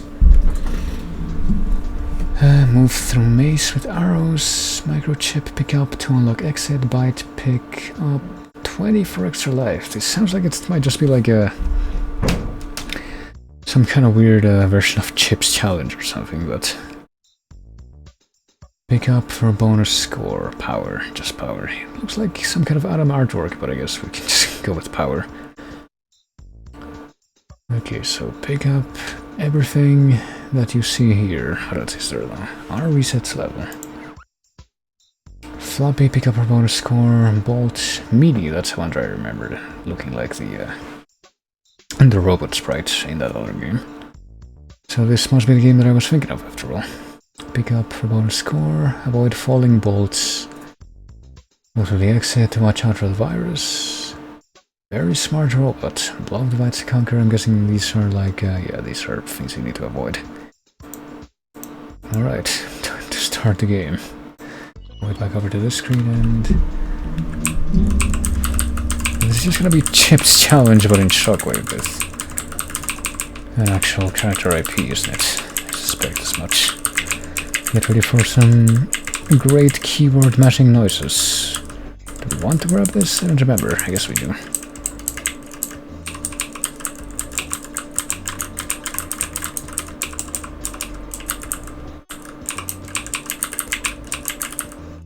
Let me see if I can grab this. Just not have it fall there, because I guess there's some kind of gravity going on. I'm not sure how that even works, but... Well, that's the exit. We have to like grab all of the things down there, I guess, to be able to...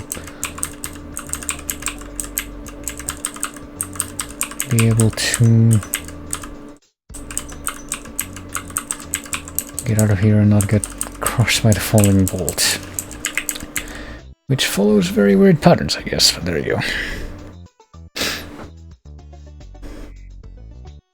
Hey Chococake, what's up? Seems a bit different from Chip's challenge though. I don't know, I didn't actually play all that much of Chip's challenge to be honest, but I feel like if there's like one thing that it could be compared to, it would probably be that.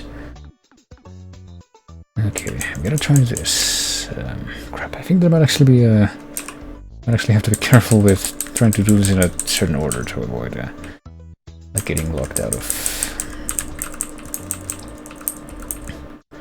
being able to do certain things like this.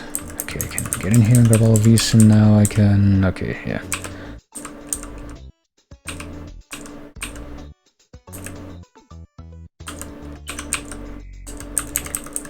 Probably just grab all of these things without problems. And there we go.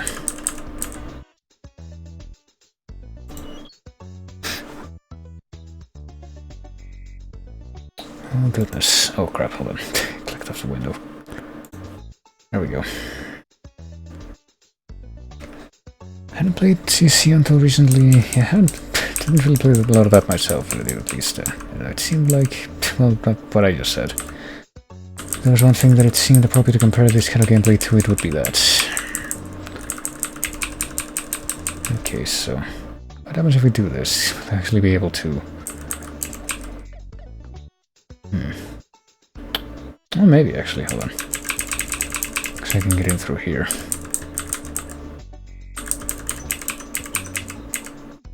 And now that thing is folding as well. And also just get in here and grab all of these things. There we go. It's pretty simple stuff, really, but... Yes, I'm probably not gonna aim to try and do this whole game. I get the feeling it'll just be a lot of this. There's another PC game that is reminding me about the name escapes me right now.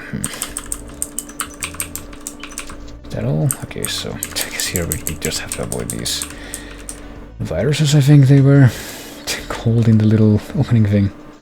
That's what these are supposed to be. Just traveling in a circle like that. And that one just went off its other pattern, so I'm kind of wondering if that means I'm host now or what. Hold on. Maybe I can get them to... Okay. Okay, I'll try to get down here and get all the stuff down here without allowing the viruses to break the pattern, I guess. Just go like this. Or at least outrun them before they get out of here. Yeah, get out of there. And don't let those... I'm pretty sure that these meaty guys inside the cage will just actively chase you, so... Just don't want to let them anywhere near you, really. Okay. What am I gonna do here? Just have to get to the exit, but I might also want to... leave this area so that I can grab this stuff and get a more direct trip to get here. Simple enough. I don't even know what level I'm in. I can see the level counter down there, but it's really, really hard to read this on the actual window on my other monitor. It's really small. You have no idea. Oh boy. I think I saw a tutorial about this mechanic in the tutorial, but I guess I can deal with it.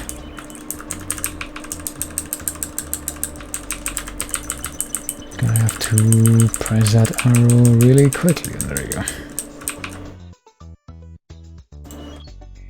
Level 7, level 8. How many levels does this actually have, I wonder? Okay, so we get to leave this space once, and then I can only have one chance to make it back in, because this really exists, right? So just do this and do this. Seems simple enough. Just gotta not fuck it up. There we go. Guess I'll make it to level 10 and then gauge how much more of it I really want to do after that. Okay. I'll do this row first, and then do the row that's above this one.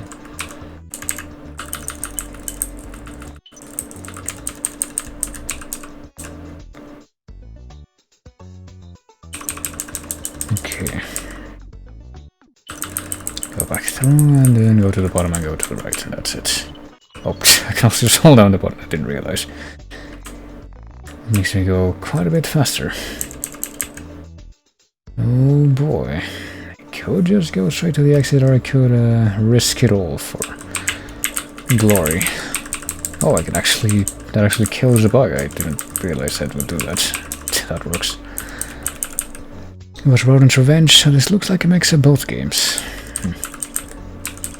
Didn't think I heard of that other one. I also see all those things on the bottom of the screen, but I don't think there's any way for me to get there, but I get the feeling it doesn't even matter. Let's see. All this, I think that was level 10, I guess so. See what else there is.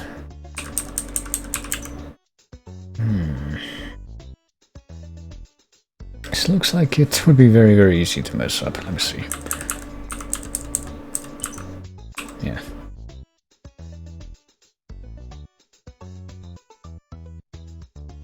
Okay, I can do this in stages, surely. Grab this. This thing doesn't actually start to activate until after I get away from here. There we go. That takes care of the top part. Now how can I do this bottom part and not mess up?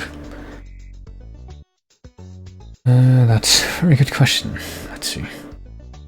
I can do it from bottom to top. Okay, so if I start, let me see, if I start here, I can go over here and then go up one, and then I'll be fine, and I can take a... yeah, let me do that first. Then I'll be fine. And I can do the same, yeah.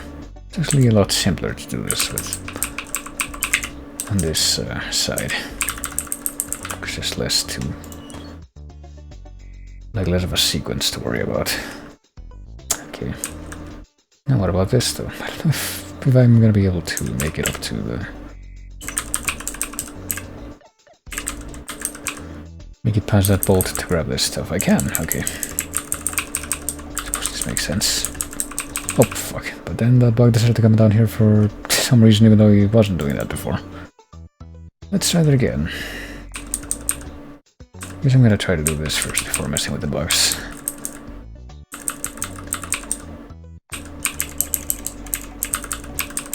There we go. That works. Maybe I can do 20 levels or something. Maybe this game only has 20 levels. I mean, it does look to me like all of these levels had to have been, you know, designed deliberately, so I can't really... oh fuck. Didn't mean to do that. Wasn't paying attention. Can't imagine that... oh, give me that. There could be that many of them, is what I'm trying to say.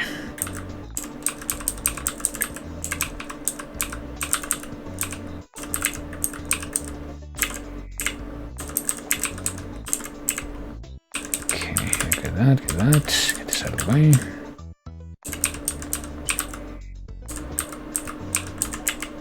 I think that's pretty much it. There we go.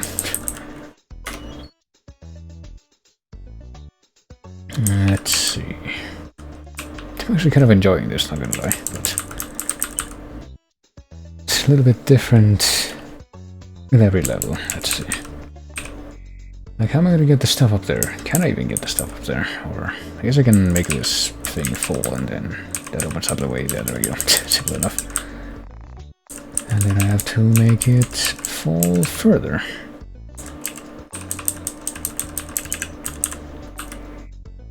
I guess I don't want to do anything there. I can kill the bug. I don't know if that, like, is gonna get me extra score or something, but... oh, well, that did something. Didn't realize that would happen. Can get this stuff now, and maybe I did have to do that to get more, you know, the things that I needed to unlock the exit, but there we go. Oh boy, can I? Yeah, I can. Can I get past this now, though? Ooh, I think I'm locked out now, though. Shoot. There isn't any way... How did I get her to begin with? Hold on. Okay, I think I see the problem there. I actually locked myself out right at the beginning without even realizing it, because the thing's gonna fall down there, but I need to push it out of the way before it falls there. I want to get rid of all this stuff. Okay.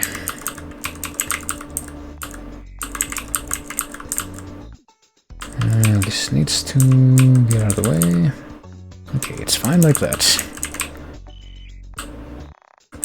Let's do that one more time.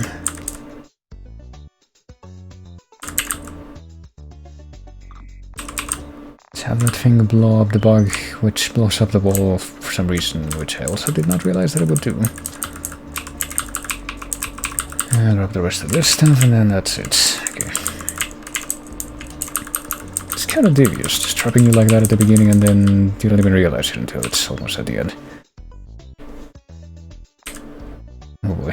Seems like it's gonna be more based on timing than anything. Let's see. This and this. Well, these guys seem like they're pretty much a lot more content to follow the pattern than the bugs I've seen in the other. The other maps, but maybe that's just me. Okay, that was simple enough. I guess I'll see if I can at least make it to level 20, like I said. Wait, game over. Wait, I had lives? Okay, never mind, I guess that's just... I didn't realize that's what that was. I guess that's as far as I was actually able to make it. Oh man. But yeah, that was actually cooler than I thought it was gonna be. I just vaguely remembered there being at least a Dexter game that had some sprites like that. Also that kind of pixel artwork. And I guess I also remember it being like that kind of top-down maze navigation gameplay, but didn't actually remember that's what it was, so I guess I'll do the other Dexter game that I remember, which runs off of a different projector, so I'm gonna have to reopen this. Let's see. Flash 32, yeah, this will do. Runaway robot. Let's see. I don't think this is sized properly, though. I need to actually make this a little bit smaller. Do it like this, I guess, and make this invisible for now.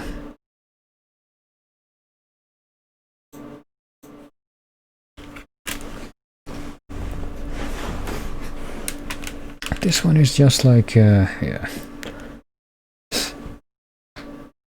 This one is just like explore the scenes and a lot more relaxing, I think.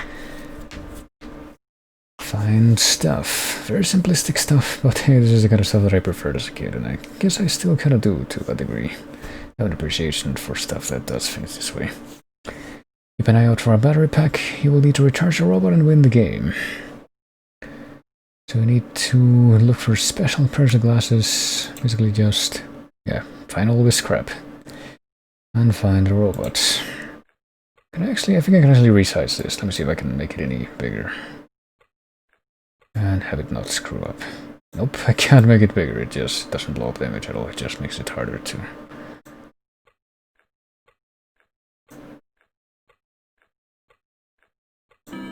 see. But let's see. Is this me? I have no inventory right now. I can mess around with scenes. I guess it's kind of like, I don't know, almost like the freaking Pajama Sim games or something, where you can just sort of make a game out of finding all the background gags that you possibly can while you're doing this.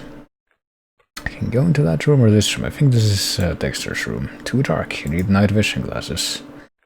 Or you could turn on a light, but I guess that's not an option. Well, here's Dee Dee's room. She's just there. She doesn't care that I'm here. And apparently she was the one that was hoarding the night vision glasses. Simple enough. Why these freaking sound effects? Oh, the weird feeling of being in middle school and getting a violin for music class and actually being able to make this sound IRL. That was special. Alright, the light's already on. Well, we have the night vision glasses, so let's see what's in our room. There's the Einstein picture. There's the bouncing toys, the big beanie that I guess we have, and also the Geiger glasses. Geiger is the Swiss artist. Geiger is what he used to count radiation.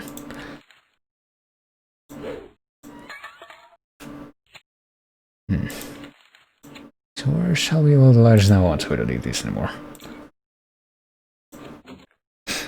Wish I was here earlier. I never beat this. I think this is one of the only ones that I remember. I do have a clear memory of actually beating, but let's see. Well, there's the parents just hanging out. You can put... but I don't know why you would have like an actual thing of soapy water in the sink. You would probably just want to like have a sponge with... never mind. Okay, I feel strongly about specifics like this. What's in here? We don't know. Maybe one of the glasses? Well, there's the mom. We can interact with that. Is there anything in here? We can turn on the hot plates. I guess they're like hot plates and not like actual stove burners, which is weird. At least to me. Hey, Dad, do you have anything to help me out with? Nope. Well, nothing to find with the naked eye, but we do have these special glasses, so... I turn it on, apparently there's a lot of radiation in the microwave, which makes sense, and... this is just like a cupboard that's very dark. Can we see into it with the night vision? We can, but there's nothing different there, I guess. Is there anything more that's filled with radiation around here? I don't remember the specifics of this game at all, so... Oh yeah, I guess I can go into my lab. Incomplete procedure, and yeah, we have to like activate background things in a certain order here, or... Well, we can also just find the heat sensor glasses, but I think there's something else we need to do in here. Let's see. There's an apple. A nifty apple animation. Is anything gonna happen if we just let that play out, or... Nope.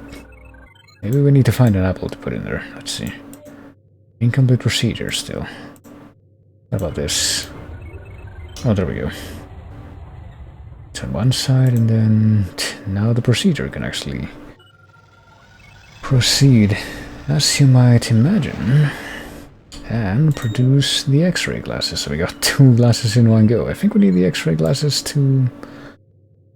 Well, I think we need the heat sensor glasses just to be able to leave this place. But the X-ray glasses is what we might actually need to complete the game. Let's see. We can tell which of these things are going to be hot. The teapot and the hot plates and that.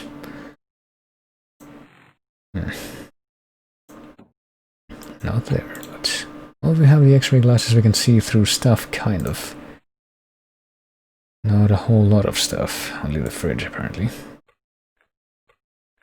We need the battery pack still. There's something down there. No. There's something down here. There's the battery pack. This will let you recharge a robot. And as for the robot itself... Where could it be?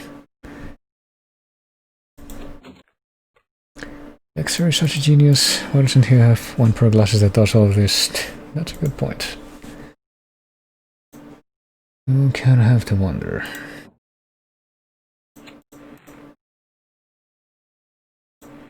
There's nothing here. I thought there would be something in here, actually. I think I vaguely remember the robot, which is the last thing you need to find, being like behind some kind of big cupboard or closet or something like that, but I don't know where.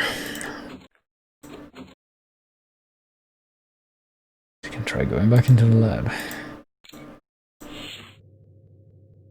It's gotta be in here. Oh, there it is. We found a runaway robot. And game over. Wow. Just like that. You can play again for some reason, but it just kicks you back out to the title screen. So there you go. I mean, you can skip instructions so you can see the one extra screen of instructions, but there you go. As that's another little game that I was able to remember just in the spur of the moment. Let me see. So let's bring this back. Is that pretty much all of the Cartoon Network games that I could think of? There's at least one more, I guess. Oh, I did actually write down this game, but not the other one, which was Dexter's Labyrinth. I guess I can write it down here now. Dexter's Labyrinth. Oh yeah, I forgot I had this game, or this song to the freaking playlist. Guess I barely remember it, even though I actually did play that game. But Mario Odyssey, that is. There's at least a couple of things that I would want to check out. I guess there's one that I think I would rather just skip at this point, but another thing that I remember playing games of back in the day would be Scooby-Doo stuff, which I guess there's a lot more than I thought. I'm guessing a lot of this is also going to be newer, though. Let's wait for this to load in, because there were a lot of Scooby-Doo shows, like even one of the... One of the ones that I'm guessing has some Flash games up would be one of the newer ones, which is the one with fucking Harlan Ellison. Which was actually a very good show for what it was worth. It was pretty much a self-aware parody of the whole...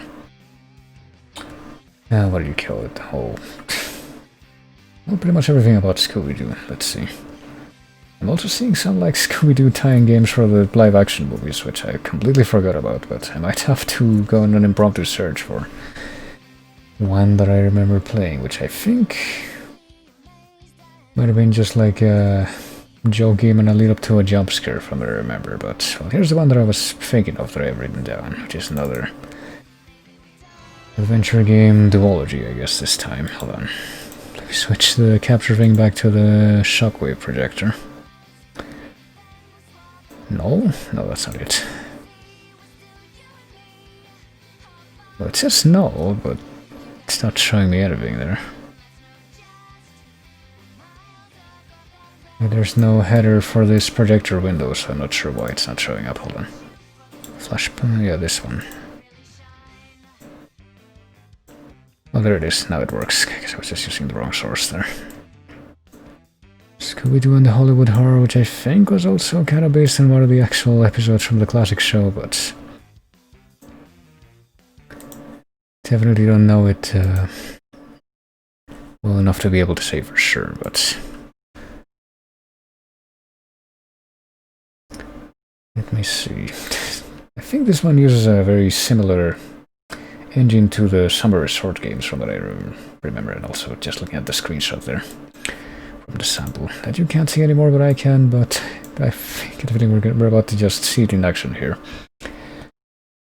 So let's see the setup for this. Shaggy, Scooby and the gang go to visit Daphne's Uncle Maxwell, the famous Hollywood director, only to find a spooky ghost has kidnapped him. That's where you come in. With the arrow keys to guide Shaggy and Scooby over the scary mansion grounds, searching for clues to help find Uncle Maxwell and unmask the ghost. So yeah, I'm pretty sure this is the same kind of engine as the Summer Resort game, but with like different image and sprite proportions. Oh god, and sound effects. There's the butler. The ghost has Mr. Maxwell locked inside the mansion. If only I had a spare key. As a butler, I don't consider it my job to manage anything like that. Why would I do that? Here's groundskeeper, 2 words. I bet I'm a suspect, right? You think I'm the ghost, don't you? Oh, and also I guess if you run into an obstacle, you sometimes hear soinks and row. I'm sure that won't get ready at all, but I mean, a little more than the rest of the stuff that we were hearing in the other game.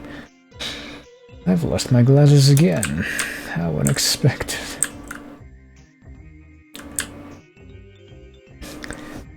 Let's see here.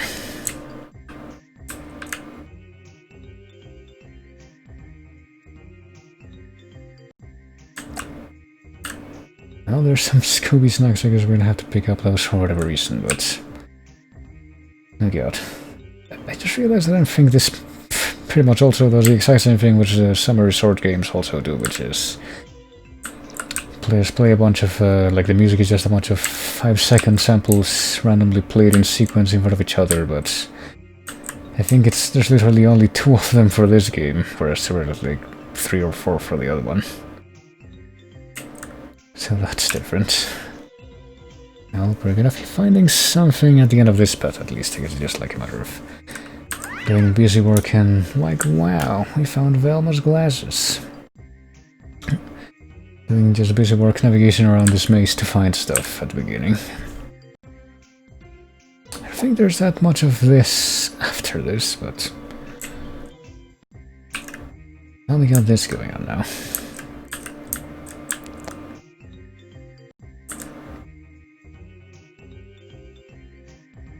Oh yeah, there's the Scooby snacks. How do we even get there?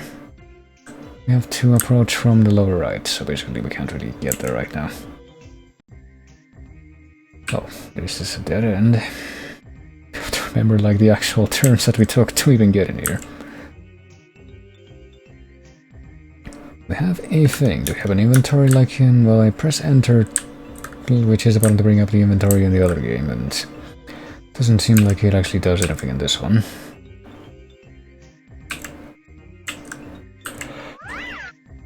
We found them. Here, take this magnifying glass to help you look for clues. Like, wow.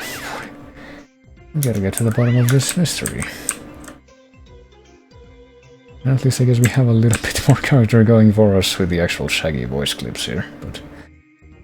Let's grab this sandwich. I don't know what purpose it will serve, but surely there's a reason to grab this thing. Creepy bats. Like, wow. Oh no. Well, bats, but...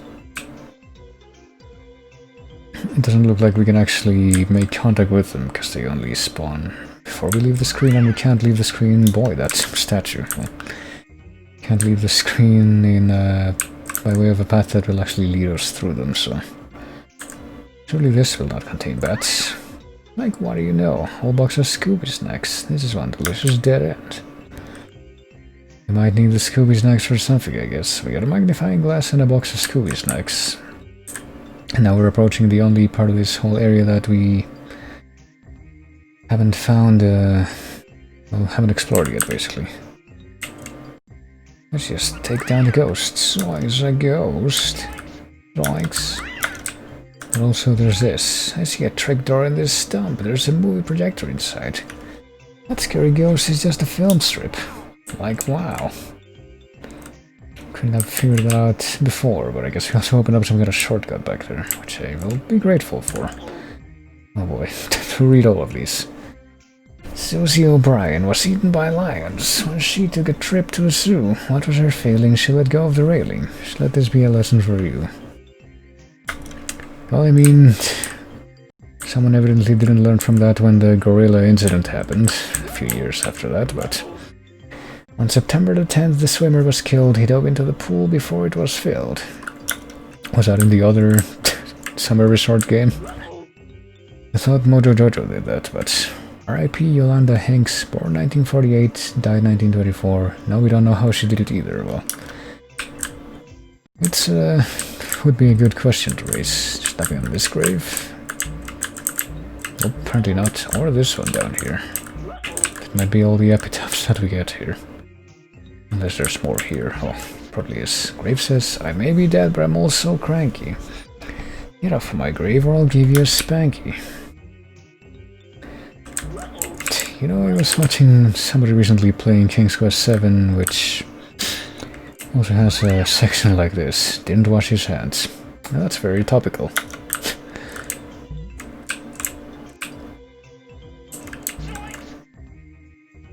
Here lies Benjamin Franklin, the Benjamin Franklin. While hoeing a row, old Pete made a blunder. He hoed on his toe and now lies 6 feet under. I'm sorry, what? I didn't actually understand that one. He hoed on his toe while hoeing a row. And that killed him? I'm not sure I understand the implications there, but yeah.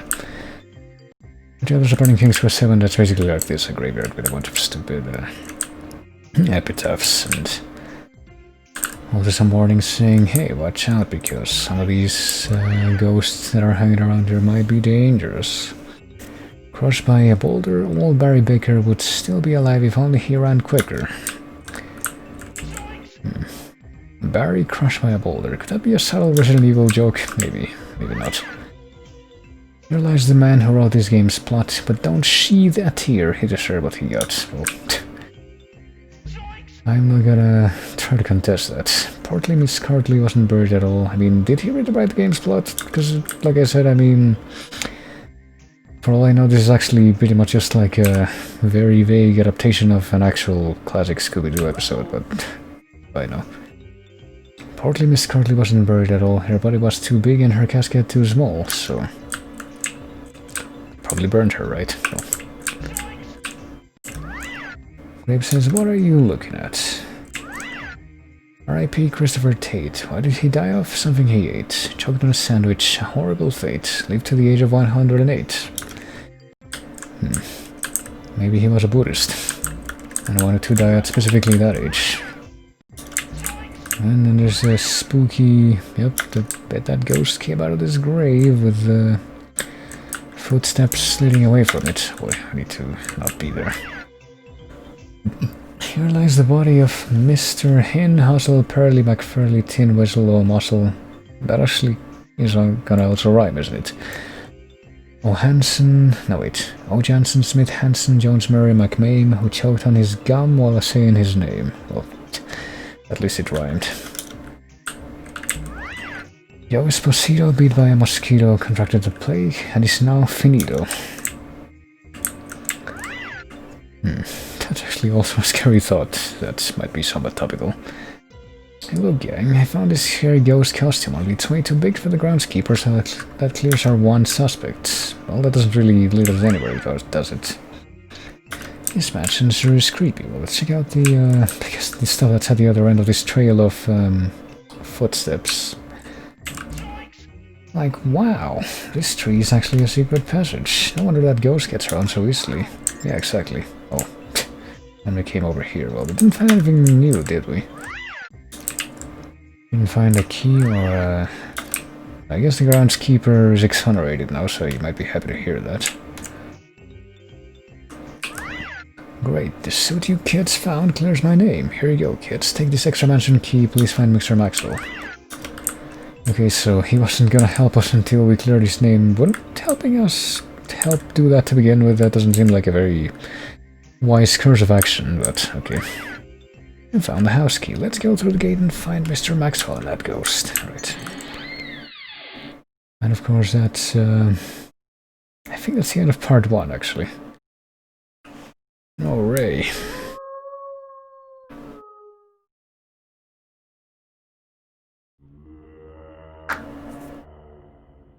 Will Scoob and the gang unravel this mystery, or will they fall victim to the Hollywood horror? Well, you can turn into the next episode, but I think doing that will just... won't actually do anything this time, just like... not even a response, not even like opening up a dead link, but that's okay, because we have the next episode right here.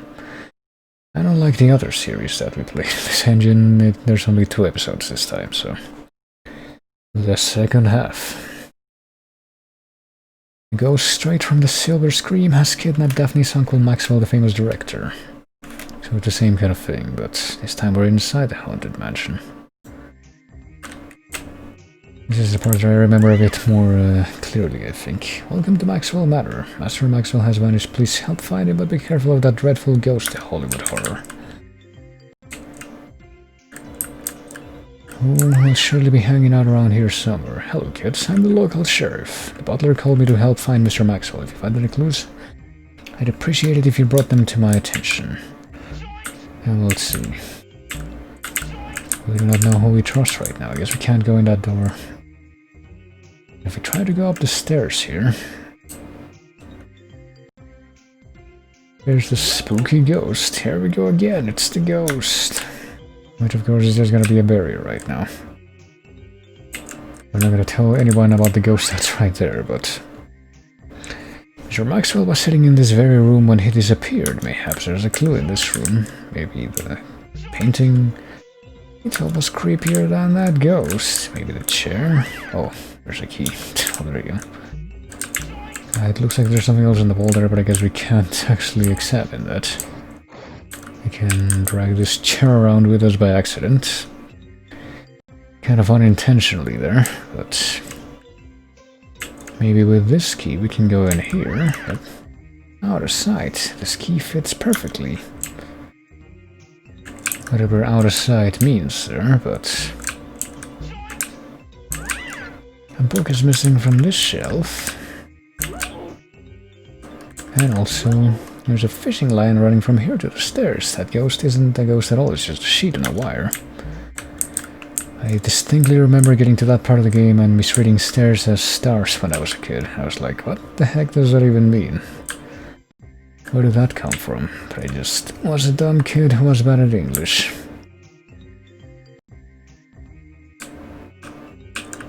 Let's see. Oh, we got a door puzzle here. Oh, found a key. Like, wow.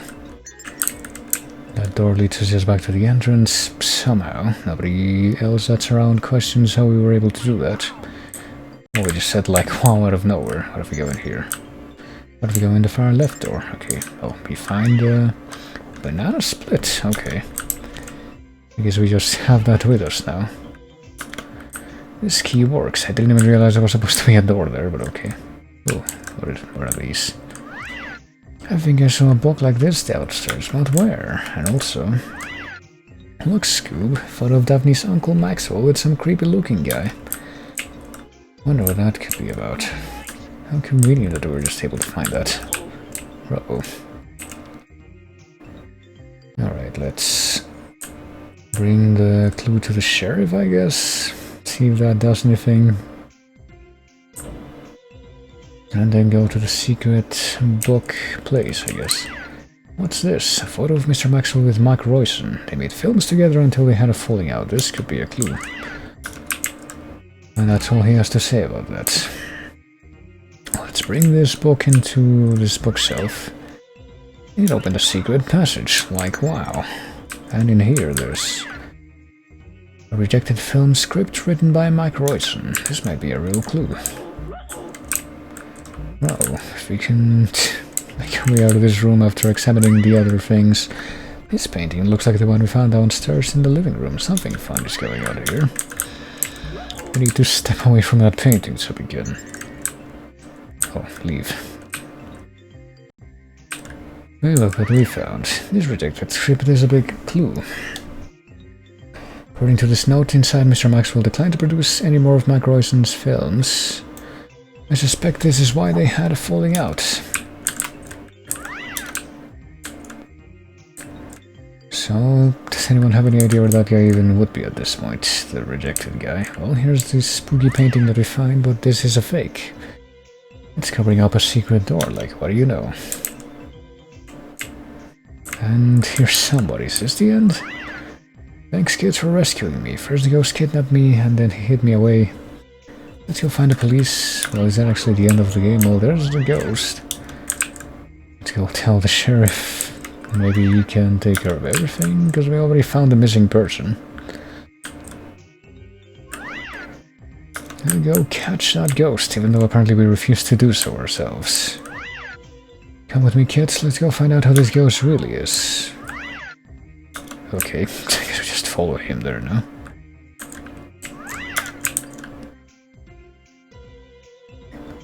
We just completely foist that responsibility onto him, and yeah, just gang up on the ghost and everything is fine. There was no such thing as ghosts. Time to unmask her ghastly goo. Now to find out how the ghost really is. Who could it be? Now to find out the Hollywood horror's true identity. Alright, gang. It was actually Maxwell's old partner, Mike Royson. Whoever could have seen that coming? Would have worked too if it hadn't been for you meddling kids. Well, I guess that's one of the contractual obligations there, so... Much more localized story than in the summer resort games, and a lot more localized puzzles. Not the same engine, kind of. Big kind of. It's working with different assets, but yeah, there we go. I want to find out, actually. Let me do a quick search here. While I put this back on the end of this song. See, I'm risking the wrath of Cartoon Network, of all the people who own these cartoon properties, and also of Nintendo by playing all this stuff on stream at once. But let me see. Like a Scooby-Doo...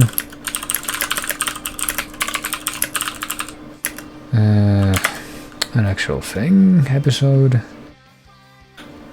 But if I search that up, I find stuff about the actual...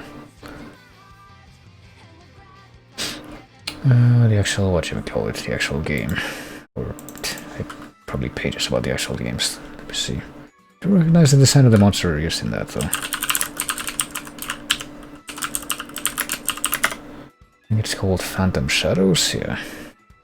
Let me check the Phantom Shadows in the Scooby-Doo wiki, sure. Okay, the green ghost first appeared in the episode of Night of Friday's No Delight. Phantom Shadow resembled a black shadow with glowing red eyes.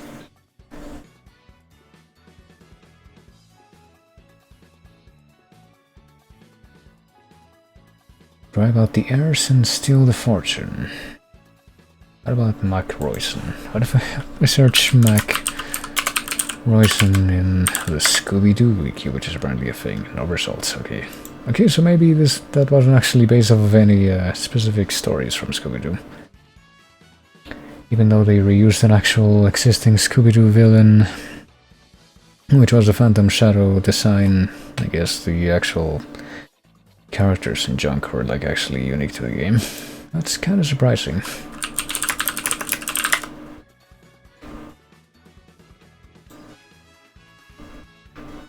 But let's see if I can get this visible one more time. Were there any other Scooby-Doo specifically games that I wanted to check out? Like maybe one of them, which was I think there's like just a couple of other things that I would want to check out right now, though, to close out the stream. I think it's been a good while. But they're both relevant to Cartoon Network, so I might as well do it now. I feel like there's maybe one other Scooby-Doo game that I might want to revisit, but I guess if anything I could check it out in another stream of these, because there's just a couple more things that I would want to check out right now to close this out, like I said. But what do you mean end of life? Well, end of life is basically the official ceasing, stopping, halting, the end of support officially for Flash Player and pretty much across all platforms, and also things going to the point that major browsers are gonna actively block Flash content due to like security concerns. There's apparently a notice on the official Adobe page that says Adobe strongly recommends that all users immediately uninstall Flash players to help protect their systems. But I mean, there's stuff like this, you know, like the Flashpoint thing, which specifically for conservation of the media that was made in this format, so in theory you don't have to worry too much about that, just that you're probably not going to be able to do a whole lot more Flash stuff in browsers from now on, but you got all this stuff being preserved, at least, a good chunk of this stuff at least. Let me see. There's just a couple more things that I would like to check out for now, that do harken back to shows that I also watched as a kid. And here's one. Unfortunately, this also returns a bunch of content that's related to the objectively inferior version of this show, but stuff that I remember, stuff like, oh my god, I don't know.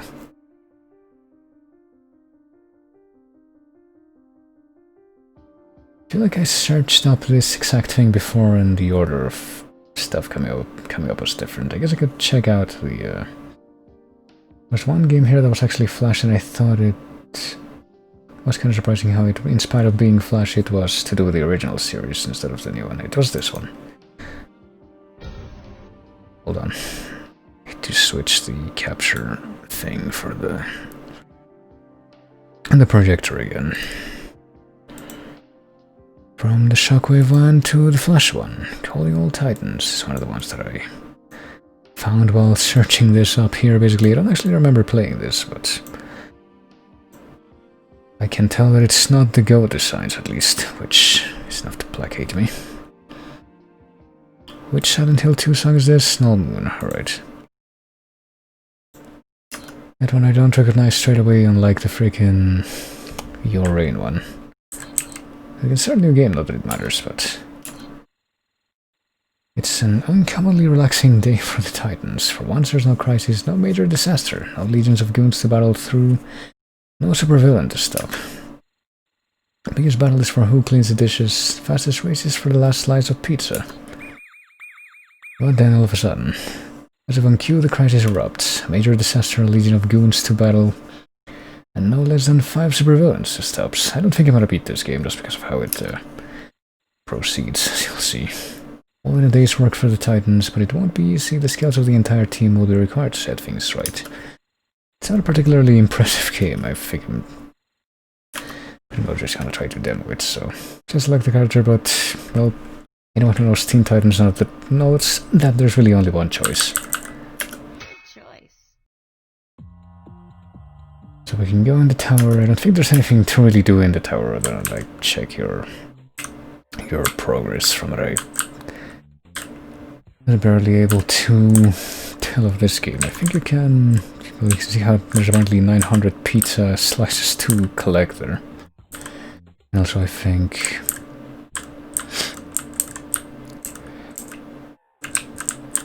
like items that are related to each individual Titan, but I don't think there's anything to do here other than like pick up hearts and pick up some pizza outside.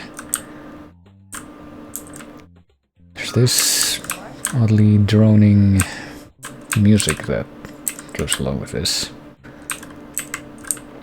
Not particularly compelling. Let's see, I'm kind of wondering why you would even want to grab all these hearts, since I don't think you can get hurt at all in this area, but I also don't think that more power is something that Raven would say to hurry.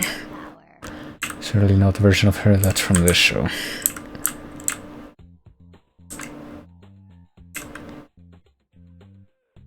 It's not particularly known for being peppy, you see. And to actually get out of here, I think you have to go on the right side of the tower and go all the way back up to the roof so you can get in the thing and return to the title, or to the map, I mean. Let's go to the pier area 1, because you have to do these areas in order. So how do you actually play this? Well, I think all you gotta do is just like navigate your way around and get to the end.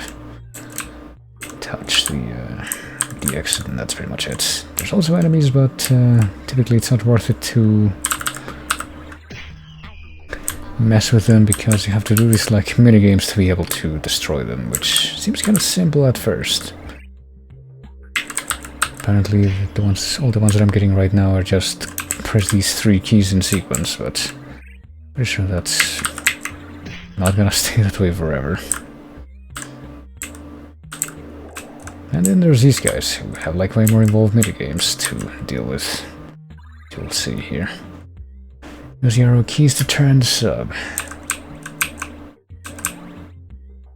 Oh, I actually did manage to. I think that's the first time I ever actually managed to kill one of those guys. Usually it's much worse and unforgiving. I guess I'll try to kill everything in here. I'll do the Undertale meme there. Even though this predates this by like 10 years or something, I'm guessing. And then you have to do this shit. I'm sure that's pleasant to listen to. And blow up boxes. I don't think there's much of a point to actively seeking out the enemies. Oh fuck, at this point. And if you mess up, you get hurt. Well, there's the end of the stage. I just want to grab the last slice of pizza and then... Is there anything else in this box? No. Get the fuck out of here.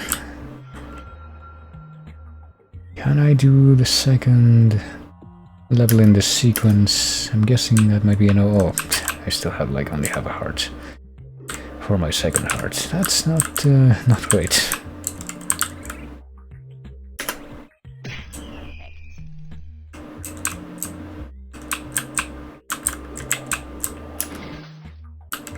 I don't want to go near those things, but it might not be up to me. I think I can go in this building. If I want to go in this building, I guess to pick up a little bit of extra pizza. I don't think that... I'm pretty sure that the pizza actually respawns, so there's not like 900 static slices of pizza all throughout the game. But I think you have to pick up like 300 pizza to be able to upgrade your life, which is kind of ridiculous. And based on the fact that it's out of 900, I'm forced to assume that you can only get it up to 3 extra hearts, which is even more ridiculous, but... I don't want to mess with those guys. I'm gonna see if I can just like make it to the end of this stage at least. Like I might actually put some effort into just trying to make it through. Just for its own sake this time. And there we go.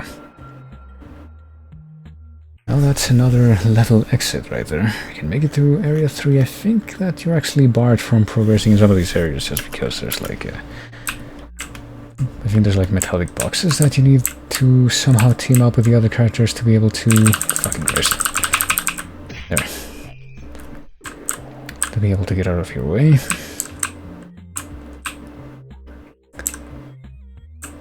But I don't think I ever got to that point in the game, honestly. Maybe I will this time, if I just try to like rush through everything. Which would be fine by me. Crap, hold on. Can I break these barrels, or can I like get past these barrels some other way? I guess that's a no, so I guess I'm forced to assume that I don't have to go that way. Oh, I have to go this way maybe. Can I break those boxes? Those are wooden boxes, so clearly no I can't. Oh fuck.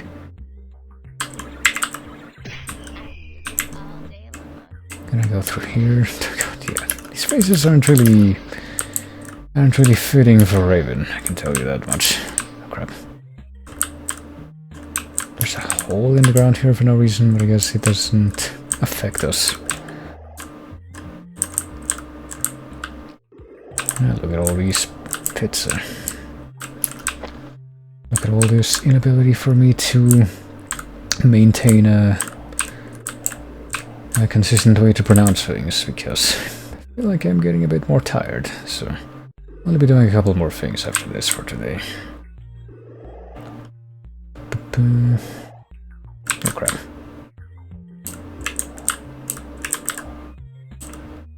Okay, so hopefully I'm able to make it to the end of the stage here. Hold on. Where's the actual exit? There it is, okay. Feeling a little bit bolder now, so what if I try to check out what's to the left here? So anything of use hanging in this building? Just a couple of extra pizza slices and that's it. Oh, and this shit. Oh. Thanks for that.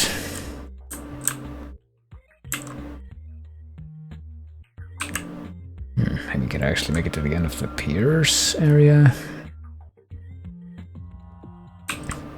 There's only 4 areas and this is the final pier area, so sure. Still haven't learned your lesson. Well, he's right there. Oh, do we have to touch him and trigger another minigame? Okay. Shoot, jump, move left, move right. Let's find and defeat Cinderblock. Oh god.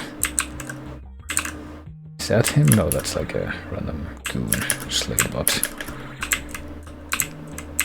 Oh crap. Do you know what this fucking reminds me of right now? The writing of the freaking... Well, I'm dead. Well, fortunately we can start off again from right there, I think. Yeah. But this fucking minigame reminds me of that part in Danganronpa V3 where you're doing like the platformer section. It's just like hilariously unforgiving and on purpose. But without the irony aspect this time. Oh boy. Is this guy gonna be able to shoot through them? Well, I guess it doesn't matter. Go down here. What is this, Mega Man? I'm not playing Mega Man on stream yet. Crap. I might actually do that sometime, but I was hoping not to have to do it right now. Well, all you do is jump and shoot, so I guess in a way it's definitely befitting of that description. Oh, for fuck's sake. Can't wait to make it to the end of this stage and not even be able to beat the boss. Hold on. Is this it? Yeah, okay. Oh crap. Oh, for the love of fuck. This isn't very nice. Well, I'll do my best. I guess I'm kind of safe if I stand right here. Oh, did I do it? Okay, I guess I did it. Never mind. I was not expecting to be able to. I'll also break this box, I guess. And this one. Hey, there's Starfire. She was just here for some reason. Now there's 2 of us. Alright, this might be officially the farthest I've ever made it in this game. Why don't I try an actual different stage then?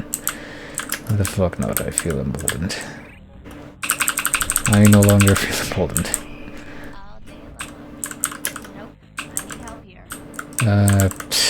Crap. Who can... How do we switch X? Is that what that says here? Oh.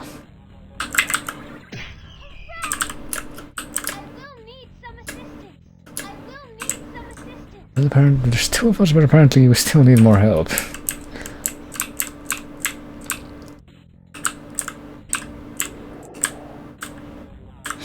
Can we do anything at this stage? This might be where... Oh, for fuck's sake. Space where to blast the enemies. How? Well, I'll try. Oh. Okay, I'm pretty sure that I played this game for like an hour before. And I was not able to beat one of those guys, so I don't know what's different this time. Maybe it's the fact that I'm doing it live, who knows.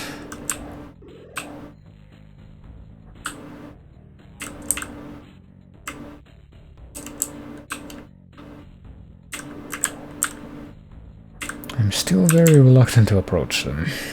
I don't like the WarioWare combat that this whole game has going on, but...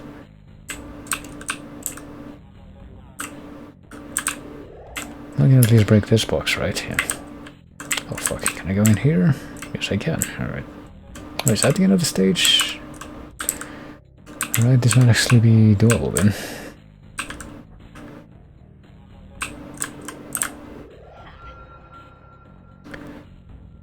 Oh goodness. Can I beat 2 whole areas in this game? That would be surprising to me.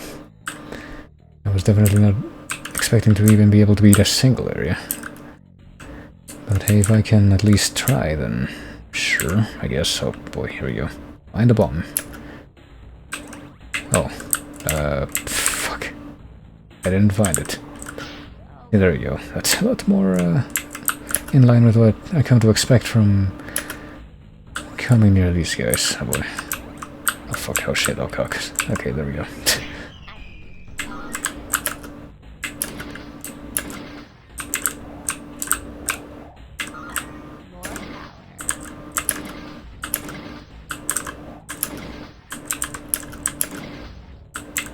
At least they do stick to the roots, being very rigidly defined.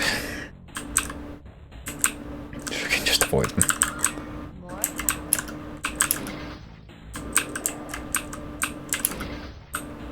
Is there even a reason for me to come over here? There doesn't seem to be anything in this office building of evil, other than more of these guys.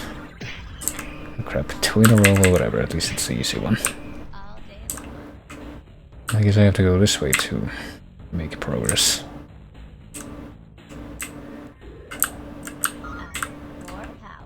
Okay. Take me a second to even figure out where I am. Nope.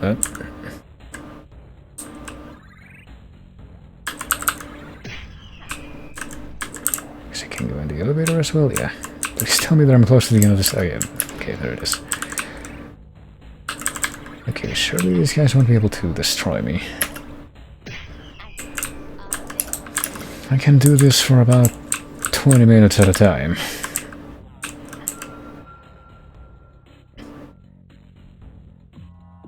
Okay, area 3, I guess I'm gonna try to beat the downtown area. I never expected I'd make it this far, like I said. This is an interesting, extremely short ambience loop that we got for this set of levels as well, you know.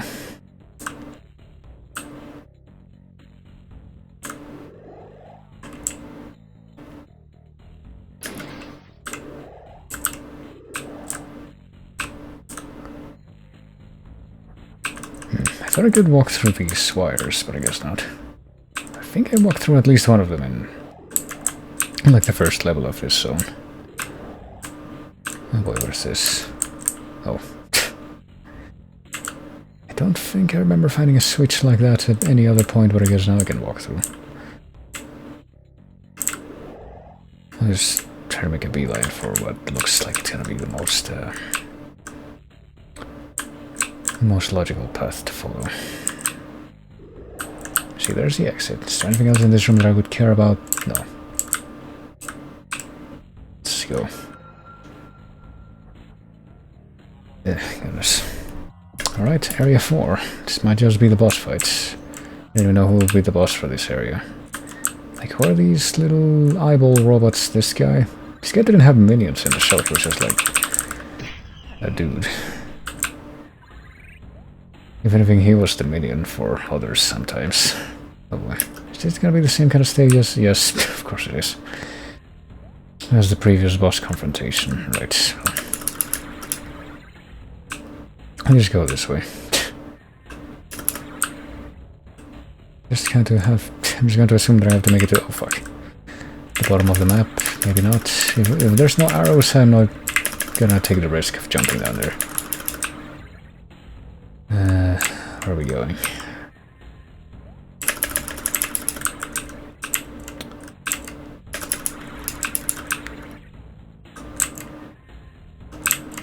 Is this the boss? This might be it. There we go.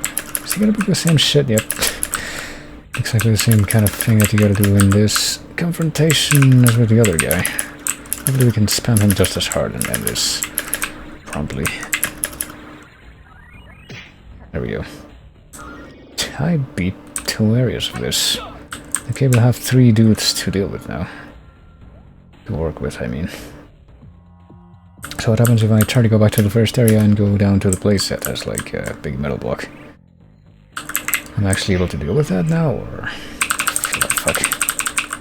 I swear I don't want to do that, but it's this game, man. Yeah, apparently with 3 people you can actually break that. There we go.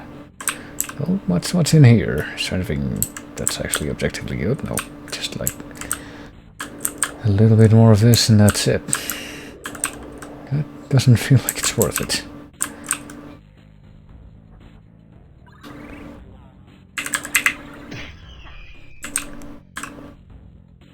You know what? I feel like at this point I might as well just try to see if I can finish this game. I've come this far. Let's go to Tech City Area 1. See, why wasn't Overload in Tech City? I feel like it would make a lot more sense too. What the fuck you mean you need help? We already have this many people. Like, what are the villains supposed to be for this? Like... Cinder Block, Overload, Plasmas and Mad Mod based on the intro, and then... I guess that's it. Factory... Well, there's Factory... There's Oil Rig, there's like 5 different areas we can check out, I think. Guess we're not gonna be able to do anything in Tech City. What if I go this way then? Go to Oil Rig, goodness. That's where I know how to say things. Oil Rig, which for some reason has like a Western Riff flying box. I guess this might be the Mad Mod stage. I don't know why Mad Mod would be in an Oil Rig. And I don't know if there's like an actual stage called Tech City, why Overload would be in a downtown area instead of there, but... I'm not supposed to question it, I guess. Look, this is weird licensed material that didn't have that much thought put into it. I shouldn't be questioning it this much.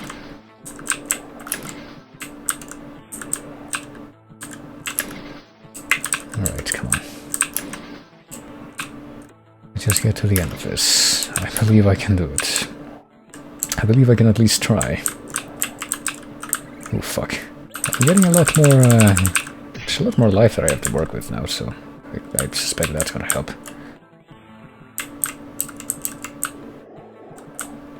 Can I break this? Yes I can. Okay. I'm sure that there's also like some places in the walls that you can break. It's not very obvious at all that you can do that, but yes you can. So sure, let's do it. Oil Rig. Well, there were a couple more games that I wanted to check out. I guess from the Cartoon Network block, quote unquote, but... Since there's like at least one that I was kind of committed to leaving for different streams, since I thought it was going to take a while. Might as well just do that for the others as well. This might be if I can manage to beat it in the final game that I do for today. Well, this or maybe the one other Teen Titans game that I thought I wanted to check out. It would be a good way to end this off, I think. Oh crap. It's always this one, it feels like. It's not a great sensation to have to keep doing that over and over. You can break this, because there's a very small crack in the wall you're supposed to be able to... Yeah, I guess this must be the Mad Mod stage if there's shit like that. Funky patterns on the walls. Crap. D-card challenge. Dodge traffic by using the arrow keys. Okay.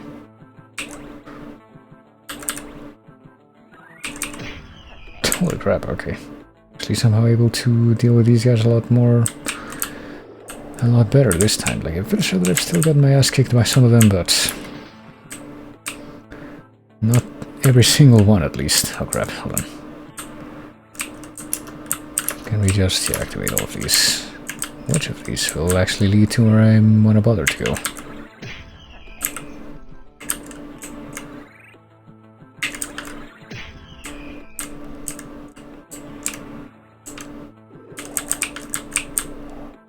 I think this just loops back around.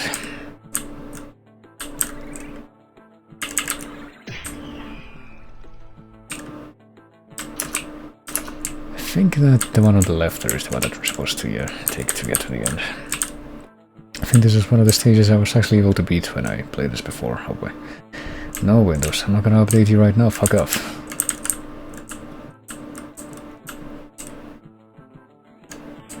thought I was gonna have to like restart something just because of the fact that some of the shockwave stuff wasn't working, but apparently I just had to like keep trying. That's not even relevant. There we go. Alright. Come on, I guess we're doing the 80% blind speedrun this time. That seems viable.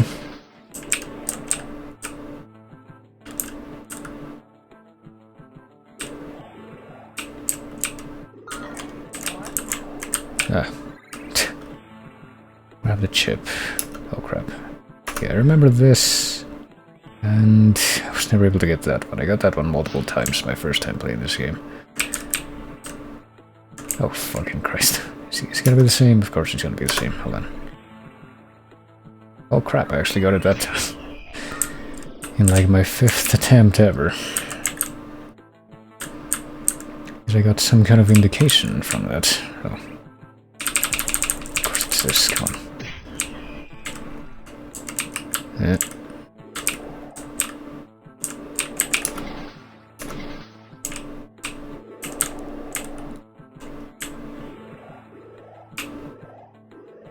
Oh fuck.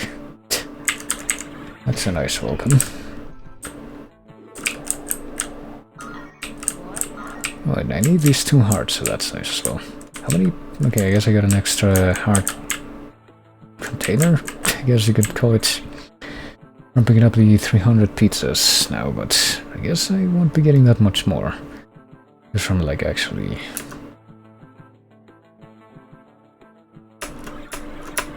Ah, crap.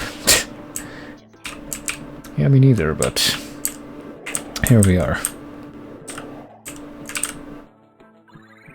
Oh, that's really great.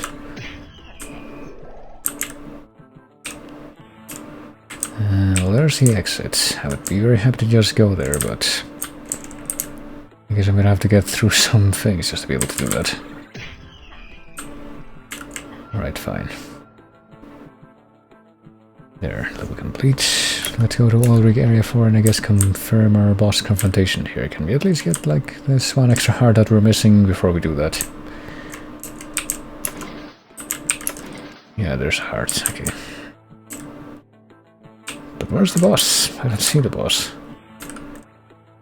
Unless that guy is the boss. I think that's the case though. Here's this. I completely ignored this before. I mean, is this actually a boss stage or not? So far all of the number 4s have been the boss levels, but...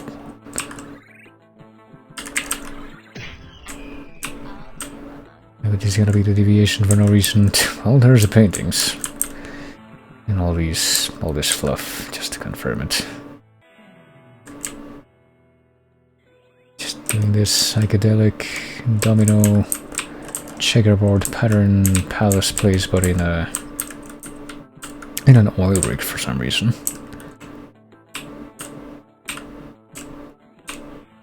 Where does this go? Is this the same? Yeah, it is. Where do we go this way? Nothing. How do I get the feeling that we're gonna have to, you know, also do the platforming boss level when we get to the end of this, so it's not really gonna make a difference.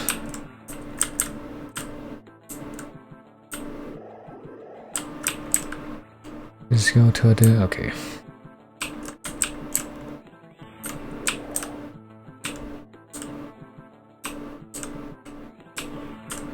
Yeah, this is an interesting contrast. I guess it works. This reminds me of a game that I made for like high school once as part of a like programming course for that.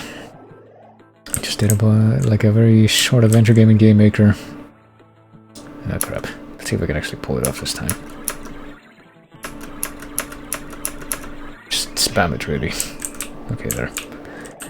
Okay, just make like a short adventure type game in Game Maker with a couple of mini games, and one of them was just like a mouse avoider thing, where you had to trace a route through the screen with your mouse without touching the walls, but it was actually really hard to see what the safe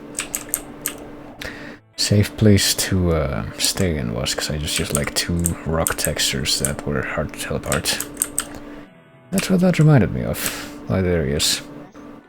So is this the platforming stage again? Yes, it is. So we have to do like an actual full stage this time before we even get to this guy. Oh. Just get through. Oh, fuck. Okay. I thought it was safe, but I guess not entirely.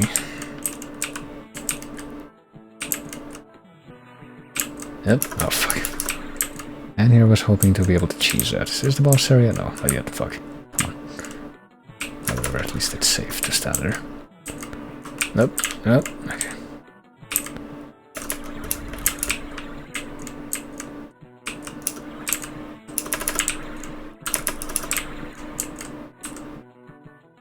Just let me through. I don't even want to kill that guy. I consider it a well-allocated effort. Is this the boss area? Okay, there. So predictably, it's exactly the same thing as with every other boss, but he's throwing down bananas for some reason. Was he known for liking bananas? I didn't think he was. And I guess he had cyber for some reason. So there's only one space left to complete World 2, apparently. Apparently the factory and then the... Hold on, can we do the first stage in Tech City yet? We have 4 people. Can we break through the... this? Oh, apparently we need the full team to be able to... I guess this must be the final stage then. Oh, why not? I mean, we need all the bragging rights of being able to say I beat calling all titans, clearly. So let's do the remaining stages, I guess. I get the feeling, call it a wild suspicion, but I get the feeling that Plasmas is gonna be the boss of this area. How do we even get through here? Oh boy, oh, I thought that guy was going straight for me. Oh, and now he was. Target practice, blasting asteroids. No, this is not too bad, I guess, but okay, never mind. I thought I missed one, but I guess the main objective was just to not get hit there. I guess I can live with that. So how do we actually get there, though? I thought there were some green goop lines, so like this. Preventing us from moving forward, but I guess we just get them all out of the way.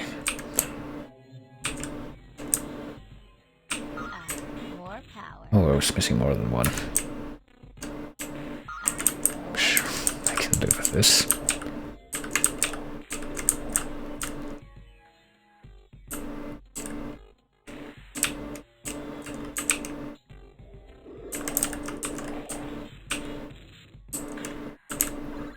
Oh crap. Did that thing touch one of my other teammates instead of me? Is this like a snake line? Am I making myself a bigger target by having more of these people following me around? Maybe not. I don't know what happened there then.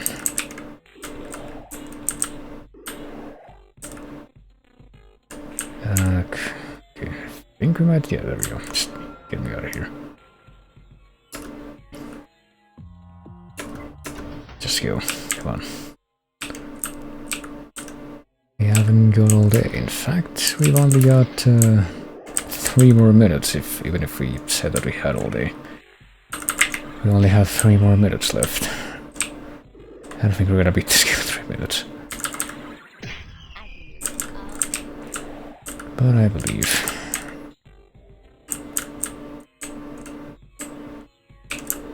That we can finish the rest of this in a reasonable amount of time, which I wasn't expecting to be able to do at all, like I said. One of these just expecting to like have the same problems as when I was just trying it out earlier and just demoing it. But it's happening. Oh. Oh, crap. Now the microgame explanation didn't go all that great that time.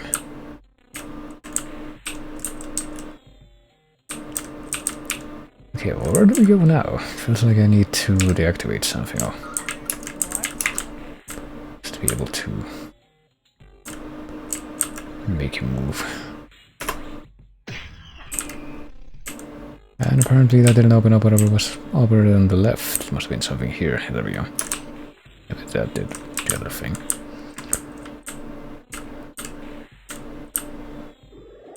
Ooh.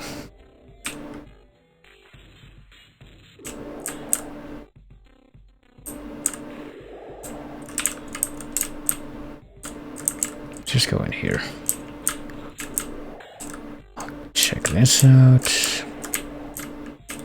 Is he just that dead end room with collectibles, or no? Yes, no, maybe. Oh fuck. But you know what, sure. I guess I'm forced to get that guy out of the way. Let's just deal with it. Here's the exit. Can we get to the exit from where we are?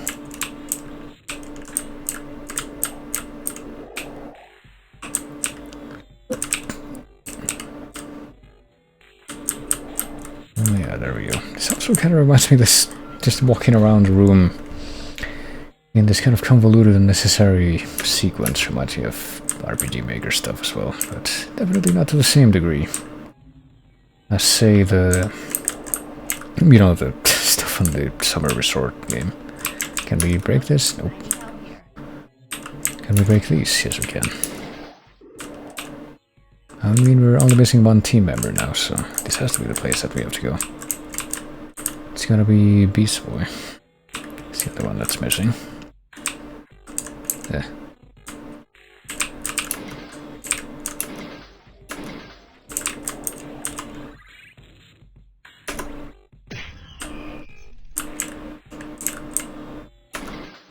And look at all this pizza. Never gonna get 600 before I beat this game.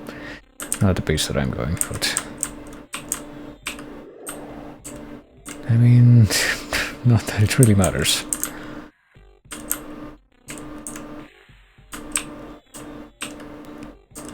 Ooh, okay, hold on. No. Well, lots of crap in here, come on. Let's at least get it out of the way. If we're forced to contend with it.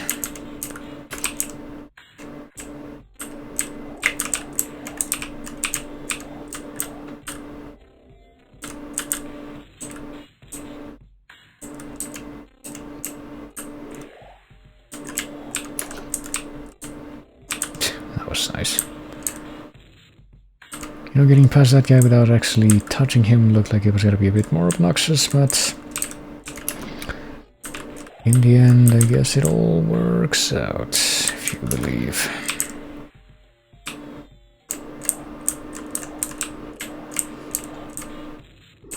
It's like that shitty, the secret thing that Oprah preaches. If you fail at something, it's just because you don't want it hard enough. That makes sense. That's not a fucking really blatant scam at all.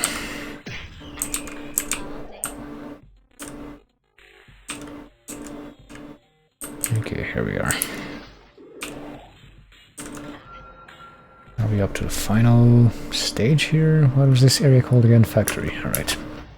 Is it just gonna be the boss fight, or is it gonna be like a full stage like with the previous one? It might be a full stage like with the previous one. I mean, there were a few of these stages that were straight up just walk in and do the boss fight and that's it, but not this time, I guess. We're not allowed to do things as expeditiously anymore. Oh.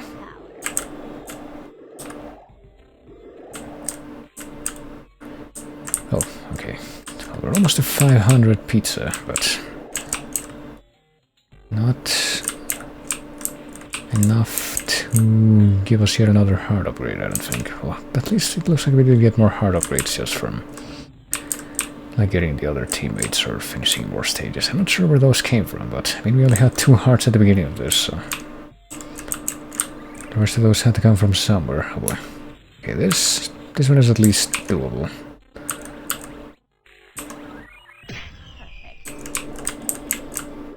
I don't even know like why we want those individual collectibles, but I guess it's nice to have them. Or just like, oh, there he is.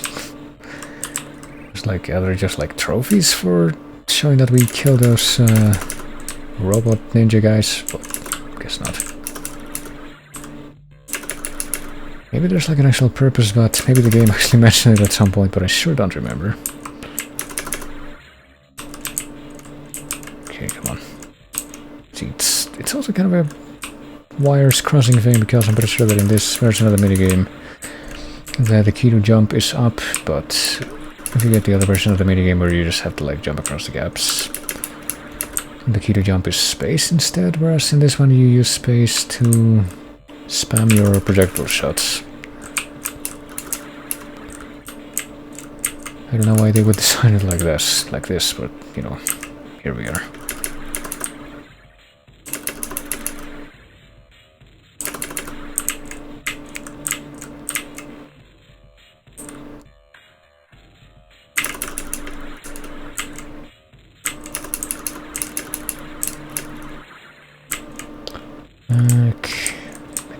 Do I want to bother doing anything with that guy?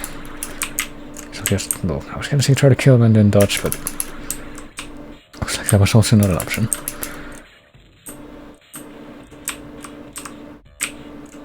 Ooh. Well, I'm taking just cheap shots here. I can't duck or anything like that either, so... I forget that I can also shoot through shit. That probably would be good to remember. Where's the boss stage? Come on. Oh, okay, excuse me, what the fuck? Alright, let's do that again, I guess. Note to self, there's some cheap shit in that boss platforming area. Time to speedrun this stage. I don't know why we're missing a heart, even though we apparently just get a full-on game over from that. I guess I'll go back in here.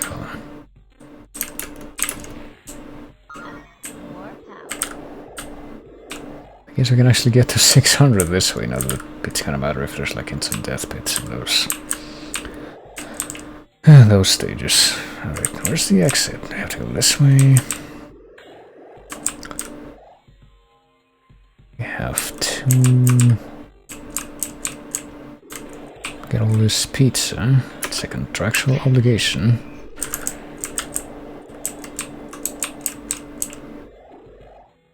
And once I come in here, okay, this is where the boy is. Apparently not. Okay, let's try to take this a little bit more slowly this time, I guess. Because I actually want to finish this. Watch out for the instant death hazards.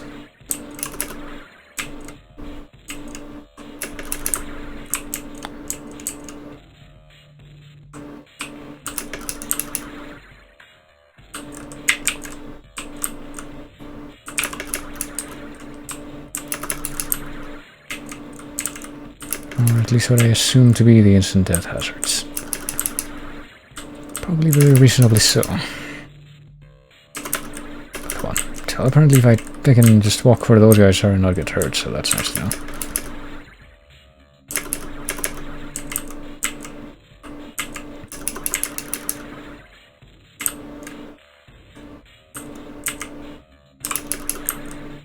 I can literally just do this. This cable will not do anything about it. You know what? Don't look a gift horse in the mouth. That's what I always say. I'll try going this way now. Try going to the right. Can I go farther right? No, I can't. Okay.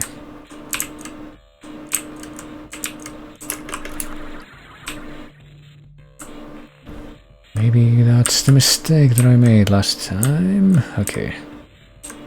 See, am I host here? No, I'm not. I have to like move.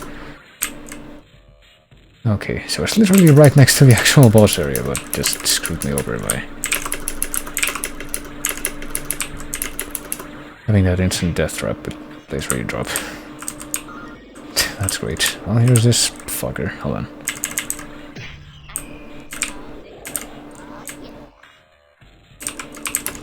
And a secret area with...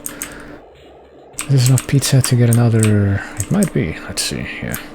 Yeah, it is. It's barely. To get another heart just before we head into, I guess, what must be the final zone. Let's see. Tech City. So can we actually, now that we have literally every member of the team, can we break this? Yeah. These giant metal wedges. hulks. Let's see. I guess Ron Perlman is gonna be the boss of this stage. There's clearly no other option based on what we saw in the intro.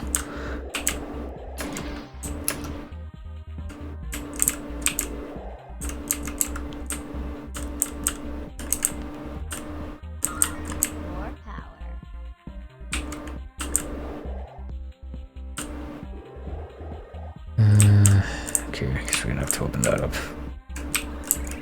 Oh boy. Well, at least these things are exactly the same, you know, kind of unsurprisingly. As in every other stage that we've done. I really don't think I'm gonna get to 900 before the end of this. I don't know why I'm bothering, but whatever. Guess I just feel like being a bit neater after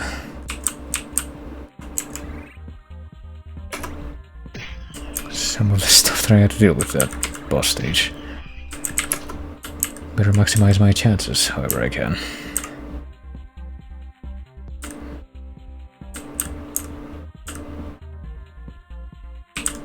This is still closed. What gives? Oh, this is open now.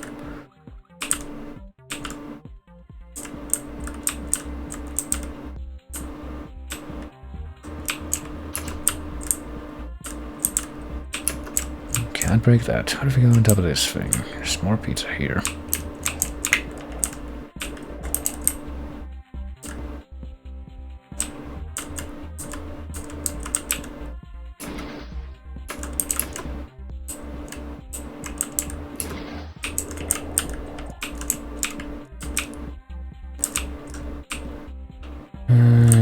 Okay. Don't even have to turn that off, I can just walk around it. Oh fuck. Well, how do we get... locate the night bomb? I don't think we're gonna be able to do it, but... is it here? No. Oh, here it is. No. Okay, so you can actually kind of see it when you're zoomed out. It pretty much is straight up a copy of a thing from WarioWare, though. It's like, yeah, find the guy with the specific bug with the magnifying glass, but...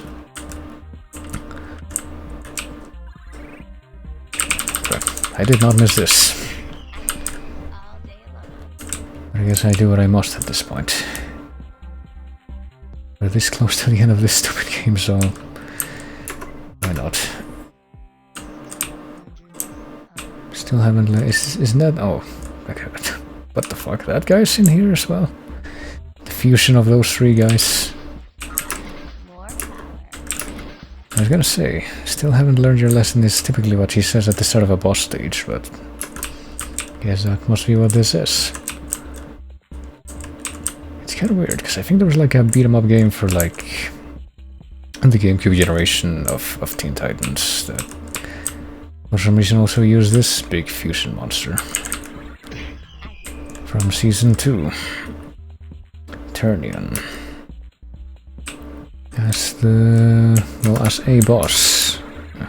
Wasn't I getting shot? Okay, there was it's like... wasn't I getting shot? Where did the guy go? Did he like cloak? But no. Just find off. I'll just get out of here. Can I not jump here? I guess not. Okay, where the heck do I go? Here. I can't get up on these platforms.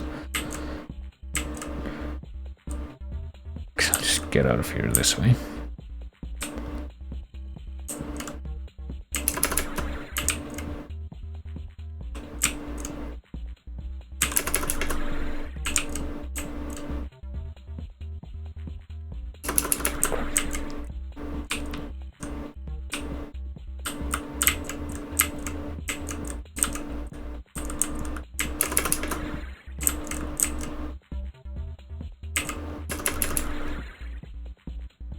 There you are.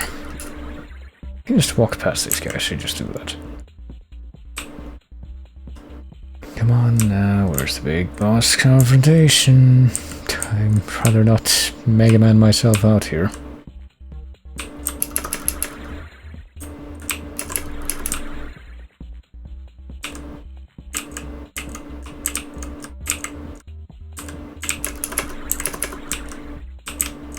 Is it? Okay, no.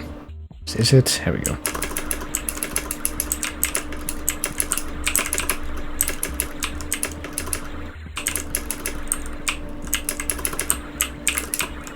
Oh, there we go. Tell me that's also right at the end, please. Yeah, okay, thank you. Prefer not to have to potentially screw up after doing something like that, but I guess I have it. It's freaking weird.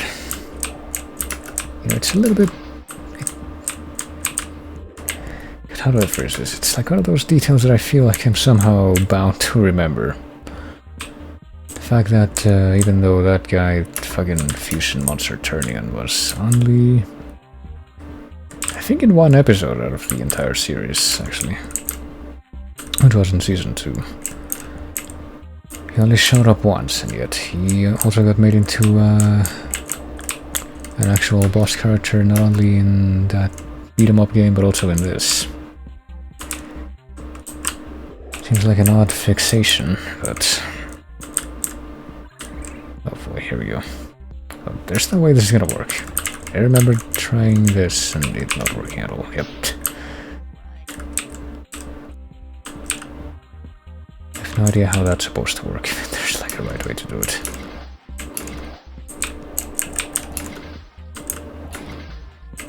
Oh, we can't actually go through here. Fuck, hold on. But we can go through up there.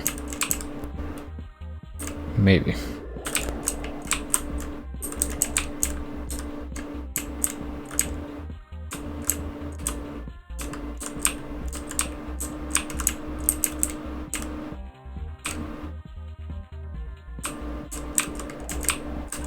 Ah, crap. Spacebar to trap the enemy where... This is also straight out of WarioWare, but... More power, she said, after she already lost that health that she got from grabbing the extra heart. Well, oh, I need to go there because there's a freaking lever here. Alright, I'm gonna try to not run into any more of these robot dudes anymore. There's so much pizza even though. There's no way that I'm gonna be able to hit 900 before the final boss, I don't think. Assuming my predictions of how the rest of this will go are correct. Oh crap, I actually messed it up. Me neither, but... I say that to myself every day, just about different things.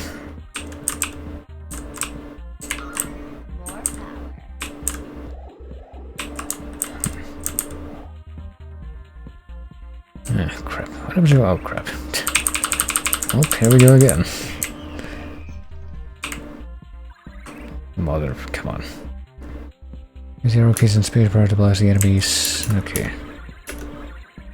Okay, this one at least should just be a matter of like not dying, right? Yeah, okay. That I can deal with. I don't know which way I should be going for progress here, but this looks as good as any. Oh no, it isn't. Or maybe it is. Oh, I need to come here first actually so I can open the way. From the other route, which will be the actual way to the end of the stage here. Wait, what? 2 in a row! Really? Just rushed me. Oh boy.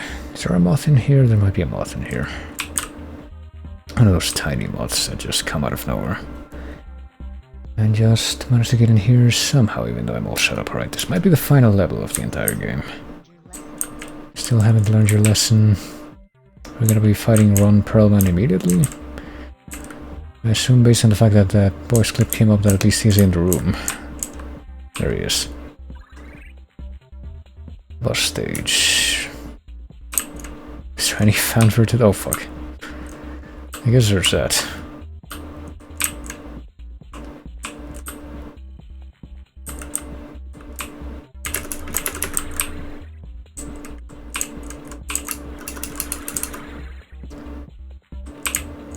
Gotta be a bit more fucky, I suspect, than the rest of these kind of run and gun stages. Well, it remains to be seen by what degree. I think the main thing is just gonna be just don't fall for the instant death pit traps. Everything else will sort itself out quite nicely.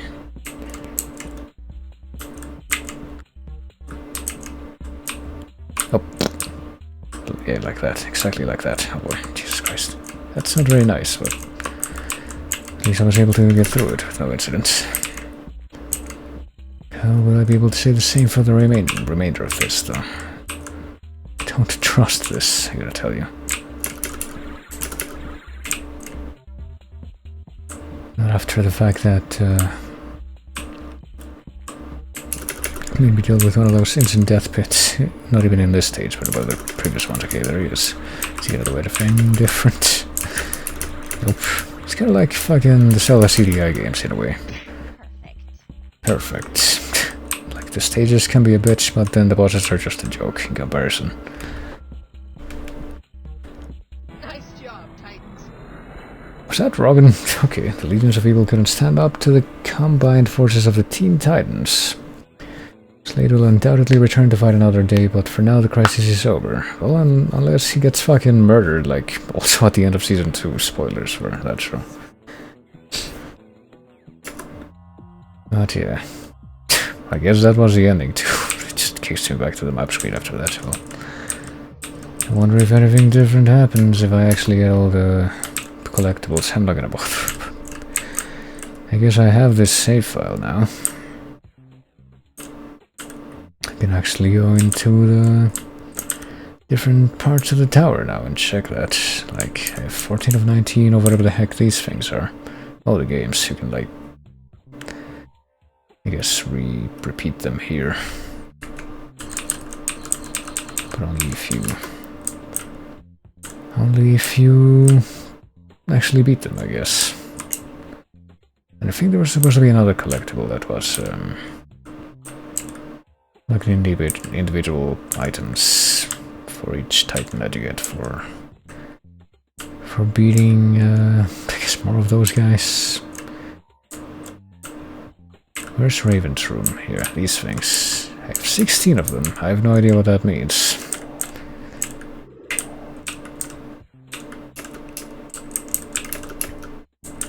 And doesn't seem to be doing much for me, so... There you go. Guess that was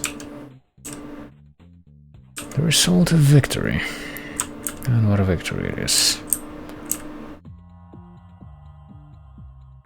So what happens if I click on this? Right, next, yada yada.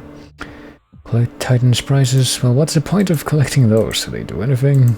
Do they unlock anything? I don't think they do. It's just like, yeah, here's something else for you to do. You don't get anything to make the game easier or anything for grabbing those, but they're there. And I don't know.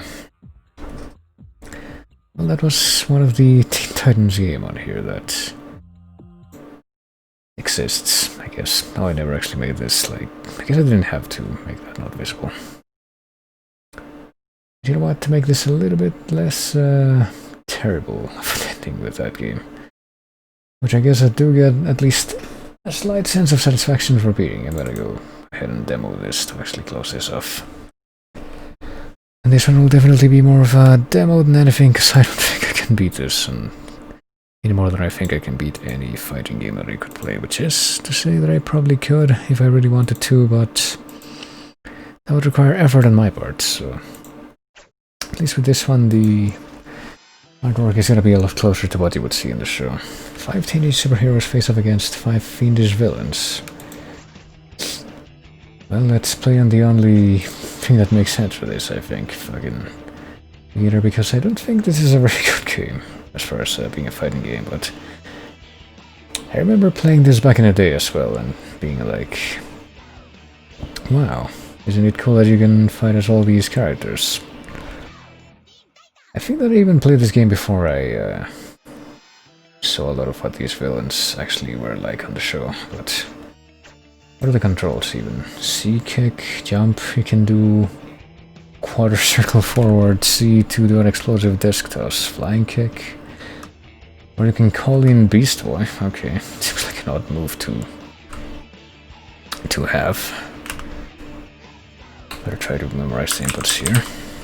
I'm gonna try to do that one first. Okay, so it's punch and kick and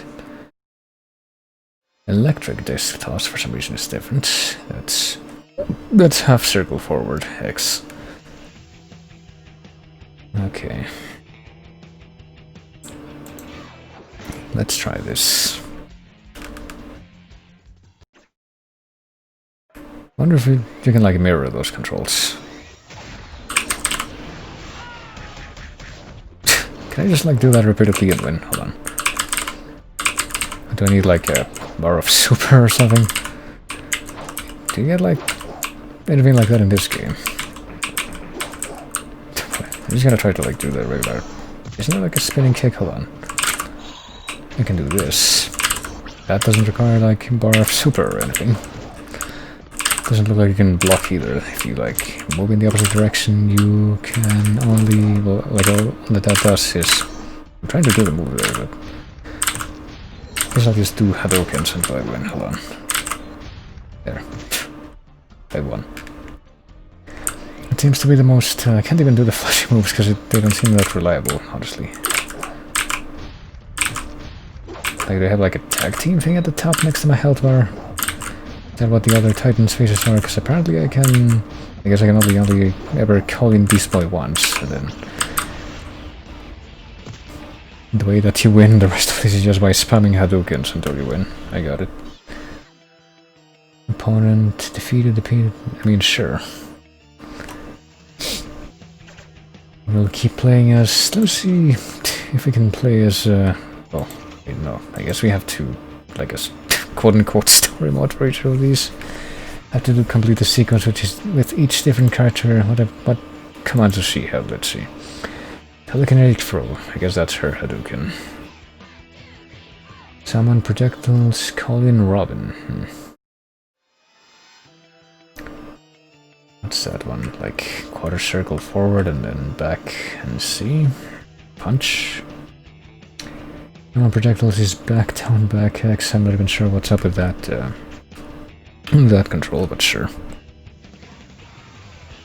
Quarter circle forward, C, seems to be the other one, so give that one a try.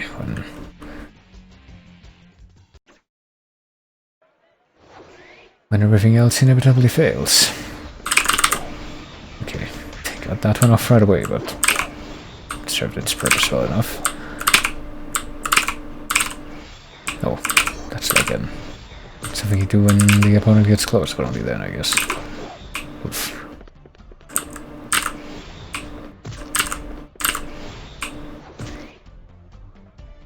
Oh goodness. Can I do it again on this round? I think that Robin's already like out. I wish I could block in this game, honestly. Like,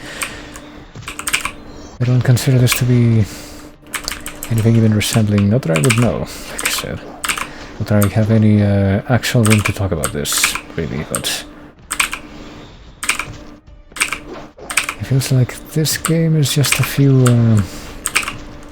inputs short of like being like an actual fighting game. Oh boy. Okay, I forgot what the... Can I pause?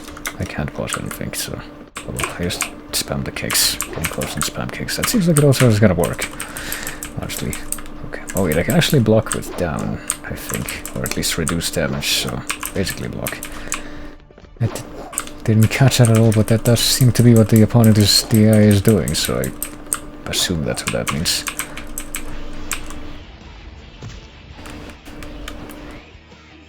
Not yet. I don't think that I would want to bother playing this game in any higher difficulties, right? Let's try to get through the sequence here with Raven, I guess. Okay, gonna have to remember what the summon Robin input is. I could save that for the end this time, I guess. That is, this guy's design, though. Still something I find very curious, even though I'm pretty sure he's also like an actual dude from the comics, but he looks pretty different there. Oh fuck, there's definitely a moth in here. Hope that fucker stays still. Hold on, let me see if I can remember how to do this. Like this. No, like this. No, like this.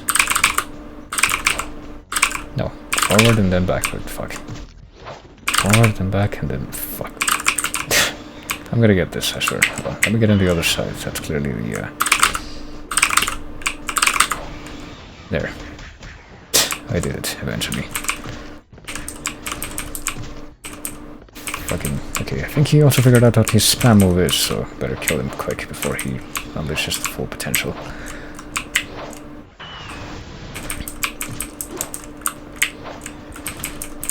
Oh boy, I think that some of these opponents will get progressively harder even in the lowest difficulty. Okay, hold on a moment, actually. The moth has stopped moving. It's on the wall. I can see where it is, so I need to act.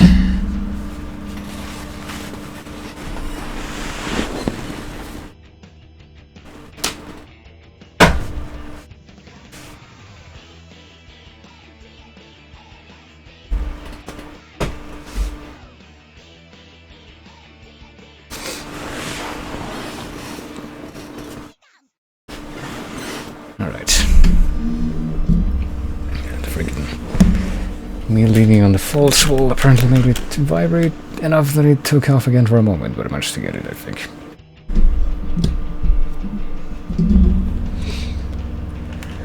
Okay, so where were we? What was my... oh fuck, I was wanted to check what my other special move was that I didn't catch at all. I'm gonna try to just spam Hadoukens for this guy. Okay, you can just rush him. Spamming Hadoukens for this guy does... what the fuck? Okay, I guess you can stand there.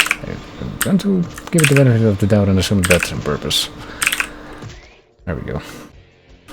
Okay, time to do the summon again. Or try to. There we go. That didn't even stagger him. Okay, or maybe he just like caught him when he was at the end of the stagger animation.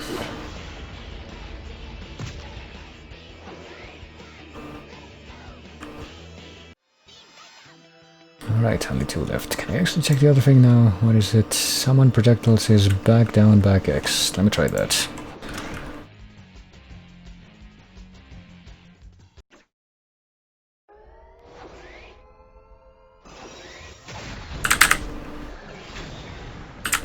That kinda sucks, honestly.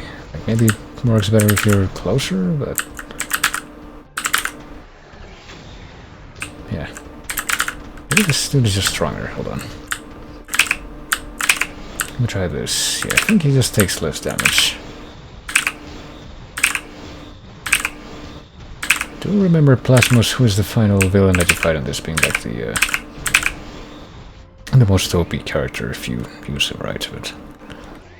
okay, let's do this again. Come on, I'm trying to pull this off right. There.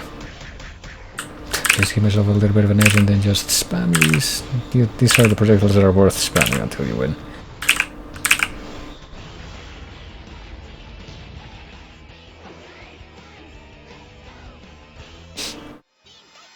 Alright, let's beat the game, I guess. He's got like an actual move breakdown on the top there, I think, but I think that knowing that really gives you any kind of advantage. Just have to deal with it.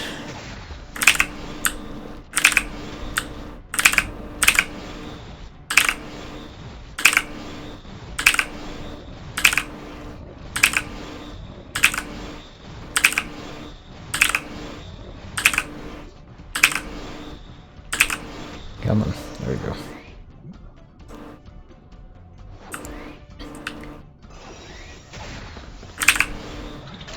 Oh shit. Seems that also has ranged crap like that that you can completely take advantage of.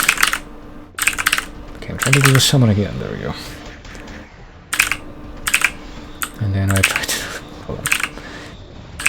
The wrong key for the quarter circle forward summon, but then it didn't make a difference in the end. I am satisfied with this cheese win. So what do you see at the end? Raven is victorious, but what future challenges will the Teen Titans face? Day has been won, now try playing as a different character. Well, I do get the feeling that that's basically everything that you... like the only ending that you're gonna get if you play as the heroes, but what if you play as the villains? I guess you can play as all of them now. I think that if you, like, just start up the game, you can only play as Jinx at the beginning, because she's the only one that you can fight at the beginning, but well, let's try playing as her. See if we can beat the game as her. Close this off as well. Energy spin. She can't summon anyone. What? Can any of these guys summon somebody else? Do the cheese move that well? No, I guess not. Gracious.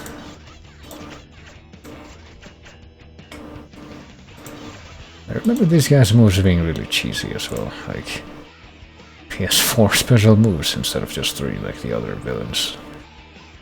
Kick is not used, so can't kick. Well, there's that as well. I guess that technically could be seen as a detriment, but I mean, it's throw sludge. Just use a sludge crab attack. And the freaking input for that, the input for this move makes me think of like a Lord of the Rings game that I used to play on like the GameCube when I was not quite that little, but little there. But there was also kind of like a beat 'em up in a sense, and I remember one of the combos in that game was just like do the basic attack button 4 times in a row. It's like, why? Let's see. See if we can even remember any of these. It's like forward, back X, which is the kick. Energy wave for... What is super disruption? Is that like the AoE that I saw her do? That might be. Let's see. I guess I'll try to complete one match. Back X for that one. Or forward back X. I guess I'll just try to do the kick moves first. Is it back X or forward X? We'll find out soon enough. It might be okay, that's a kick. Goodness, okay. Okay, it's back forward X. Okay, so it's not... So her controls are actually reversed just because she starts up on the other side of the screen.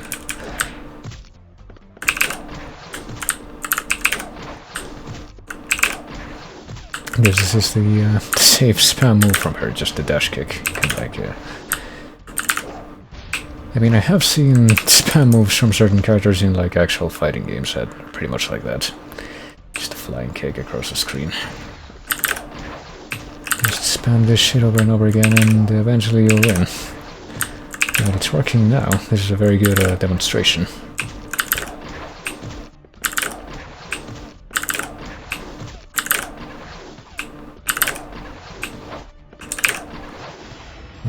I mean, that AoE thing doesn't seem to be that great, honestly. What is the other move that she has? Oh boy. Also hope enjoyed seeing the mouse cursor there. Energy wave, okay, so... We start on the right side of the screen, she does, so... Down, back, forward, punch. Let's try that. This game is probably why I like Raven Starfire and Jinx so much. I don't think that... Hold on, let me see if I can remember the... That's the energy wave. No, I don't think that's it. Actually, no, this is the energy wave. It's actually a good thing to spam if you can even...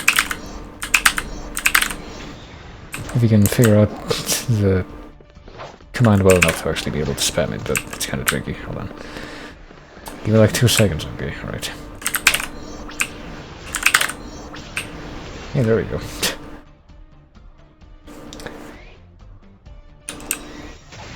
I actually don't remember playing this game all that much after I actually started watching the show more regularly. Nah. I think this is something that I might have actually only played before I watched the show itself, and I feel like I remember the characters a lot more from that. Which is not really something unexpected, but you know. I just want to do the... Never mind. I was gonna say I just gotta do the flying kick again, but...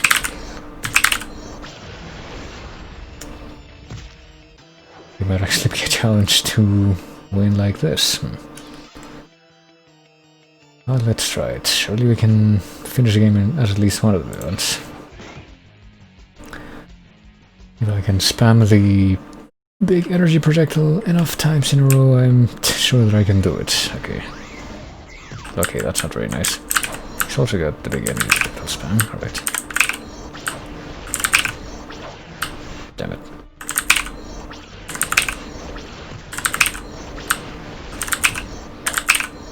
It actually has a lot more range than I thought at first, so there you go. Just gotta pull off the input enough times in a row that I can...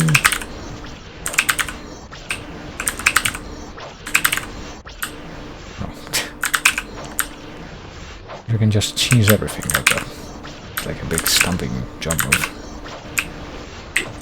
If only I had also played as these other characters, I can actually know what to expect from them. Oh fuck. Can you not? Okay. You know what, fuck, just... At this point, just... Okay, I like that there's an actual block button. I don't like that it's not back. Doesn't seem very practical that way. There, Jesus.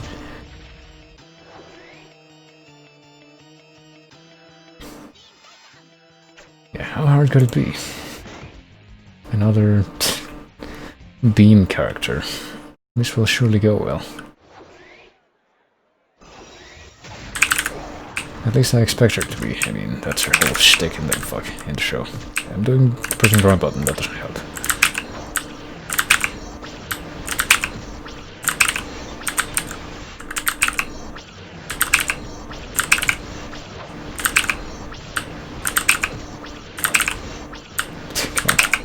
Hard enough to do this stupid input enough times in a row. You could at least get hit right.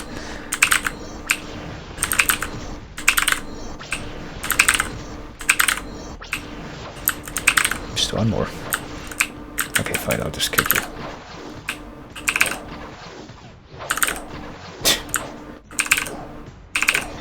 Fuck.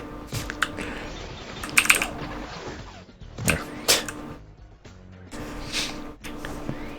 I'll learn to punish, I guess. This is why I don't play fighting games, because I can just like express my frustrations with no repercussion here, but if this was like an actual human being that was fighting against me with actual skill, then I feel like that would not go over nearly as well.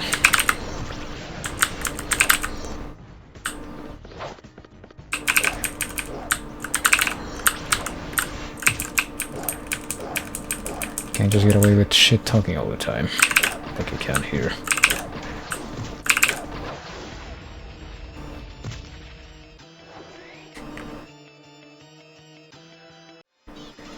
Alright, the final confrontation against the most fearsome opponent here, let's see. How will this go? I mean, he might as well be with I guess the potential that there could be.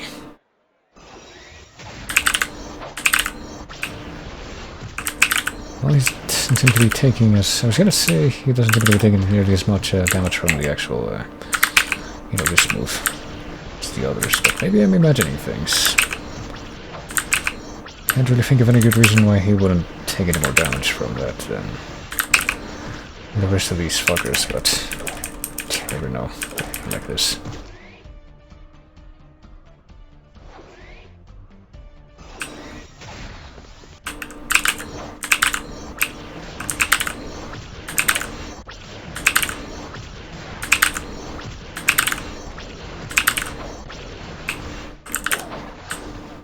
Well, that worked out. I'll defeat you without you even being on screen. There you go. Actually did a perfect series of just spamming those projectiles against him that time, so what does this say now? Excellent work. Titans are defeated and now no one can oppose Slade. You're a true villain. I guess this time it straight up just admits that you're gonna get the same ending with all those. That's well, I think we all know how that is, but I don't know, should I try to do it with at least one more character to see if it's any different? I don't think that I should bother, but I mean, I already kind of figured out one of the spam moves with Robin. Just, yeah, you can also just throw Hadoukens with quadruple forward. You know what, maybe not. I think that might as well be... That would be as good a place to call it as any, because you can also just go back to any of the other, well, either of the other two characters that I've actually beaten this with. And just skip straight to the ending and say, yeah, just beat these guys up one more time and get to the ending, but maybe not. Not quite sure what the point of, you know, like reading their move list is either, honestly. Like, yeah, it's there, but unless you've actually played them as them, is it really gonna make any kind of a difference to know that what those moves are called? But yeah, wasn't that something? But I actually have to check out some more of these games. I mean, there's a couple more games that are on here that are on the Shockwave engine, so they might have existed at the time that I also checked out these other games that I've been doing tonight. Where's Titanic Ambush? This is a Shockwave game. Is this the one that I hated? Yeah, that's just rotate and shoot shit. It's not a great game. You rotate with Q and E, which I think the game can just have each of these characters like a different pattern that they shoot in, so you just have to like line them up with the correct thing. And like fucking Raven doesn't even shoot, she just fucking does this thing and pushes things back, which is why. I'd say that much, it's why. But I'm pretty sure that what you see is what you get there. There's not much more to it than that. And there's also Lonely Warrior, which has a different version of the... well, there's this thing at the beginning. Ron Perlman is the villain, once again.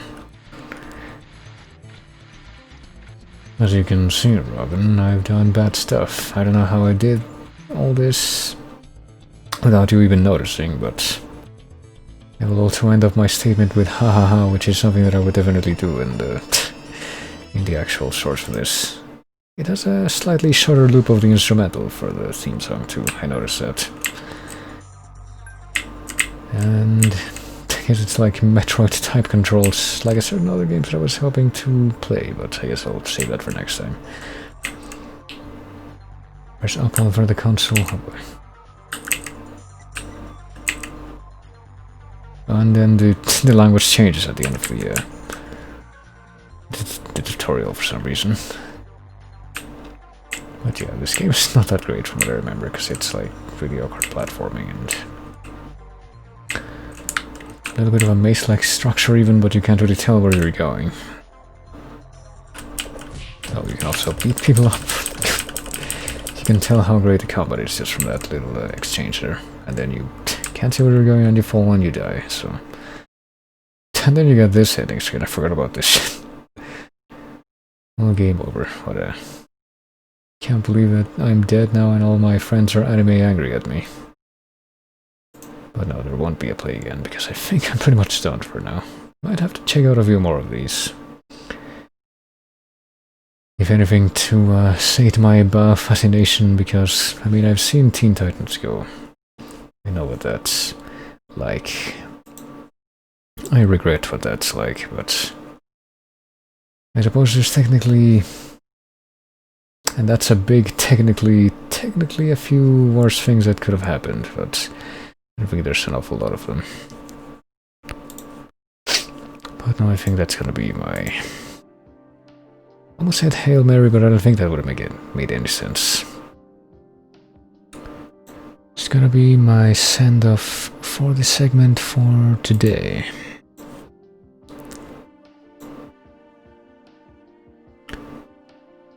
And I guess closing off the little Cartoon Network Flash Games block, which is mostly just Shockwave games, honestly. There was like one Flash game that I played in that whole thing, but... You know, Shockwave, Flash, what does it really matter in this context?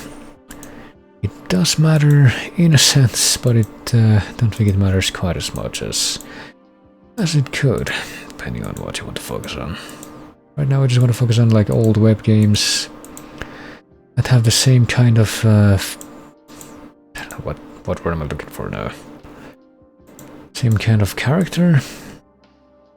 And I would say that the Shockwave examples are definitely A good example of that, and hey, apparently the Steam Winter Sale finally started, and I see that one of the games that I was waiting for has slightly less discount than I thought it would, but probably gonna get it anyway. Because I was waiting for that. Even if I don't think I'll be playing that in a super hurry, but I have a good means in which to actually install it now, at least, thanks to that chunky new hard drive that I got. And that I downloaded all the data from that version of Flashpoint onto. But yeah, I think I'm gonna go ahead and slide on over to the end of screen section and start saying thanks for watching as usual. Let me just also go over to the screen.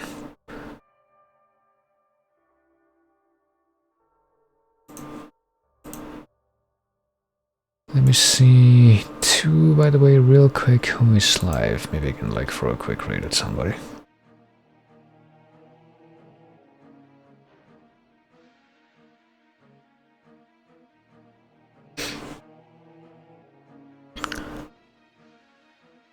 Well, there's a few people live right now. I see Mr. Radon doing N64 Complete Works, apparently currently playing, what is that even?